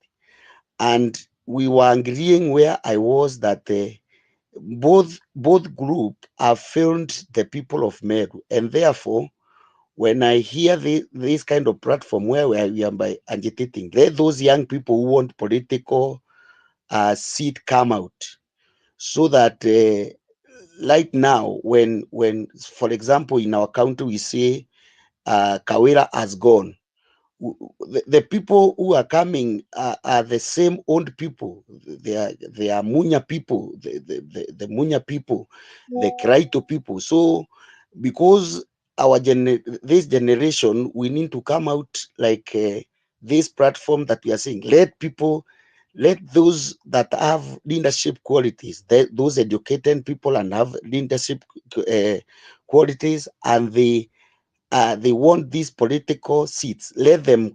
I want to go to Sankara. Sankara, good evening. Then after that, I'll come to you, Dennis Shege. I hope you're here. So Sankara, good evening. Good evening, Pint Africa and the KOT and all the other comrades. Mine is just to, first and foremost, KOT, thank you so much. You are doing a good job. You said this, and for sure, imefika. I've already downloaded the link, and for me, I think it's coming at the right time. I'm from Nyamira County. I think yesterday I told you we have petitioned the IPC. We want to suspend and call off our Nyamira County government, because for sure it's a wastage of resources and nothing is happening on the ground. It's the same like what my immediate Cora from Meru has said, that they're having a problem and they're losing a county to Kiona. So this one has come at the right time. I'll go through it. I've shared it with my 1 or 2 guys whom we are working on this. I stay in a Eldoret, but I've decided for this one, I will relocate back to the village, and I want to go from every household so that we educate our people. Yeah, whatever has been said about 70% of our people don't understand anything, new kweli. That means out of 10 people, 7 of them don't understand what's happened. They're waiting for these political morons to come and buy them with the 50 shillings. Na tunawaweka pale. So it's upon us where we need to start. We need to have coordination on what should be done and at what time. And if it can be all over that we are doing the same thing, leo tunasema we are going for this, let's try to see it. Then we have a means, or now we will be monitoring and evaluating what is happening and what is the effect on it. So that tuone. If it's targeting these 7 people, unasema mimi, like Mimi Sankara, I'm going to make sure I've converted 4 of these people so that they can understand what is happening. And kindly, the host, you can allow me to ask this to Prof. Prof, kwanza, asanti sana. Congratulations, you are one guy umesimama na sisi since we started this thing. I've been seeing you. Na unakuja unatulia. Hakuna ile unasukuma eti unataka kuongea. But this one I want to ask you kindly. On the issue of suspending the county, I've gone through the constitution, but there's somewhere I feel like it's very silent. I don't know if you would be given time to respond over this, about the senator and the women rep. Because these guys, their jurisdiction is the county. If it's being suspended, are they affected? The women rep and the Senate? Because I do understand the other, the governor and his government, the MCAs, those ones would be affected. And if it's being done to its fullness, what is the time period? The commission, whoever will be taking care, what is the time frame they are given so that now we can go and have a new government? Those are 2 questions to Prof. If you would be given time kindly to respond on this. And then to the team, I want to encourage everybody. That we are doing a good job. And let's move out of whatever is being discussed here on the space. Can we move and talk to 1 or 2 people, wherever you are? Like the guys who are doing it in our matatus, in the markets, wherever you are, in the Kinyonsi, go back to the village, Sailo umepatikana pale, call people, talk to them, explain them. Because whatever we are doing is not unconstitutional. It's something that we want to tell our people. Leadership has direct impact on your life. Like now we are really suffering because we went for the worst in the community to be our leaders. We went for the demagogues. People who don't understand, people don't care what is happening to us. That's why we are really suffering. So if we can tell people that direct leadership has direct impact on you, they might start understanding that this thing, for sure, we need to have people who have our interest, not their interest. And at that point in time, we will start changing. Civic education is a continuous exercise. Yeah. Prof, I've been following you. Hata nikiwa mdogo, I used to follow you because you have been on this for long, the civic education. And I can assure you that if we take it up, now this is a game of the mind. Isio ile street tulienda, wakatuchapa, wakatua with our taxes. On this one is a game of the brains. I don't know if they have it so that they can count us back. They might be having the resources, they might be having the structures, they might be having the networks, but if we stand to what is happening, if we support our own, Kioti what is doing that tunasema sasa hapa ndio tuko, my friend, we will make a change. Every move we will be making will be on a positive note to our final and ultimate goal ile tuko nayo. Let's bring our people on board. On the same Kioti, this one I'm asking on you and Pint Africa, is it possible that after we discuss this, we have an evaluation meeting, and when we're coming next, let's first evaluate whatever we discussed. Guys, we agreed on this. Have we implemented? Where are we? How many people have gone to the people? How many people have you talked about this? I've gone to the ground, sorry. And how many people have you talked? What was the response? Tusikwe tunaongea, like if we go back since we started this movement, we have talked a number of things, but then hakuna ile follow-up, what we call M&E, monitoring and evaluation. So that we do that, ndio tujue. I can be given an opportunity, I give from Nyamira County, I've done 1, 2, 3. These are the challenges in Nilipata. How can you help me so that next nikienda, I will know how to handle that. That way, tutakuwa tuna make the impact. Like for now, this is my request, it's my humble request, that we have a framework. One, it's good, Kioti, you have shared your link here, Prof. I've already, like me, download, share all those to my guys. We go through it. We have a framework. This is where we need to start, guys. This is how we are going to move. Yeah. And after this, can we come back and give a feedback on the same? Ndio iweze kutusaidia. Otherwise, we are doing a good job. Mungu atubariki. And now you can see from the multitude ile tulikuwa nayo, you can see the people are remaining. Yeah. We started from day one. We were in the streets. Vitu zikaenda vile zilienda, hatujakufa roho. We are still on. Now, if you look at this, these are the people who are going to make changes in every corner of this country. Yeah. Yesterday I was talking about structures.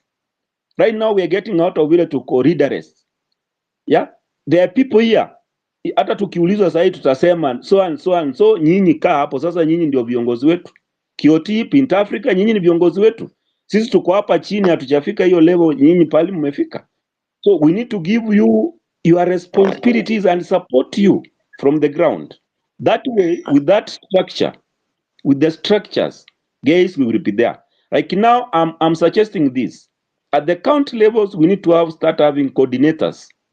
At the national level, nyinyi muko, where we will be having you guys, nyinyi ndio mna to guide. But at the county levels, we need to have coordinators. We move down to our constituents, the smallest, whatever should be our wards, where we need to have those coordinators. So that everything is, or anything which is discussed on the space can be transmitted to the final consumer. Final consumer ni wale watu wako huko village who don't understand anything. They are not on space. For them, they depend on the old means of communication. We can now start incorporating our old means of communication, our local, to local radio stations, where we go and explain in our local languages. Niliona Mau. Mau was translating the constitution into our local language. That is a very nice and clear way of doing things, so that we have it in our local language.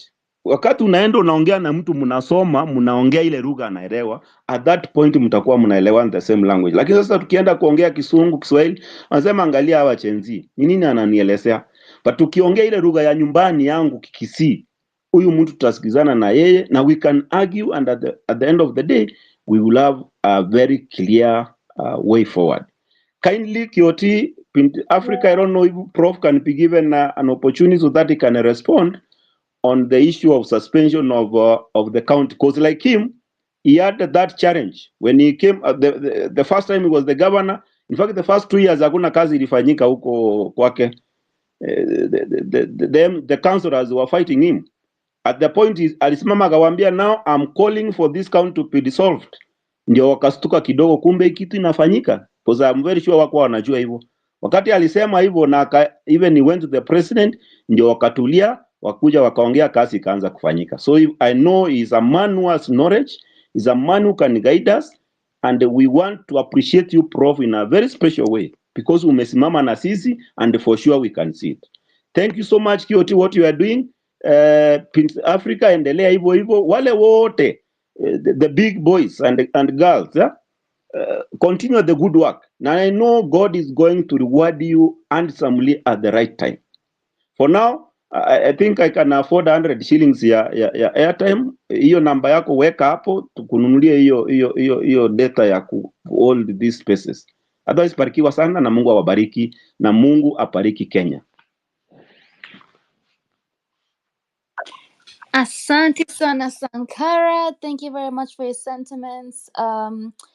By the way, Professor Kivuda, I've sent you the mic. If you'd like to come up, please just feel free to click the mic on the bottom left of your screen.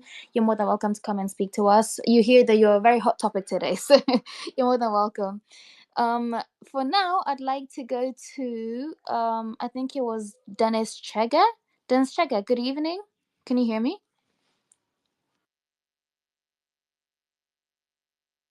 Dennis Chega, hi. Okay, sawa. So Sam Mokaya, I can see your hand is up. Good evening. The Duke of Communities, Mike. Someone is speaking.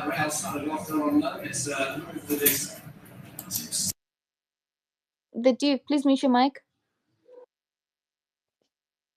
Thank you. Thank you so much, Bint Africa, for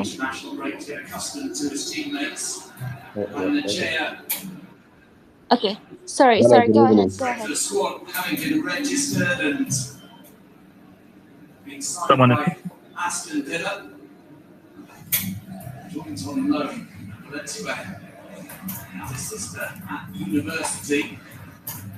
KOT, how come when I meet people I can still hear people speaking?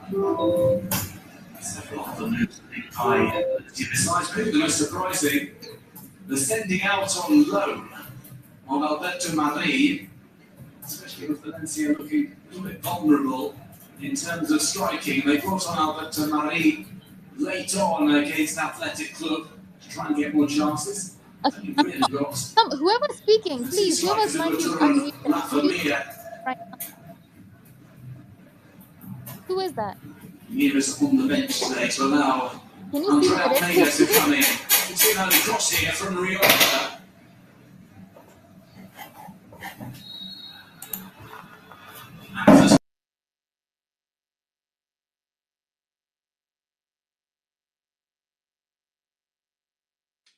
Okay, thank you. Whoever that was, please just keep your mic muted. When you come on the speakers panel, just respect everybody, please. We also want to hear everybody speaking. So, for now, we will go to who had I said before? I even forgot who I said. But I can see that we have Professor Kivuda Kibwana on the speakers panel. So I'll give you a chance first to just speak to us because you've been a very hot topic throughout this whole session. So, Professor, please go ahead, speak to us. Thank you very much, Binti and Court and all these heroes and heroines who are wanting to make our country better. I just wanted actually to listen more than to be able to, because it's good, first of all, to listen, because even if, as you ask, you want some of us who have been there before to offer some advice, we can't do that before listening in and really knowing what is it that we could do which would be helpful. But I like the fact that even after the street demonstrations, and I'm not saying that they have ended, but the struggle has now taken another form, and it is multifaceted. It has so many parts to it. It has so many strategies to it. And it is like, if one can use this phrase, it is like political guerrilla warfare. I'm not talking about armed guerrilla warfare, but political, because when you attack from different positions, whether it is going to the SGR, whether it is going to the to the village, whether it is going to the Kinyozi and talking to people in the Kinyozi, whether it is diaspora, injecting from there. I think this is something that didn't happen before. The struggles tended to be very focused on one particular broad strategy, and therefore I commend you and all these young people who are going, all over the place, talking to people, even when the resources are not as much as they should be, what Akina Morara are doing. And so this is very, very important. And I think as I've listened to this conversation, this thing of negative ethnicity, tribalism, it's something that must be fought tooth and nail, because after you guys said you are tribeless and ethnicity should not be used, there is now a reconstruction of it by the political class, because that's where they are home at, and that's what they use to, if I can also use this word, to stupefy our people. And I think in terms of this civic education that you are embarking on, I think it is something that, and I think this is happening because I have seen other spaces where in Nakuru, where in Nyandarua, where in each county there is an X space. There, in many counties there are X spaces, and that should be continued, because that's where you are able to get the people who will now also inject up to the village level, that's where you build the ideas together. And that's where you concretize what are the messages, what are the strategies, and so on and so forth. There's a place where I said there are 1,450 wards in the country. 1,450. And I think there is somewhere else where I saw that the villages in Kenya, where there's a village elder, there are over 100,000. So the idea is to really go as deep within the country as possible, and actually at some point see the possibility of getting to households, and that is why I can't talk about some of the strategies that we use now, because that requires some other time, and we have written a little in that small booklet which was done long time ago, and it needs to be reviewed in terms of how technology now is impacting on civic education. And I believe that if you guys, and with whatever assistance you need from us, advisory or assistance, if you are able to kill negative ethnicity, even as somebody said, from 70% to 30% or less, if this business of handout is also dealt with, so that as you talk to the people, you ask them,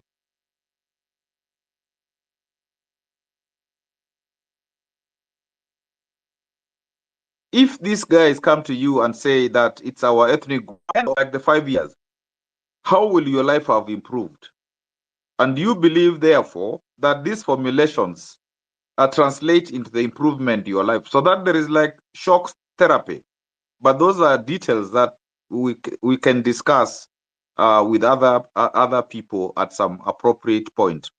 And I like what you have said, that we are there to help you. Like in the 90s, through civil societies, we did a lot of civic education. And we have some knowledge about that. But you have also knowledge about civic education, political education in this era of technology. So those two can be merged, and they are helpful. And I am ready. All those people, Akena Willie, all those people, I'm sure. Akena Omtata, I'm sure. Akena, all those people who, like somebody said, people know government, people who can say this is what happens and all that, can be helpful. And I like the idea you have proposed of young people now who, because when you say corruption must go, when you say the bad leaders must go, then who will replace them? And it means that you must replace them. And actually, there is somewhere where I said, I wish in the next, whatever we have elections, I wish that at least, at the very least, half of the people in the county assemblies, people in the parliament, people in the executives, both national and county, they can be Gen Zs and Gen Ys. And this is not a dream, because if there is good strategy, it is something that can happen. And around the world, people are becoming MPs, like in UK at 20s, in European countries, people are becoming even prime ministers in their 30s. Obama became a senator at 45 and later president. So this idea that young people cannot take over, it is a wrong. Baki, kina Matiba, kina Michuki, at independence, they were permanent secretaries, they were ministers in their 30s. Kina Dedan Kimathi were fighting, leading the war for independence, some in their 20s, others in their 30s. So what you are doing is right. It is vindicated by, and so what I have said in another space is we should even make a young leadership mentorship program, so that we can go through what do you do when you are vying, what is required, and all that, and we can go through all those to be able to assist those who must vie for these positions. And just finally, Court, to answer, and Binti, to answer the question by Sankara. I have within the section for writing some messages, I have said which are the relevant constitutional the part in the Constitution and in the County Government Act, and I have no problem discussing with Sankara offline what happened in Makueni, so that can be helpful in that situation. And I appreciate what Kenya Daima has said. We knew that you wanted, first of all, to do your imprint and to say that this new force has arrived.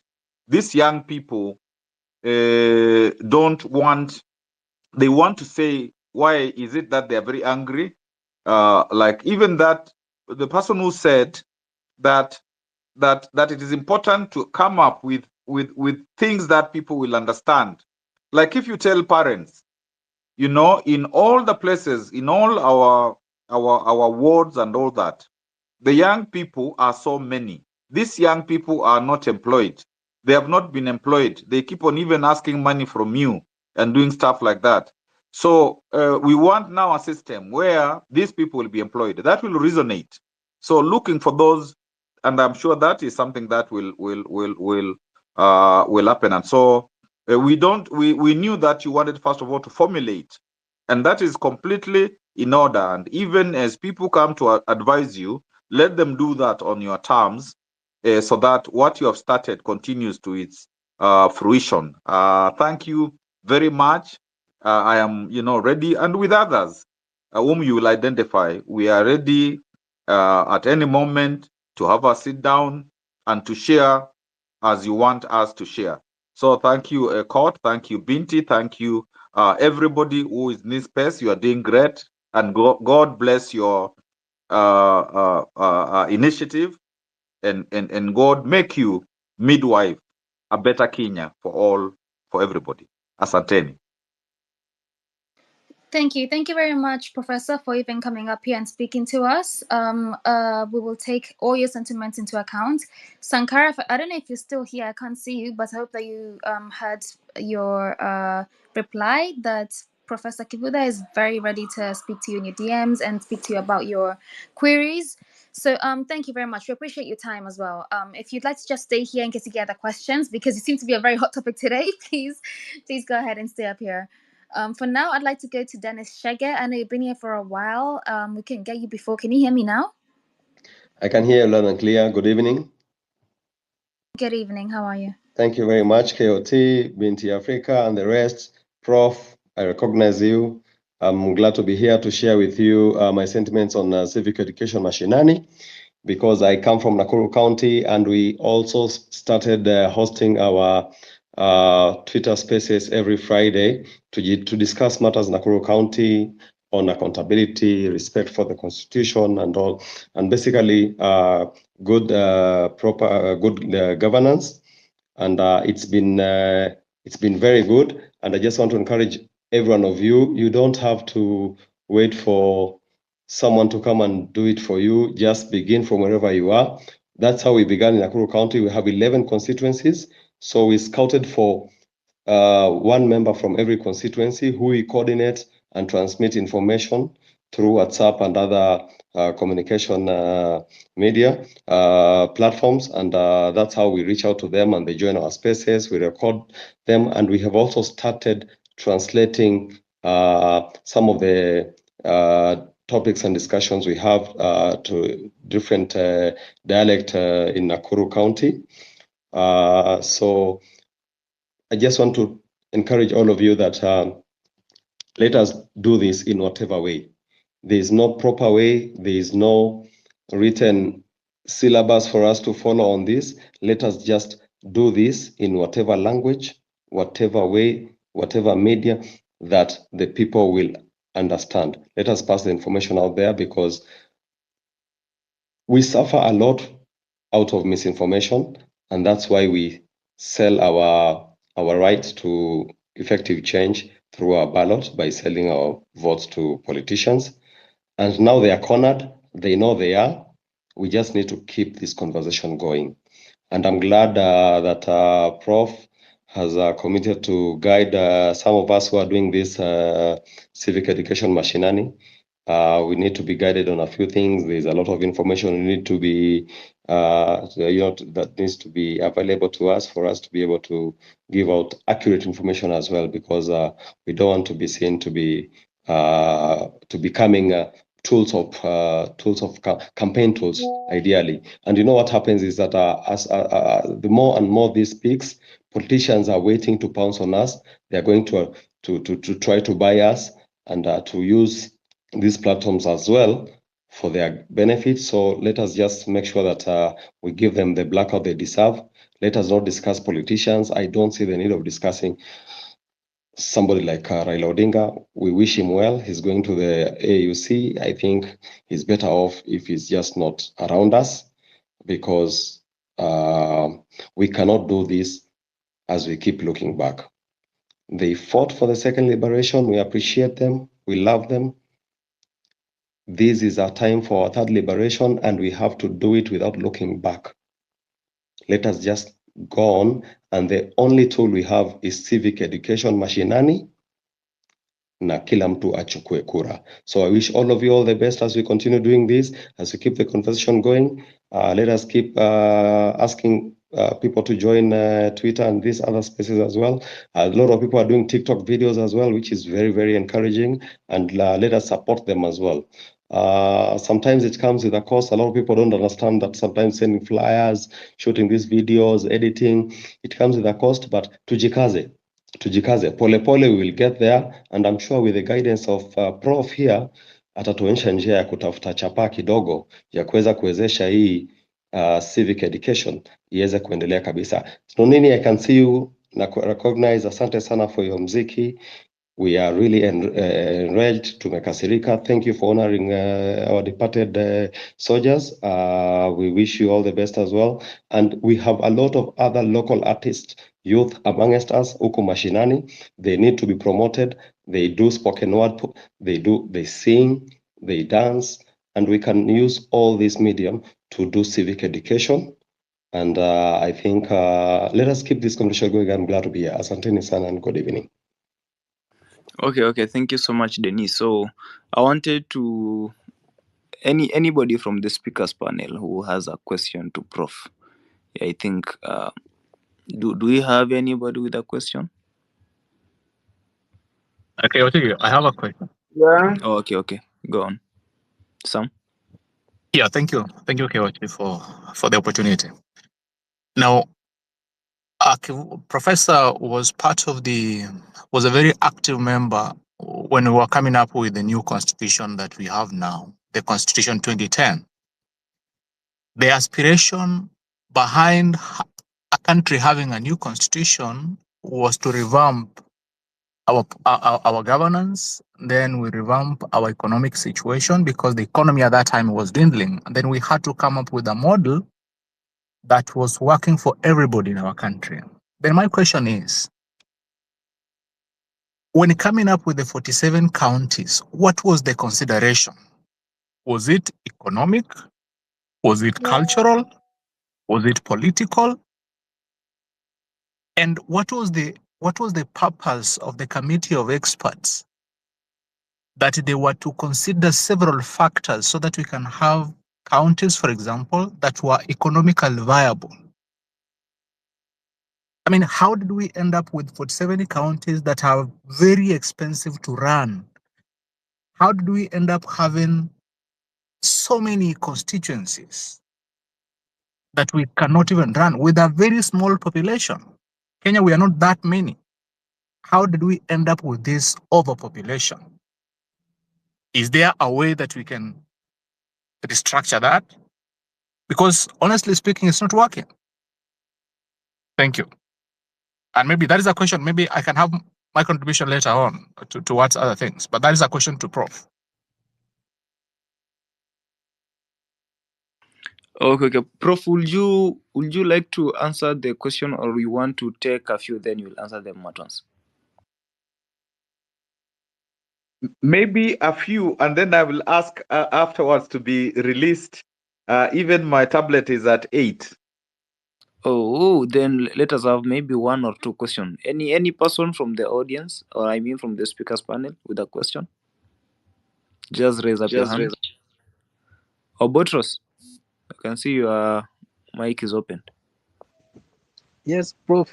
Thank you for that overview. My question is very simple. Like, I think the devolution has refused to work. I don't know it has refused or it is us, the people who has make it to be stagnant because it has failed. So can anything be done now that it has failed? Thank you. Okay. Any last question? Just a minute, Binti. Any last question?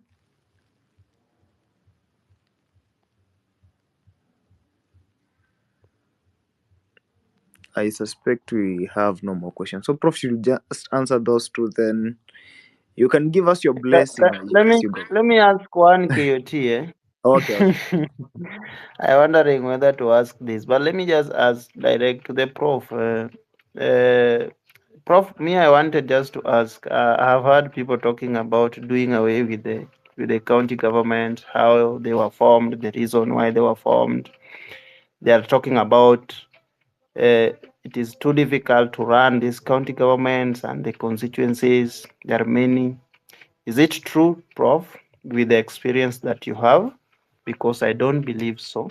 Second, I just want to ask you, what is the process of adding more funds to the county government? What Raila was just talking about when he was still a strong opposition leader, of raising the bar from 15% to 45%, so that we can get everything that we want at the grassroots level, whereby you don't need to walk all the way from your Ushago, where people like us who are very far away from Nairobi. My home, for you to travel from my home to Nairobi, it will take you the whole 12 hours. So that you don't go and look for job in Nairobi where you don't have a house, you don't know where you are going to sleep. You have it at the county level. What will it take? Which process do we have to follow for us to increase this kind of funds from 15% to 45%? Thank you, Prof. Just a minute, please. I want to build on my question. I know Prof will want to answer to this, but my question was the original costing of running a county, for example, because you have a county, you have CACs, you have administrators, ward administrators, and all the other administrators. I mean, what was the original costing? If we are talking about the economic sense here, what was the original costing of running a county, and how much money of that? Because we've always said that we want 30% to go for development, but that is not the case. I mean, are we running a structure that practically is not possible to run with the much that we are giving them? I mean, what was the original costing, and where's the missing link here? Because not all counties can go wrong at the same time.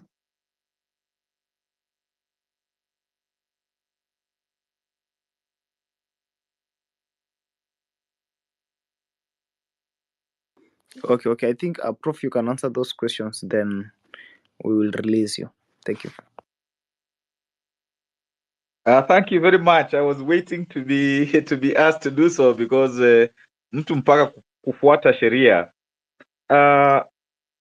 Actually, one of the major problems in terms of when it was being decided how many counties was there was no costing at all.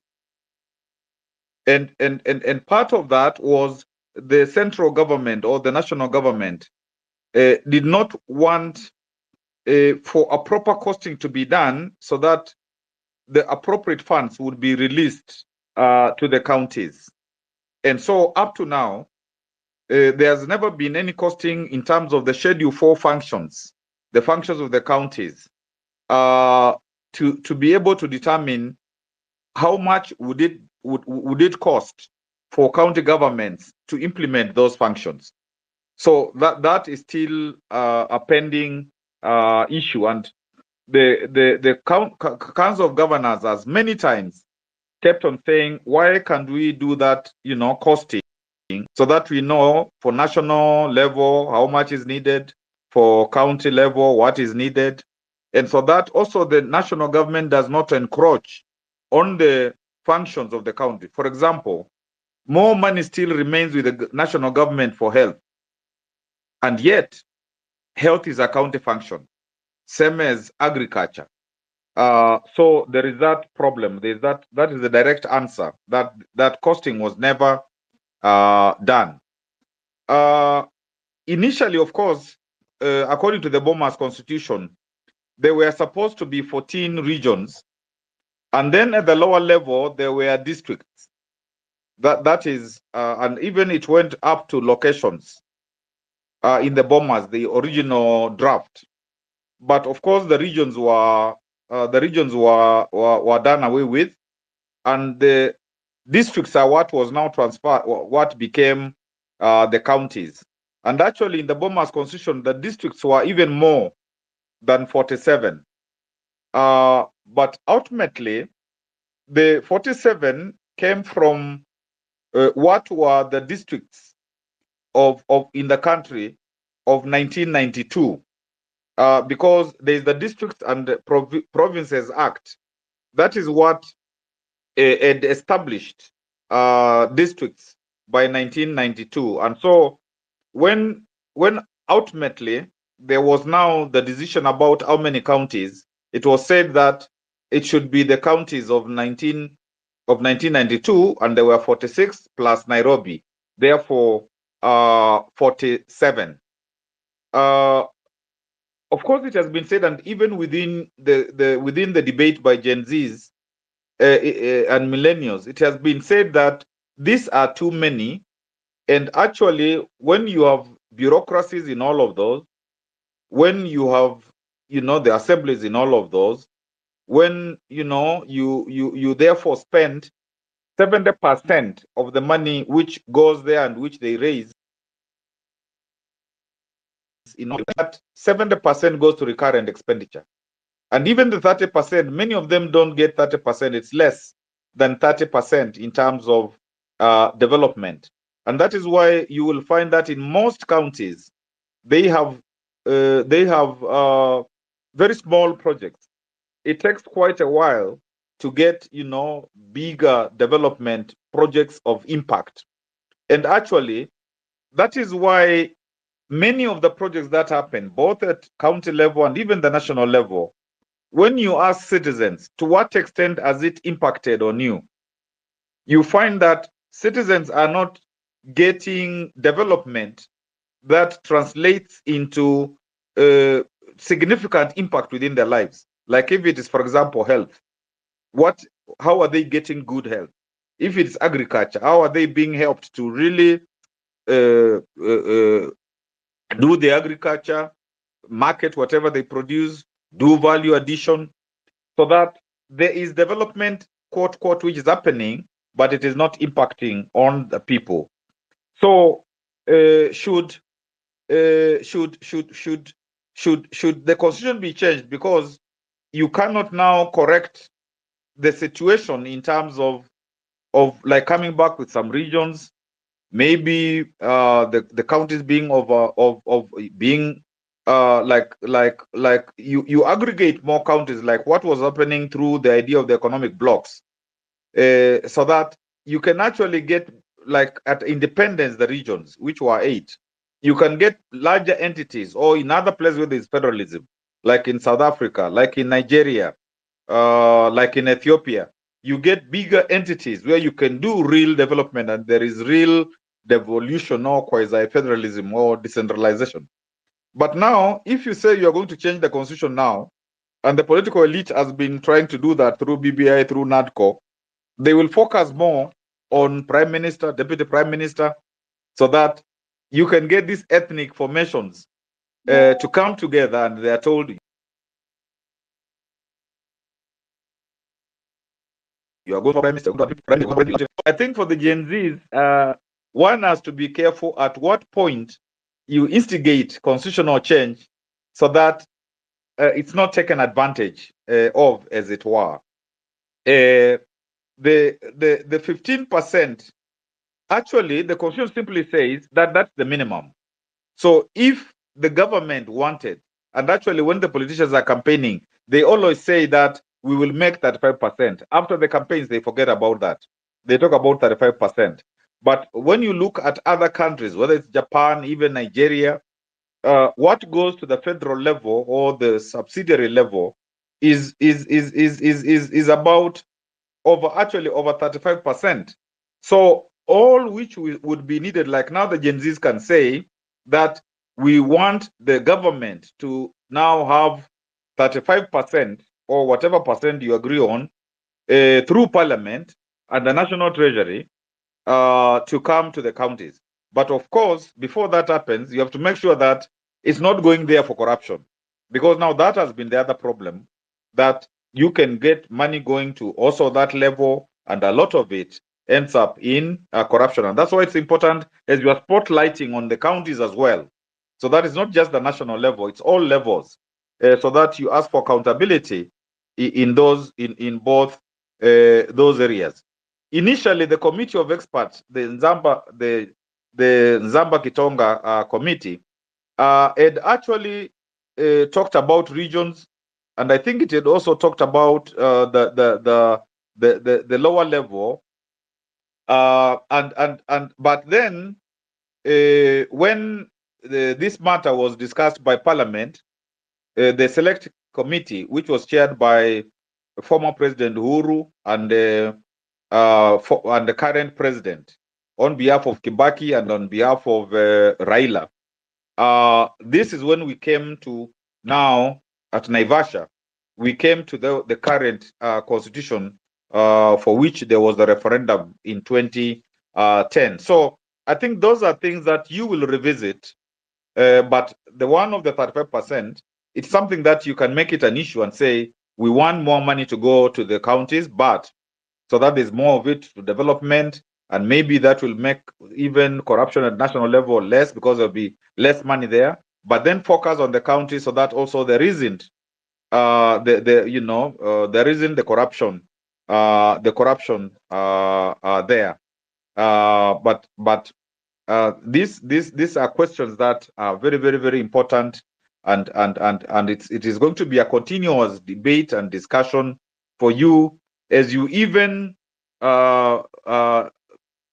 build what is your manifesto, because this Gen Y movement, and when you say now it's Gen Zote movement led by the young people, and there is no problem the young people leading it because they are the ones to inherit the future, the immediate future. It's important to begin to say that these are the things that we will do and the country should do to make sure that the constitution is implemented, to make sure that it's better for all of us.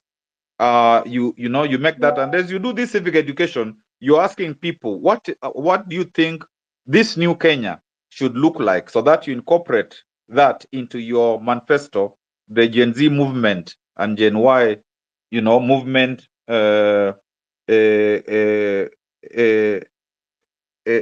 manifesto, so that eventually when each of you now wants to go into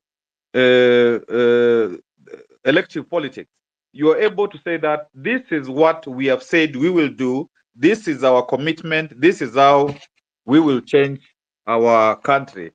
But these are issues to to discuss for the advisorial role and so on.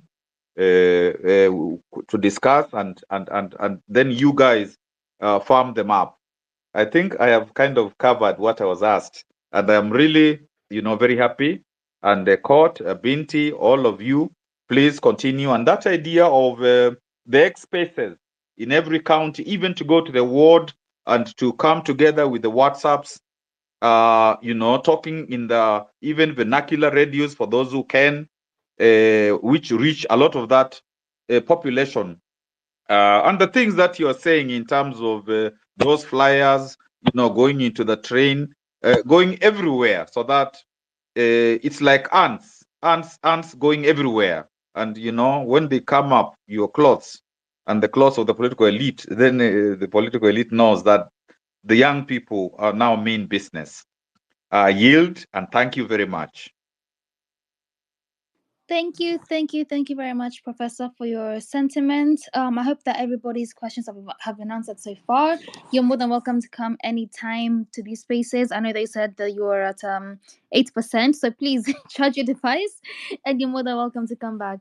I'd like to go to Dominic Mule because I can see your hand is up right now. So Dominic Mule, good evening, and then we go to Dr. Majus quickly. Then we go to the rest, and then I'll go to Agnes. I'm coming for you afterwards. It was my time, Hello. and then I just asked a question. Hello, Sorry, who's that? it's Dominic. Hello, can you hear me? I can hear you. I think somebody else spoke, but I'm not sure who it was. So Dominic, hi. I mean that was me. I was speaking, and then I only asked a question to Prof, and then I wanted to make a contribution, but it's fine if we'll get time. I'll come back to you after, Dominic, if that's okay. Thank you, Sam. I'll come back to you afterwards. But Dominic, go ahead for now. So as Prof left, he's yeah. back. So I just wanted to ask one question to Prof. Based from your experience as governor for 10 years, do you see any significance in county assemblies in terms of policy? My question will just be straight to the point. I think Dominic, the Prof has left. Yeah, he's back. I've seen him. Okay. Yeah. Binti, can you see him? I can't see him. He's not on the speakers panel. Dominic, I don't know who you can see, but I don't think he's here. But he's a listener. He's back. Oh, okay. I can see him. Yeah. Okay, but he can't speak right now. So unless he comes back on the mic, he won't be able to answer your question. Just hold on to it for now. If he wants to climb back up, then he's more than welcome to, of course. But for now, we'll just go to Sam quickly, and then we'll carry on. Sam, what was your sentiment other than your question to Prof? Yeah, thank you so much. One thing that is, in the whole fight against corruption, we have very serious weak links. And one of those weak links is our judiciary. There's something I've never understood to date. What is it that this judiciary calls sufficient evidence so that someone can be held to account? When I look at Morara, for example, is going around the country exposing corrupt deals that have been happening over the years. And we have institutions in place that are to take care of any misdeeds from a government. We have the ESCC that has powers to investigate, present the files to the ODPP, and then we go to court, and then someone is held to account. But somewhere in between, something terribly goes wrong, that we have not had a serious conviction from some of these characters. So it's high time we go to these weak links. We must have a conversation with the office of the Director of Public Prosecutions that why would someone decide overnight from his blanket and say, that guy, I'm not going to charge him because I don't feel like I have sufficient evidence to present to court. There must be serious conversations, and these people must be called out that Kenya is losing a lot of money because people don't fear to steal. Everybody in this world has the ability. If you give someone power, they can steal, but people fear institutions. World over, people in power must fear that once they have been put to lead a country, for example, they must fear that if they do something wrong, something has to happen to them. That fear is nowhere in our country. It doesn't matter how many people we change. We can have several people leading us, different faces, but if these institutions are not working, they'll do the same thing. So it's high time we have a conversation with our judiciary. It's high time we have a conversation with the Office of the Director of Public Prosecutions. It's high time we have a conversation with EACC, and they tell us, why don't we have convictions of people who have stolen from us? A country like Kenya was given $2 billion in Eurobond, and everybody has said we can't trace this money. We can't see it anywhere. I mean, something is seriously wrong.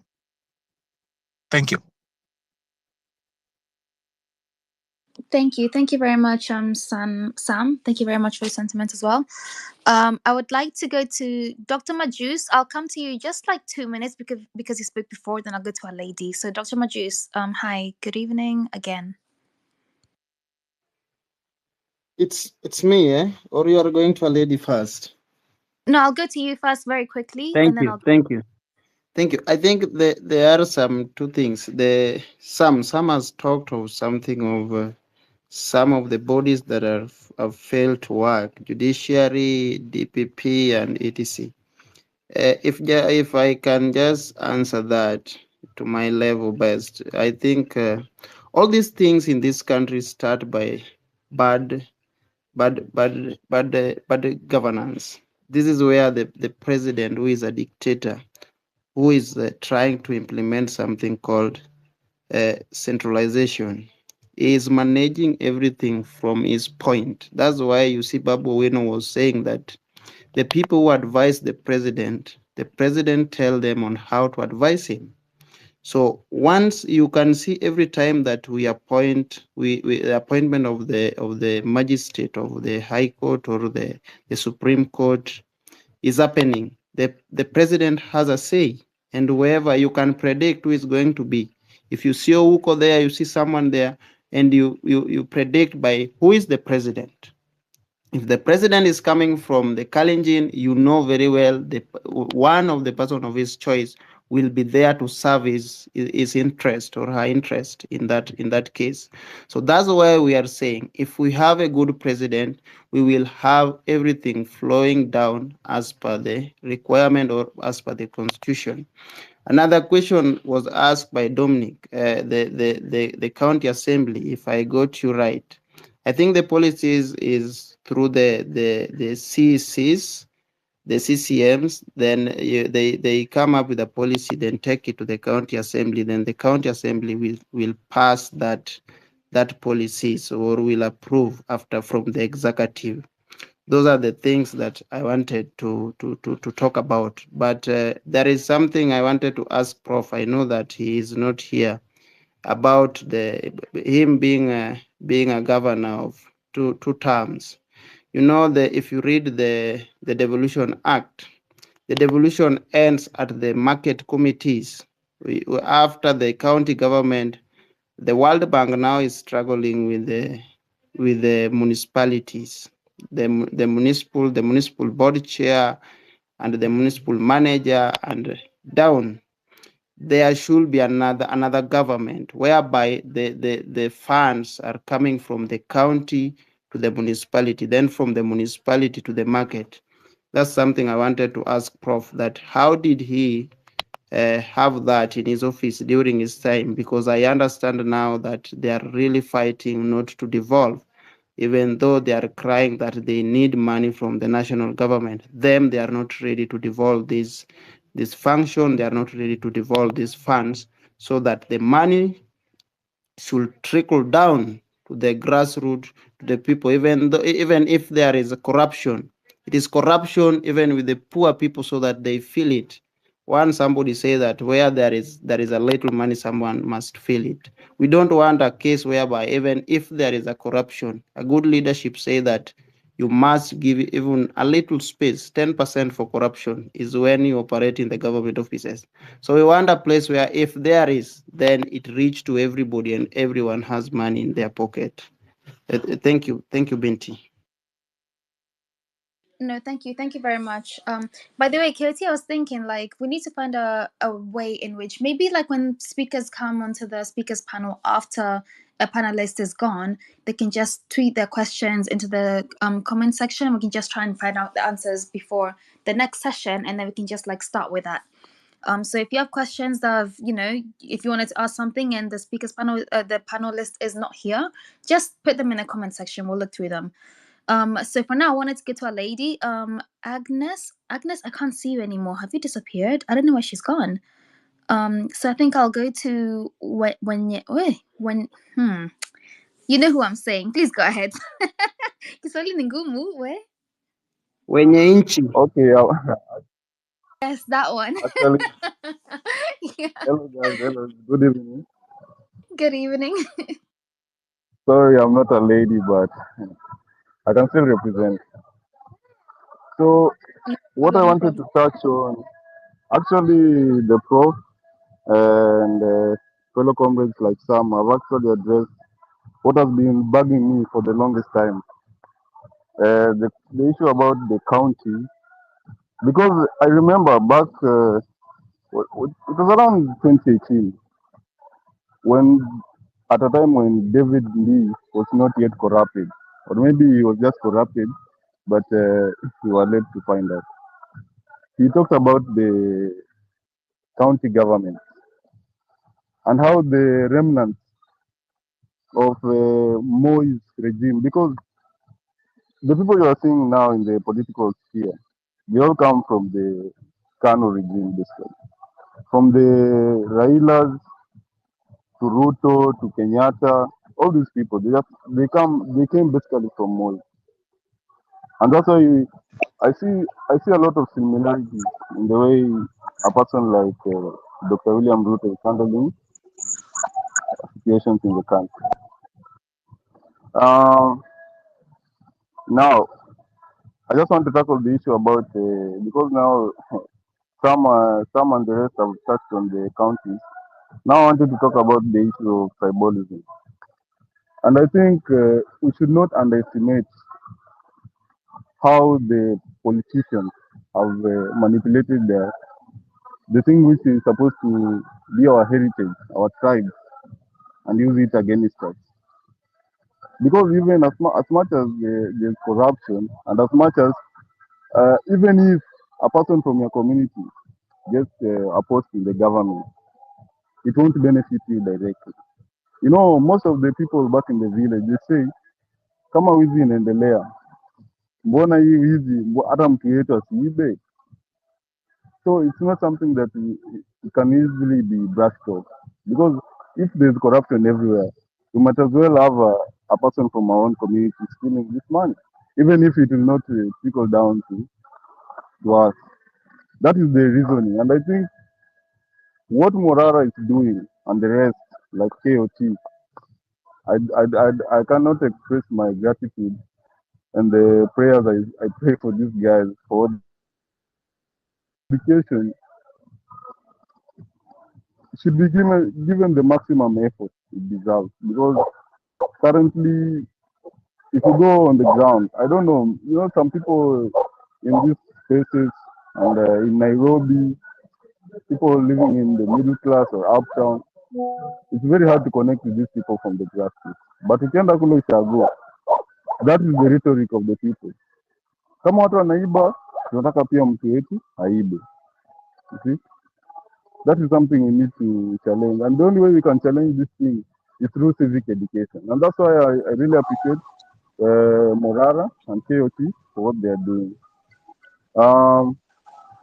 Taking these things to the grassroots so that you understand if this project was launched and it was allocated this much, then how come we are where we are? Because if their roads are in very, very bad condition, as most of the time when Uhuru and his deputy then, William Ruto, were to come to, let's say, Vihiga County, maybe a month prior, the governor would make sure the road to wherever the president is going to launch has been done very well. It has been tarmac. The asphalt is dark black shining. So by the time the president is coming, the media is there, and it's just basically propaganda because these guys are not delivering anything to the standards that we require, and the money is allocated to these projects that they are putting up. So I believe, and I believe whatever we are doing, it will not be easy, but we'll keep on fighting. And I urge people like KOT, please continue doing what you're doing. And especially if you have ever traveled outside Africa, let's say, because outside Africa into the diaspora, you'd be amazed at how these other countries, developed countries, offer services to their people, because that is something we have never ever experienced in our country. I'm 29 years old now, and I can say for sure, back at home, we have not experienced the kind of services we receive out here.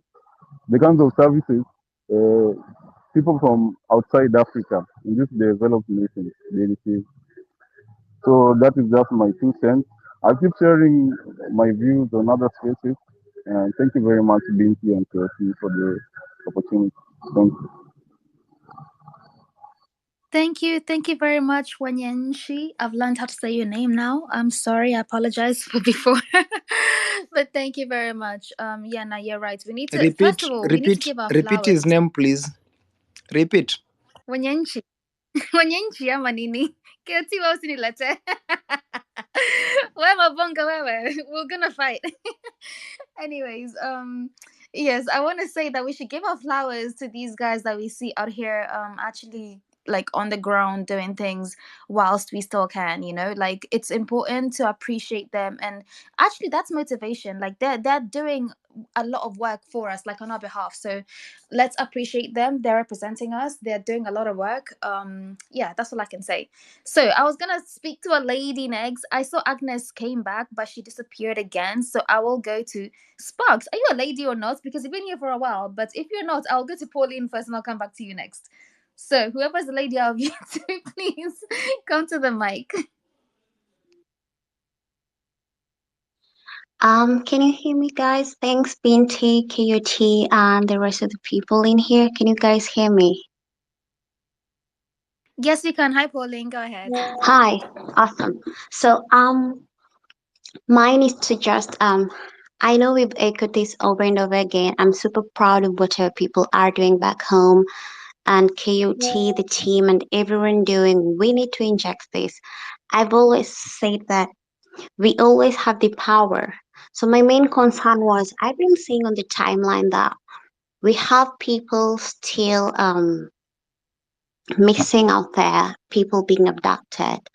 And I wanted to urge us as Kenyans, if you see someone weird and you see someone is being trailed and you are in a group, there's no need to, to just be afraid and not speak out, because these police officers, they use that fear. Right now, when the civic education is taking place and we have a lot of people in the ground level, and I know the politicians are not sleeping, they're having sleepless nights because of this.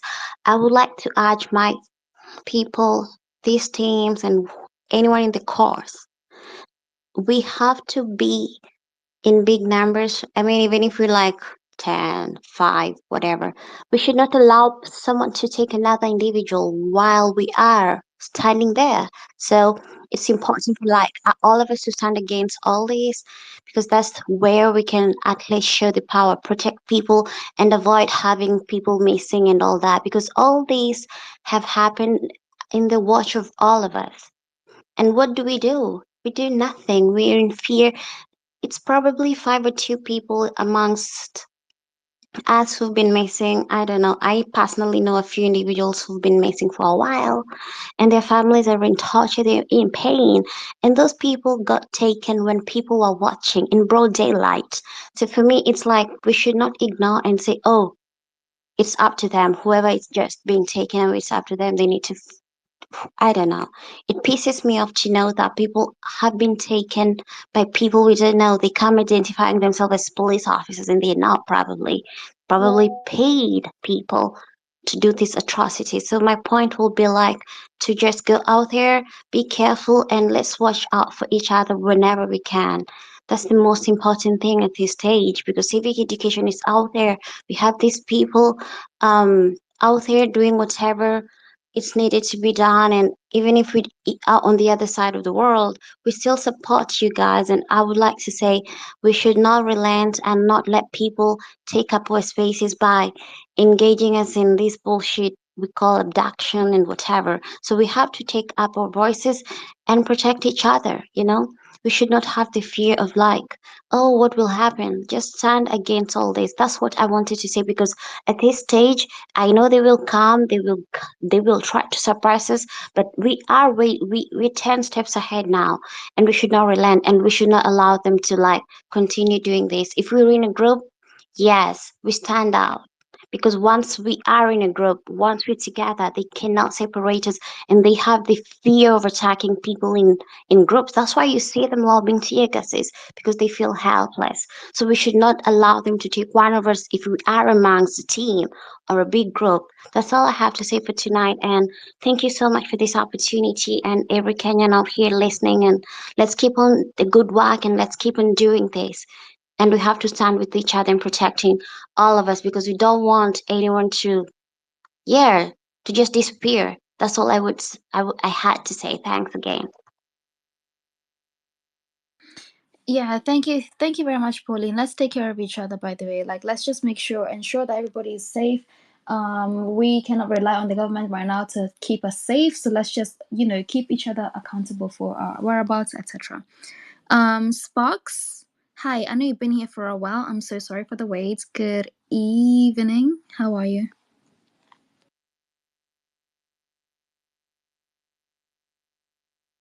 Sparks? Hey, Bana. You guys, you come to the mic and you don't answer.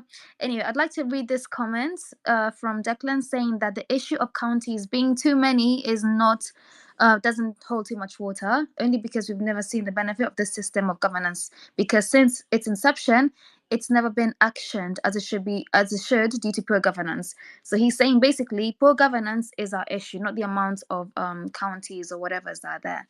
Whether you agree or not, please come to the mic, tell us how you're carrying out this civic education in in your area, or in the shags or mashinani, wherever you are. So I'd like to go to Dominic Mule. Hi, Dominic. Did you speak to us, by the way?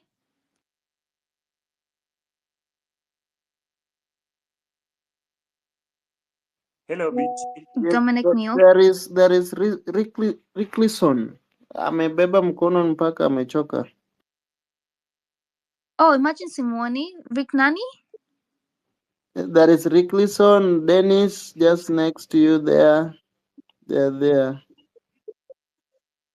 Okay, I can't see. Oh, Rick Listen. Yes, I can see you now. Okay, Rick Listen, please go ahead.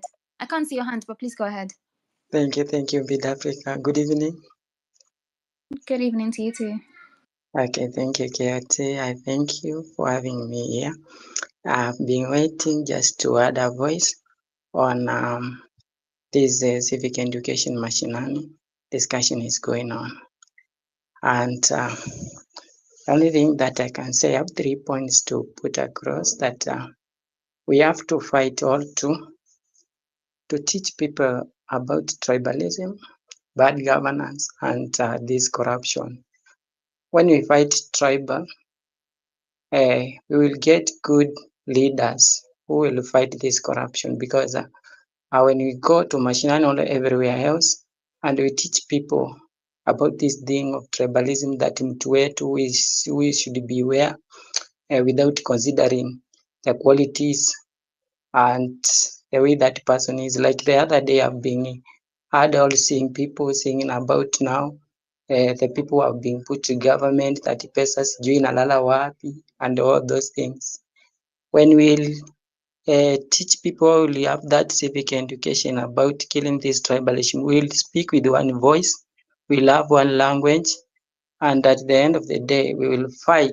We'll have a good governance, whereby we'll have leaders who will fight corruption, and we'll end up fighting this thing, corruption, and that is the fight that we should have. And the other thing that we should do, it is to make sure that we equip ourselves with all the weapons, including having IDs. When we have IDs and those voters cards, it will be easier for us to fight on, because we will be equipped ourselves with everything that is necessary to bring good leadership in this country. Let's continue. Let us be together so that we can see fighting us through. We have a lot to do for the short time.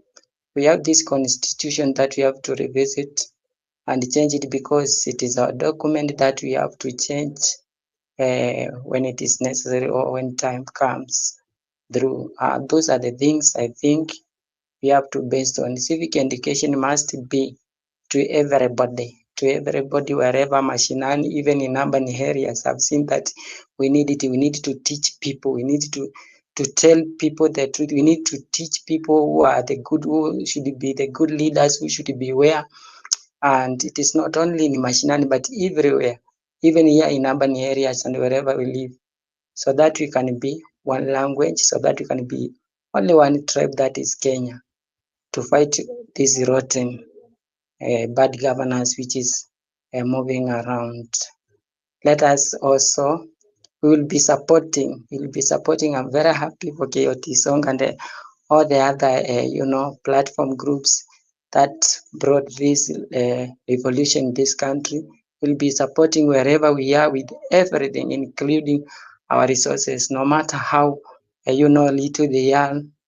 When we come together, 1, 2, 3 and the likes, we will support ourselves with everything that is needed, and we'll fight, and at the end of the day we'll emerge to have a good country that we will be happy for.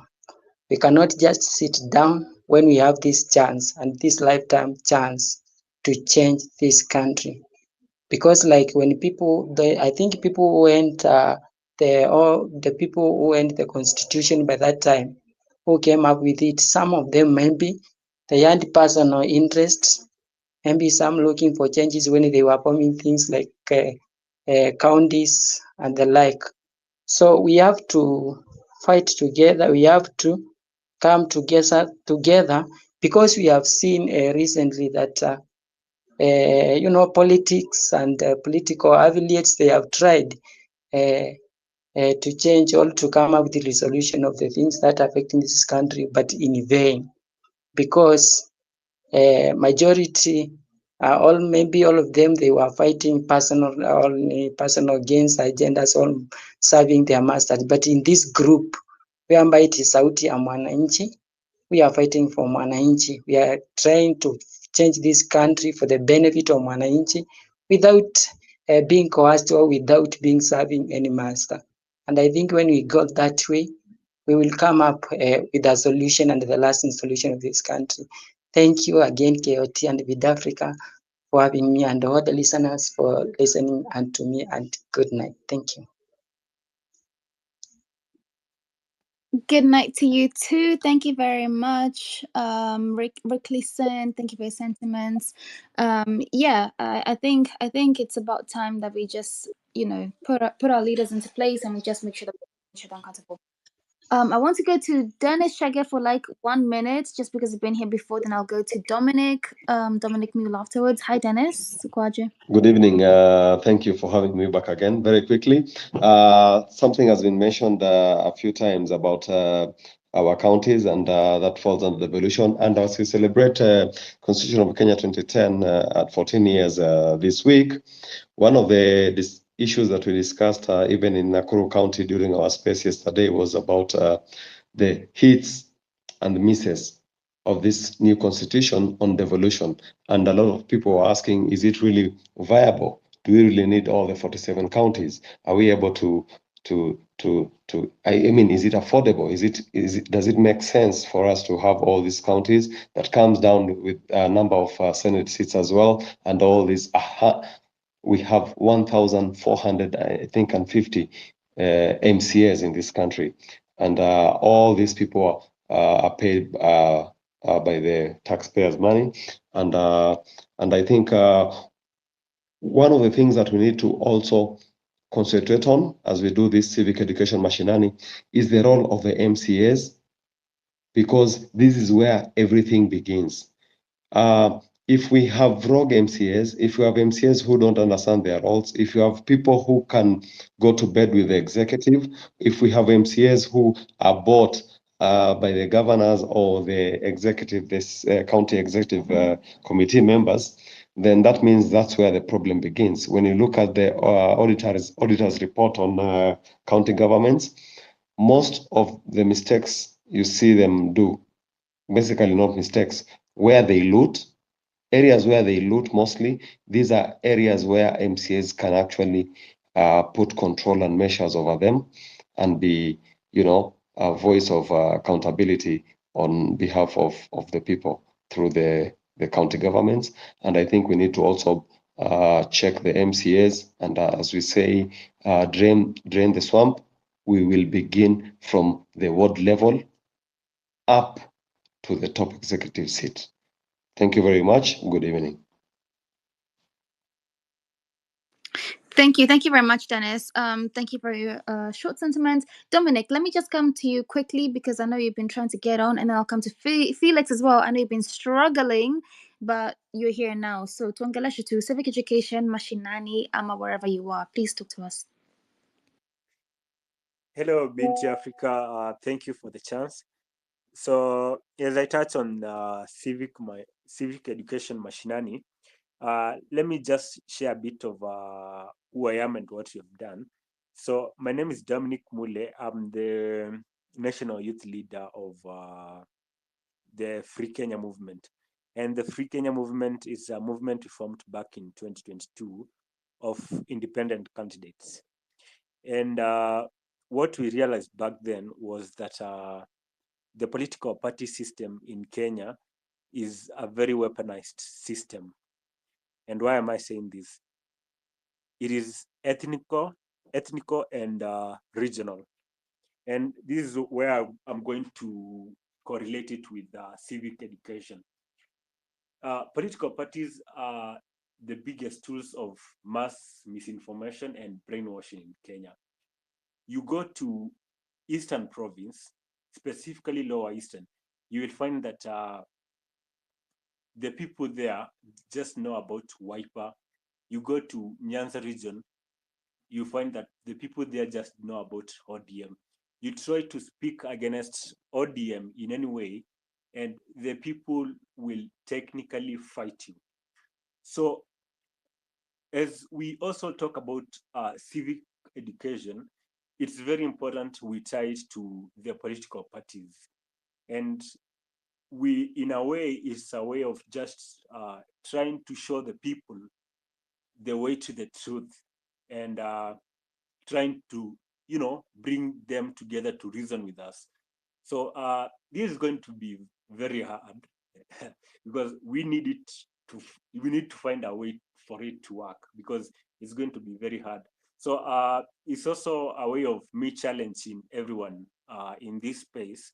So which do you think are the best ways for us to do this actually what I would call mass decampaigning of political parties? Because if we are going to reach our goal, if we are going to, achieve our target, then we need to accept that we need to do a very big and massive decampaigning of political parties.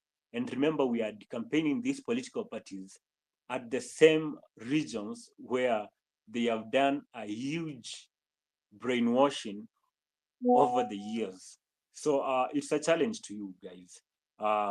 Which do you think also is the best way that we need to approach this issue? Because it's something that we have to tackle, and it forms a very crucial point of our whole mission, and we can't just put it out of the way. We can't just ignore it.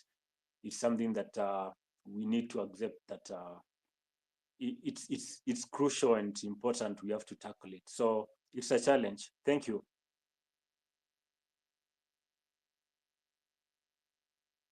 Thank you. Thank you very much, Dominic. Thank you. Yes. We just, like I said, civic education is very important. I don't know who's got their mic open. Dennis, please mute your mic. I can hear some feedback. Yeah. It's very important, and we need to just tackle it from all areas. So for now, I will go to Felix. Felix, Sasa, I know you've been to get on the mic for a very long time. Poor Sana. Thank you. Thank you for the opportunity. So, I'm Felix. Civic education, mashinani. So, there is a challenge when it comes to civic education anywhere else in the world. It's not only in Kenya, but at least for those I've seen being done, there is a challenge. So, for me personally, and this is my own opinion, and I stand with it, the way to make civic education work, it's as simple as the day the revolution started. The day everyone else was like, no politician supposed to speak in church. The posters, the t-shirts, and everything else which went up. And during that weekend, there was no politician who was given a chance to speak on the pulpit. All nightclubs or any joint where people went to drink or to do something, it came to 000 hours. That's 12 a.m. midnight. They could stop the music, stop everything, and have a chant. Ruto must go. So, same as civic education. If we really, as Kenyans and as youth, decide we have to do it, we have to go the same way. Let's go to our village. Let's go to a baraza. Let's go to church. Let's go everywhere and take our information. Let's take that message from the village going up. The same way the message spread and went along until today, at least to some degree or to some extent, politicians have not been granted a free will to go to church and make their politics through the pulpit. That's the way civic education can spread. And it requires a lot of resources, a lot of goodwill. Someone spoke about political parties which have poisoned our minds, our thoughts, and everything else. We tend to think about politics or through political parties. The only way, the only way to come out of political parties as a driver of our politics is through civic education. There is no another way we can do it because already ODM has been in the league for a long time. UDA just came the other day, but it has people everywhere. So it's all about civic education. Yes, we have these political parties, but do people have information on what these political parties or the government, the county from the MC are supposed to do? Just people are elected and nobody knows their work. So that's what is coming to haunt us as Kenyans. So from my point, civic education can work, but let's start from the village going up. It's a goodwill for everyone else. And we have to congratulate those who started the revolution, those who are carrying on, and all of us. I happened to attend some of the demonstrations personally as a person, and I really learned a lot.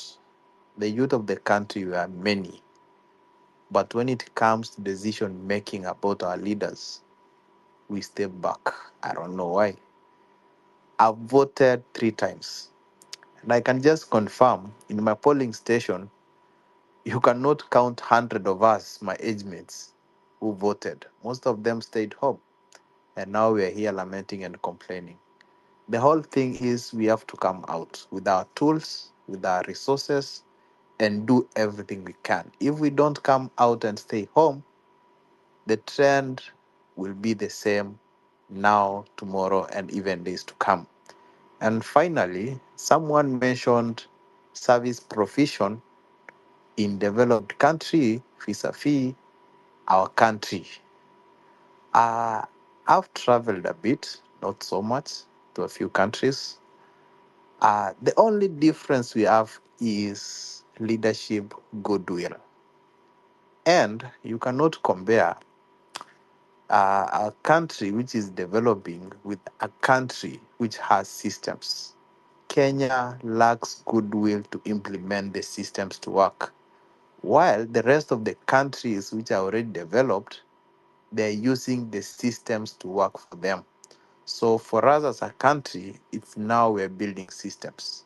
And the corruption has gone into our systems to suppress the systems from developing.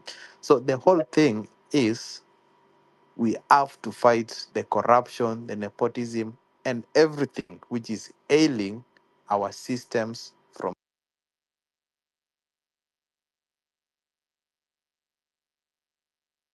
I'm very sorry. I'm sorry. That was my fault. Sorry.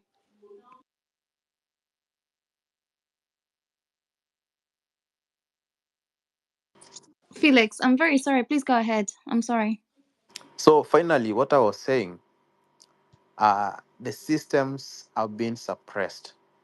What we can do as of now is to keep fighting the corruption, nepotism, and all the matters which are suppressing our systems from developing, so that in the near future we can say we have developed systems. Let's now our systems work for us like in other countries. So that's my contribution. For civic education machinery to work, we have to come out and do it in whatever small way we can. Thank you and have a good night, and appreciate for the organizers of this space. Thank you. Thank you very much, Felix. I'm sorry for muting you. By the way, you guys, we're just here speaking on spaces, like we're not doing anything on ground. Tomorrow we're in Mombasa, we're in Likoni, we're in Bunge la Mwananchi. We're spreading civic education everywhere. So I don't know where you're going to be, but personally, come and find me there. Sawa. If you want to join us, please reach out to KOT, DM him, find out like the plan, etc. But we are spreading civic education all along the coastline. So, anyways, I will go to Barack. Dr. Majus, I can see your hand is up, but I'll come back to you afterwards. So, Barack Odongo, hi.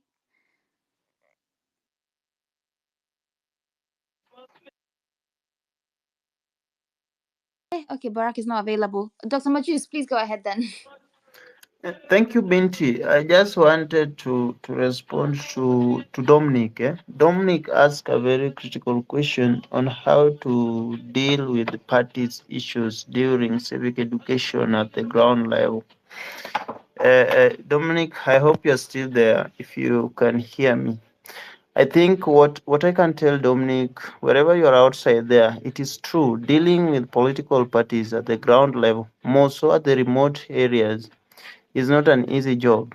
Imagine you want to go to Kibra, you want to go to Makweni and talk against the Wiper party, you come to Lunyans and talk about against the ODM party. It is not an easy thing to change such kind of belief and an ideology, because an ODM party is a party that has been there for a very long time and people believe in its policies. So what I can tell you is that just ignore those parties, but also to some extent you can tell people first define the parties, the role of parties. How does these parties work? How should they work for the people? What are the purpose of forming these parties towards the people? How should the parties benefit the people? See, number one, we are abusing these parties. Once these parties gain the popularity, our leaders who are leading these parties are really abusing these parties. They take advantage. So tell people that when we are having a party, even if you are electing people through the parties, we are not going outside there to tell people that ditch ODM, ditch Wiper. No, we are talking about the good governance, good leadership, so that we can reform the state of our economy. So even within their parties that they like and believe in too much. Let them have the right people, because even those parties have the right people who are vying, but they are not being given chance by the leadership. So in case the leadership of that party denies such people tickets to run the positions that they want, let the people know that they are free through constitution, freedom to vote this person with any other party or as an independent candidate, and can still go and contribute and work towards their achievement, work towards their betterness in the parliament. So tell people the role of these parties and how our leaders are misusing the parties that we have agreed to join and support, and tell them that they are free to leave these parties anytime that they want. It doesn't matter, or it is not a must that they stay in these parties for them to have the right leaders. But if they can choose the right leaders within the parties, I don't think there is a problem with that. A right leader is a right leader, which I think that Raila Odinga once disagrees with his father.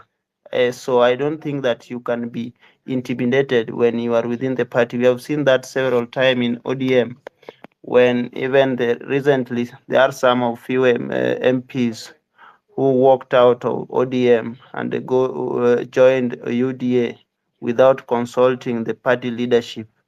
You will hear the party general is just talking about of suspension, punishing, but nothing happens. At the end of the day, they have shifted there and they give what they should be doing to the people. That's what they do. So just tell people the role of the party, what the party should be doing, and tell them the importance of those party, and even how they can start their party and make their parties sound well and be meaningful to them. Thank you. Thank you, Binti. Yeah. Thank you, Dr. Majus, for replying to Dominic. I'll go to Western Shilaho, and guys will be closing this space very soon in the next 15 minutes or so. So if you have any last sentiments, this is your time. Other than that, we've gone into tomorrow's out, but so what? Thank you so much, Binti Africa and KOT and everybody else on this platform. One thing I wish to say is that democracy does not get along with poverty. It doesn't. Because even in Africa, when you see some of the most stable countries, there's a correlation between the stability in those countries and the state of the economies of those countries. Botswana, Cape Verde, Mauritius, Seychelles, and you can go on and on. And countries that are struggling economically also struggle politically. They also struggle as far as stability is concerned. And they usually have contested elections. So much so that civic education is something like band-aid to a bigger problem. And Plato mentioned this. He was disdainful of the masses. He believed the masses were not informed enough to make, in quotes, the right decisions as far as democratic choices are concerned. But the critique is that his take was elitist. You are divorcing the masses from democracy because you think they are not ill-informed, they are not schooled enough. Then what are you doing? You're restricting this business of democracy in the so-called informed people, which why he came up with the highly controversial concept of philosopher king. You must pass exams and stuff like that to be suitable to rule and to make decisions. We're saying, no, it can't be. We can't do that. The masses have every right to choose who has to represent them. But what should be done? They should be informed. But in our context, not only Kenya, the misinformation and disinformation that goes on and makes people make the kind of decisions they make is deliberate. Because when you disempower people economically, you actually impair their capacity to make choices politically. You render them vulnerable to propaganda, to prejudice, and all sorts of machinery by the political elite. Secondly, why I think civic education is band-aid.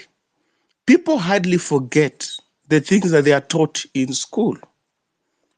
So when the school system is so robust that it churns out people who are critical, by nature they're critical because of the schooling system they went through, then you don't have to carry out civic education as far as those people are concerned. You don't. And that's why I'll give you this example of UK. It may be different from us because it's a different society.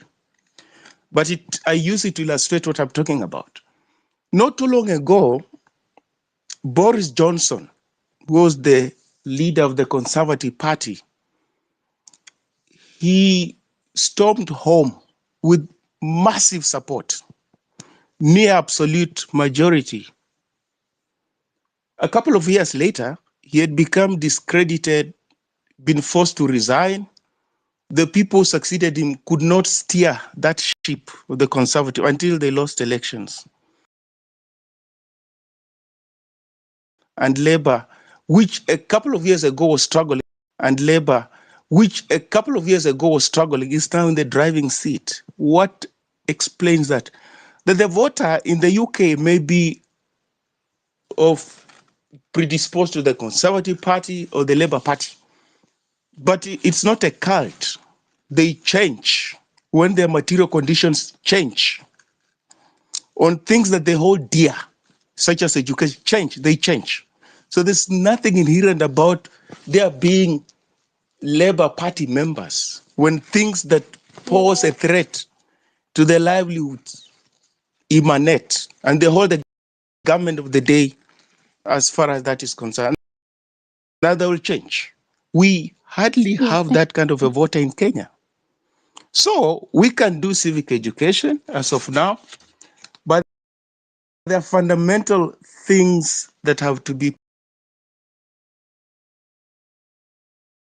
put in place, and which why this idea that the architecture of the Kenyan state has to be overhauled politically, socially, and economically cannot be overemphasized well enough. It can't. It cannot. Because the greatest threat to Kenya is the political elite in place. And they're not going to allow these things. They won't. I can tell you for free that going into next elections, 2027, that is if this government makes it up there, they believe they will, what is uppermost in their mind is how to wrong foot the protesters, led by the Gen Zs. That is their sleeping and waking nightmare. How are we going to wrong foot them? I can tell you for free.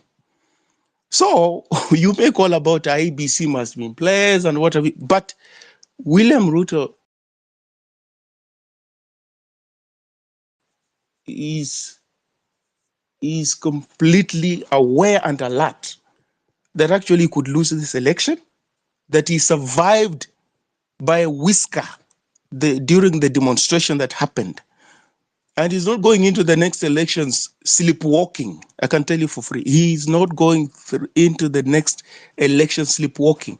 And those institutions we're talking about, IBC, ESCC, he knows those institutions pretty well. He knows them and how to manipulate them to have the desired outcome.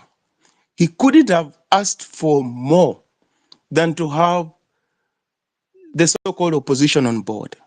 We may say, no, they don't carry the numbers, but you see, in an election, if it is too close to call, then there's room for manipulation and skullduggery. An election that is difficult to rig and steal is where the winner defeats the runner-up by so big a margin that it's completely ridiculous to try and rig such an election. But an election like the one we had, 200,000 or so vote difference, 300,000 so vote difference, that one creates room for irregularities and rigging. So we have got work cut out Please land. on our hands, and we should not underestimate it. Much as we carry out civic education, they like it when this calm takes place. Then they can manipulate the frameworks that they've always manipulated. Binti, as I learned, history teaches us something. If we want to predict what's going to happen in future, we draw from history. Some of us may know, some of us may not know. Since 1963 until now, we've only had one uncontested election, the 2002 one. Those other ones have been contested, beginning with the 1966 Little General Election, so-called, which Jomo Kenyatta called specifically to deal politically with Jaramogi Oginga Odinga after he resigned from KANU. And that problem we have had with it since then until now. So 2027 elections, going by history, will not be any different. I learned. Thank you. Thank you, thank you very much, Rustin, for your sentiments. And yes, everything you said, we agree. I want to close this space, Gertie, in the next 15 minutes or so, and we have 3 speakers that I can see here. So, Barack, I don't know if you're available now or not. If not, then I will go to Paul. Paul Isoba. I think Paul Isoba. If you can hear me, Paul Isoba. Good evening. Please speak to us about civic education. Yes, can you hear me? Yes, 100%. Go ahead. Right. What is on my mind right now on this platform? First of all, I greet you, and I don't want to waste a lot of time because I'm at work. But I just want to not leave without saying something. We need to consider ourselves. Are we worthy of human beings? First of all, before we talk about corruption and politics, Ruto is casually talking about our brothers and sisters who have been abducted, disappeared, and killed. Some of them found lying in streams, right? This is not a joking matter. Our brothers and sisters are being murdered, yeah, by the regime. Ruto has got a job to protect the people. When he swears in, he's swearing to protect the people. How can he be so much negligent to the extent that he doesn't know, cannot account for the people who have been killed? How can that be possible? He knows, and he knows he's a good student of Museveni next door, because Museveni also every day, every single day, he abducts, they enjoy impunity. We cannot allow this to go on. And even the politicians, the oppositions, they are part of this. They are complacent. They don't want to challenge, the serious issue. So what we need to address, first of all, are we going to be safe before we talk about these elections? Because after general election, politicians are thinking about the next general elections. They forget, they do not account for the current situation. They are thinking already about the future. They are thinking already how they are going to manipulate the next general election. But what is the cost? What is the cost of this? So me, in just 1 minute, cause the host, I really salute you for being consistent, and I'm at work, but I just want not to leave this without going that Ruto and all the dictators in Africa, they are enjoying impunity, and this must come to an end. You cannot kill people and then casually, you just talk recklessly and comment recklessly. They need to be jailed, even after in the futures to come. these people will have to be held responsible after they are no longer president. They will not protected. They should not be protected, so that they serve as an example that in the future things like that should never ever happen again. That someone is being killed just because they are after power. That's not acceptable. What if that is Ruto's son who's been murdered and dumped in the streams? Well, how would he feel? These people, they don't care. So we need to stop all about this I don't care attitude, mind over matter things. We should refrain from that. Let's talk seriously issues of our security for every single person. So thank you very much. I salute you. Unless you have any other question, I have to say, I have to yield the mic. I appreciate and I look forward to the next discussion. Thank you. No, thank you very much, Paul, for your sentiments as well. I agree. We have to take care of each other. And me, by the way, let me tell you, like, I've not done as much work as KT has, evidently. Like, he's there, quite ground, he's on the streets. Doesn't mean I've been idle, but we have to salute people and give them flowers when they're, when they deserve them. So tomorrow, tupatane Mombasa, Kolikoni, Bungela Monanchi. We just be going around doing civic education. And I want to just now start closing down the space. KOT, do you have anthems ready by any chance or not? Because I'd like to perfect. I'd like to finish with them. Thank you for coming to this space, guys. This is Sauti ya Mwananchi, hosted by KOT.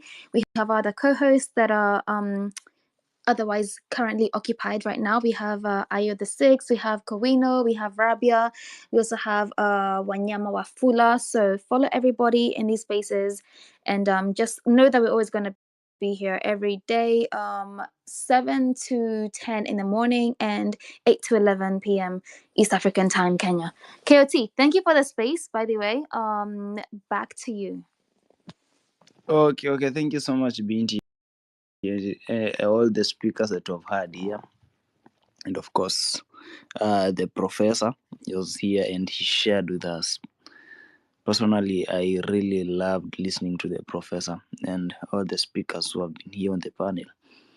So from my end, I just want to thank you guys because you are the one who gives me energy and courage to do all this. So we're never going to relent. We're still going to inject here on the spaces. We'll still do it even on the ground because, as I said, personally, I just want to be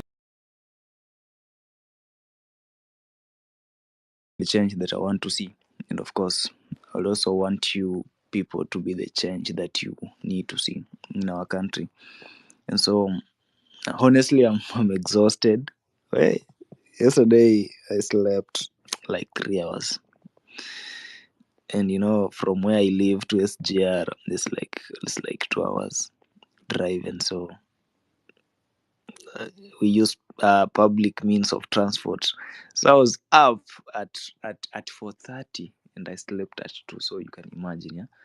And so also want to have a rest, like 4 hours EV. Then tomorrow, it's actually today, yeah, we embark on doing civic education here in the Coast region. I'm so familiar with the region, and that's why I said I'll begin with this area because I've been here for the last 5 years before I moved to Nairobi because I schooled here Apatum, the Technical University of Mombasa. Yeah, na pia mkuja graduation by the way December. I'll be graduating as an electrical engineer, so ensure you are coming. Usipokuja ensure nitaweka space ya graduation because you people need to be informed, yeah. So I just love you guys because you have always given me the audience and pia encouragement yenu pale kwa comment section, yeah, encouragement yenu kwa DM, yeah, encouragement yenu ya airtime pia. I just can't take it for granted because without you guys just a nobody, because it's you people who keeps us pushing so hard. And of course, we are not doing this for ourselves. We are doing this for each and every person. We are doing this for the current generation, the generations that came after us, and the generation that came, the generation that will come after us, the generation that came before us. So we are doing this for each and every person. And Mimi, honestly, just want to say thank you. And of course, as usual, we always play offended by nonini bana. Guys, hata usipokuja space na hujasikiza hiyo, ukikuja space na hii song haijaimbwa, always go to YouTube, yeah, and search offended 2 by nonini, Small Little, na Isa Sizo and Willy Oeba. It was directed by Ayo the Sixth, and of course hizo picha ni zenu ziko hapo, mlikuwa street. So this is our song, yeah. Let us always listen to it because it reminds us a lot of things. It reminds us that day when Rex was shot in the street. I remember that day very well. Yeah, I was there at Moi Avenue hiyo jioni. Yeah, na nakumbuka we had lit their bonfire. Nakumbuka vizuri. Just between that roundabout, yeah, hapo archives kuna ile njia ya kuingia Arambe House. And so when I saw that clip yenye amepigwa risasi, I can remember the area very well. I was there. I remember. Okay, sikuwa hapo akipigwa risasi, but that day I was on the street na najua hiyo place vizuri. So this song gives us a lot of memories, yeah. Hiyo siku ya parliament. Personally, honestly, I could have died that day because mimi sikupigwa risasi. Lakini place nilikuwa, I was a cheeky person where nilikuwa nikiona hii nini hiyo watakano nikikuja, so nilikuwa na time. The moment haijaanza kumwaga maji, I'll now go against it ndio tupitane. Hiyo siku venye hiyo siku 25th sasa 25th, yeah, I remember because me I was going against it. Ikikuja mimi naenda penye imetoka, and so kama uko peke yako au wanaweza kupiga maji, at least mko wase wengi. And so that day tuko hapo archives Moi Avenue. So before hapo tu nakumbuka vizuri penye hiyo nini ilikuja, kuna certain person alikuwa anaiba simu na this guy tukamshika, jamaa wakamshika wakampeleka kwa polisi. Polisi wakawa wamesimama hapo archives because now the government ilikuwa imepeana order kwamba all public facilities za government facilities zikuwe guarded, and so there were police officers were guarding archives hapo. And so venye tulishika huyo jamaa, okay, tulikuwa tukishika mwizi, hatukuwa tunampiga, tulikuwa tunapeleka kwa polisi. So tulimfikisha kwa polisi and then we turned back. After turning back, immediately tumerudi like kama 50 meters. Tear gas ilikuwa lobbied hapo katikati ya miguu yangu, and I was like, sasa hapo tutakimbia aje? So immediately tear gas ilikuwa lobbied hapo, nikapigwa na hiyo maji ya pink. Yeah, kapigwa na hiyo maji ya pink. In fact, acha niwatafutie hiyo video because nakwanga na hii video hapa na nakumbuka nilipost kwa hii timeline. Ilikuwa hiyo maji ya pink. Hey, hiyo maji ya pink inawasha. Hiyo maji ya pink honestly inawasha vibaya sana. So, mimi nikaona hapa niko kukufa.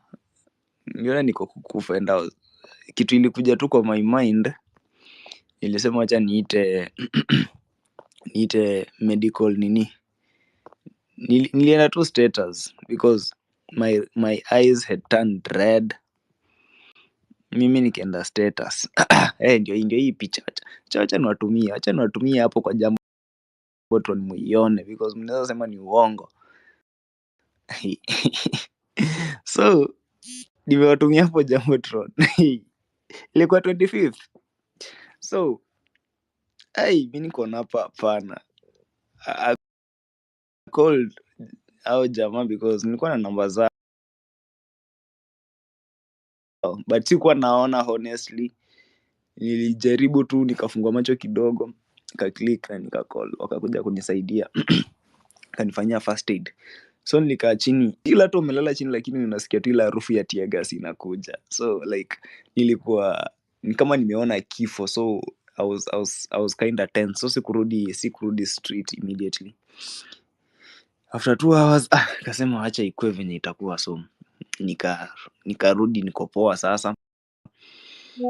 Hiyo nini imeisha, nikasema hapa acha turudi tu street tena.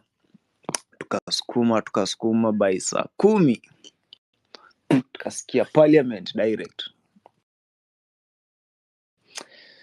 So ile furaha sasa hata nikasahau nilikuwa nimepigwa tear gas. Nilikuwa karibu ni suffocate. Hiyo picha iko hapo. Nakuanga na video yake.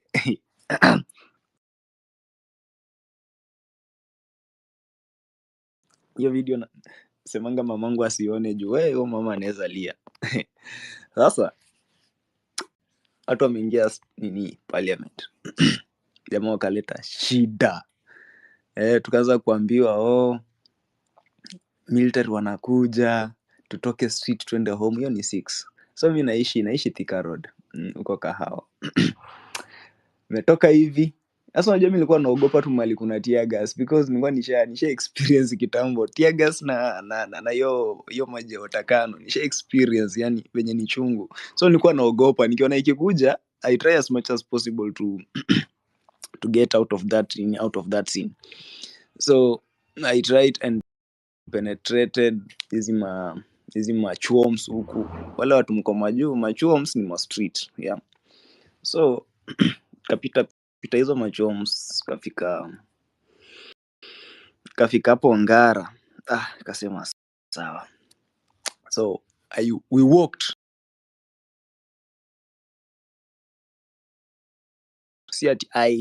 Sisi wote tulikuwa tunaenda Thika Road. In fact watu walikuwa wanaenda hadi Thika Juja. Hakukuwa na gari. People walked like from town to place mimi naishi. Nilitembea 4 hours, I remember. So along the way place naishi nafaa kupita Githurai 45. Sasa acha niwaambie, tunasemanga masaka ilikuwa Githurai, watu wanasema ati hakukuwa na masaka. Niacha mimi niwaambie tu kweli. Tulifika hapo Githurai 45. Marisasi zinalia hapo.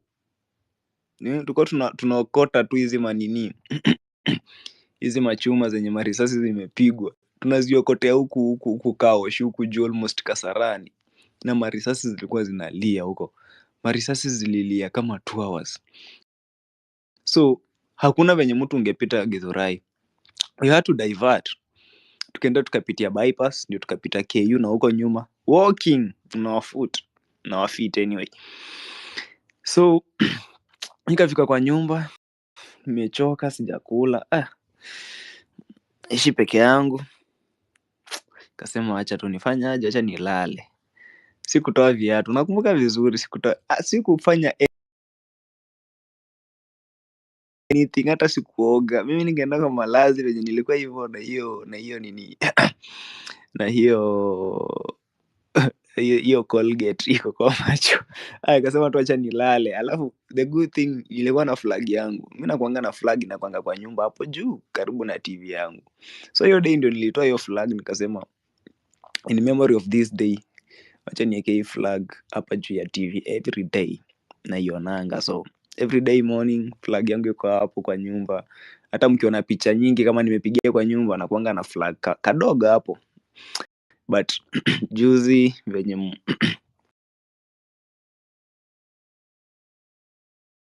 umejitokezea mkatutumia kitu at least to print some placards na hizo flyers tumekuja nazo Mombasa. Nilichukua 960 yenu nikaenda Nairobi Sports House nikanunua flag kubwa ile nilikuwa nimejifunga leo. So hiyo flag ni yenu. Anytime mkiniona niko naye, because hii nimesema any place nitakuwa naenda, hadi soko nitakuwa na hiyo flag kwa mgongo yangu.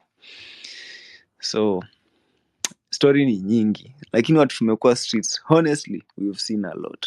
Yeah, so you guys never give up. Anyway, I'm offended. I'm here to address you. Mr. Speaker, we don't fear you. Tuko ndani. We stomped inside. Condolences to the families and friends of all the Gen Z we lost 2024. Our freedom fighters, our heroes. I'm offended. Little. I'm more than offended, bro. I'm disgusted. Aje sasa. Yeah, skiza. Ini more than just music. Ini chant. Ni gas kwa wabuze. Yeah, ini more than just music. Ini chant. Ni gas kwa wabuze. Ini more than just music. Ini chant. Tunakaa sawa puzi. Leo anatuona tuliwavotia tu juzi. Saini ya ibu gani? Na mkipiga magoti nyuomba Mungu mgani? Na under your watch mmeua watu wangapi? Kennedy Onyango 12 years Rongai. Denzel Omondi mlimchukulia uhai. Hapa ni wapi? Hapa ni wapi? Maumbo walai. Austin Makoha, Christian Gitonga, Joshua Ombati na Wilson Sitati. Bado tunawapenda, kuna siku watu wa hati. Waresh wetu, heroines wetu, Caroline Shiramba na Valentine Jerry. Hatuja surrender, bado mapambano daily. Mbiti Scott, Clinton Mavali. Usiku kucha tuko macho hatulale. Kelvin Madanga, Emmanuel Tata, Lema Yenka Matthew Njoroge, Kelvin Mawasi na Kennedy Njeru. Tawakumbuka diaspora mpaka Ujeru. Eric Kiratu, Ibrahim Wanjiru, Kennedy Maina na Erickson Kialo, Eric Kayoni na David Chege, Beasley Kogi, Mike Hunga. Chenye mlifanya mikono tunawaunga. Fegi tuliwasha hadi filter wanakula. Tiaga swali tupa kama shisha tulivuta. Rex Masai muweke picha kwa manguo. Mfundishe history makambo mpaka na machuo. How kids, women and many haven't mentioned were killed in 2024 fighting for the nation. Yeah, ini more than just music.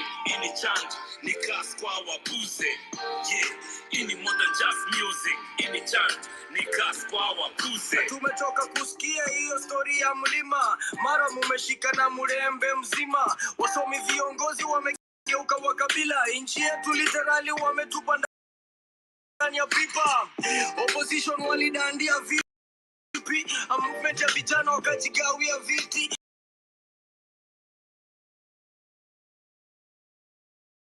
Wananchi ndo walishikwa wakalala ndani ya jela. Wengine wakapigwa marisasi wakagenya.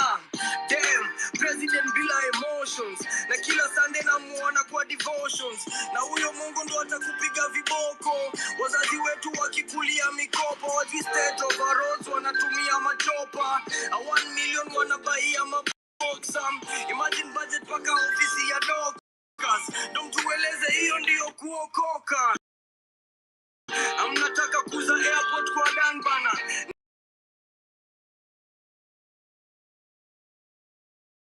Hiyo deal tunaielewa kwa undani sana. Na hiyo kitu umepea joo, hiyo ni hatari sana. Na umekimya tukiwao, hapana bana. Wengi ni taxi mewakost makaria. Wana biashara wakenda loss wakalia. Nyi mnadhani tunafaa kuimport kadamia. Ndani ya gauge kimawazo kama Duale na ngamia. Ini more than just music. Ini chant, ni gas kwa wabuze.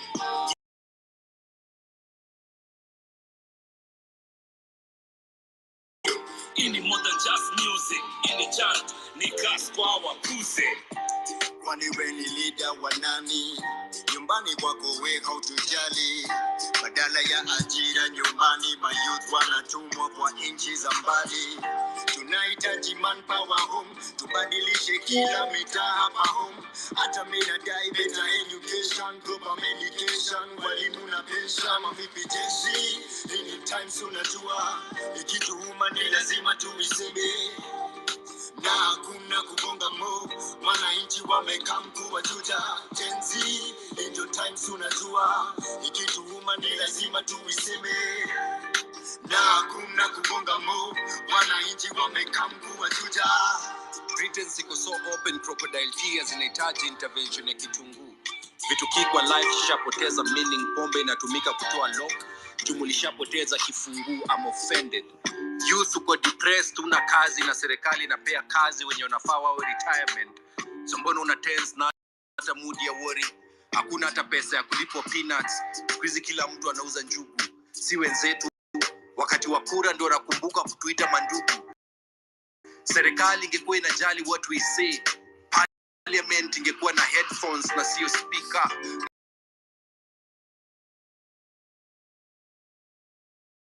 Jana unalala bunge na usiku wanataka night allowance. Hatred ni more, love ni rare. Wakristo ndio wako na chuki sana. Ironically, some of their favorite verses iko in the book of Romans. Truth iko na arrogance. RIP our fallen comrades. Kenya of life's importance. Let's teach our girls. Squeeze wengine wanatumia miadarati ndio wawe women of substance. I'm offended. We have a long way to go as a country na sio distance. Wafungwa bado wanaibia watu wakiwa kwa jela, propaganda ndio ina sell. Hapo State House wasikudanganye na deeds. Hawataki kwenda heaven, wanaogopa kwenda hell. Wasikudanganye na words, body language can tell. Misplaced priorities. Hakuna maji kwa mifereji na maasa ya kura, wako busy kutap talent. Waliahidi stadium lakini kwa grounds vitu ni different. Nakuru, Kihika, Naiba na Samburu. Aliyeta governor Koloyo wadani, money trees wako majani. Promises ni mingi lakini manifesto zao ni kama katiba. Zote zinasema vitu zenye hakuna. I'm offended. Zakayo wateme jama bana, tumechoka manzi. Zakayo washuke. I think yeah, the last part ndio mimi unibamba kwa hiyo song yano nini na Small Littles. Ile ya Zakaya ateme java. Hiyo ndio part ya hii song yenye mimi unibamba kabisa, because jamaa uko na stories zingine za jaba, honestly. Stories zingine yani jamaa unajua tu yanadanganya. Sijui kama we ushawahi kuwa in a relationship yenye unaongea na mtu lakini unajua tu yanakudanganya, honestly. Una feel sijui mtu sasa nimfanyie nini, like mimi your part that last part, mimi ngoja ishe. Mimi ngoja ishe ateme jaba. Anyway, thank you so much Nonini and the team, because I think you did a lot. You really did a lot bwana, kukaa chini kufikiria na kuandika hata majina za watu. Mimi watu wengine siwajui, honestly. Mimi nikianza kusema nani alikufa nasema Ngatu Rex, najua Denzel mwenye alipatikana kwa maji. Yeah, of course ni wengi, but kujua watu wote, kukaa chini, hiyo ni research jamaa walifanya. It's a very nice.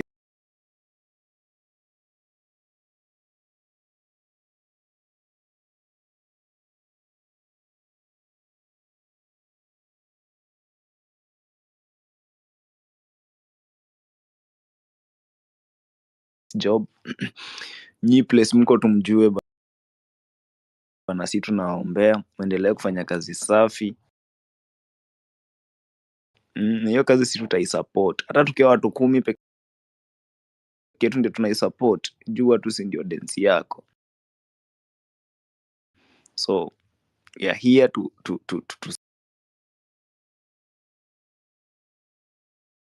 support you guys. So guys, acha tucheze the national anthem alafu tufunge hii chapter bana. Yeah?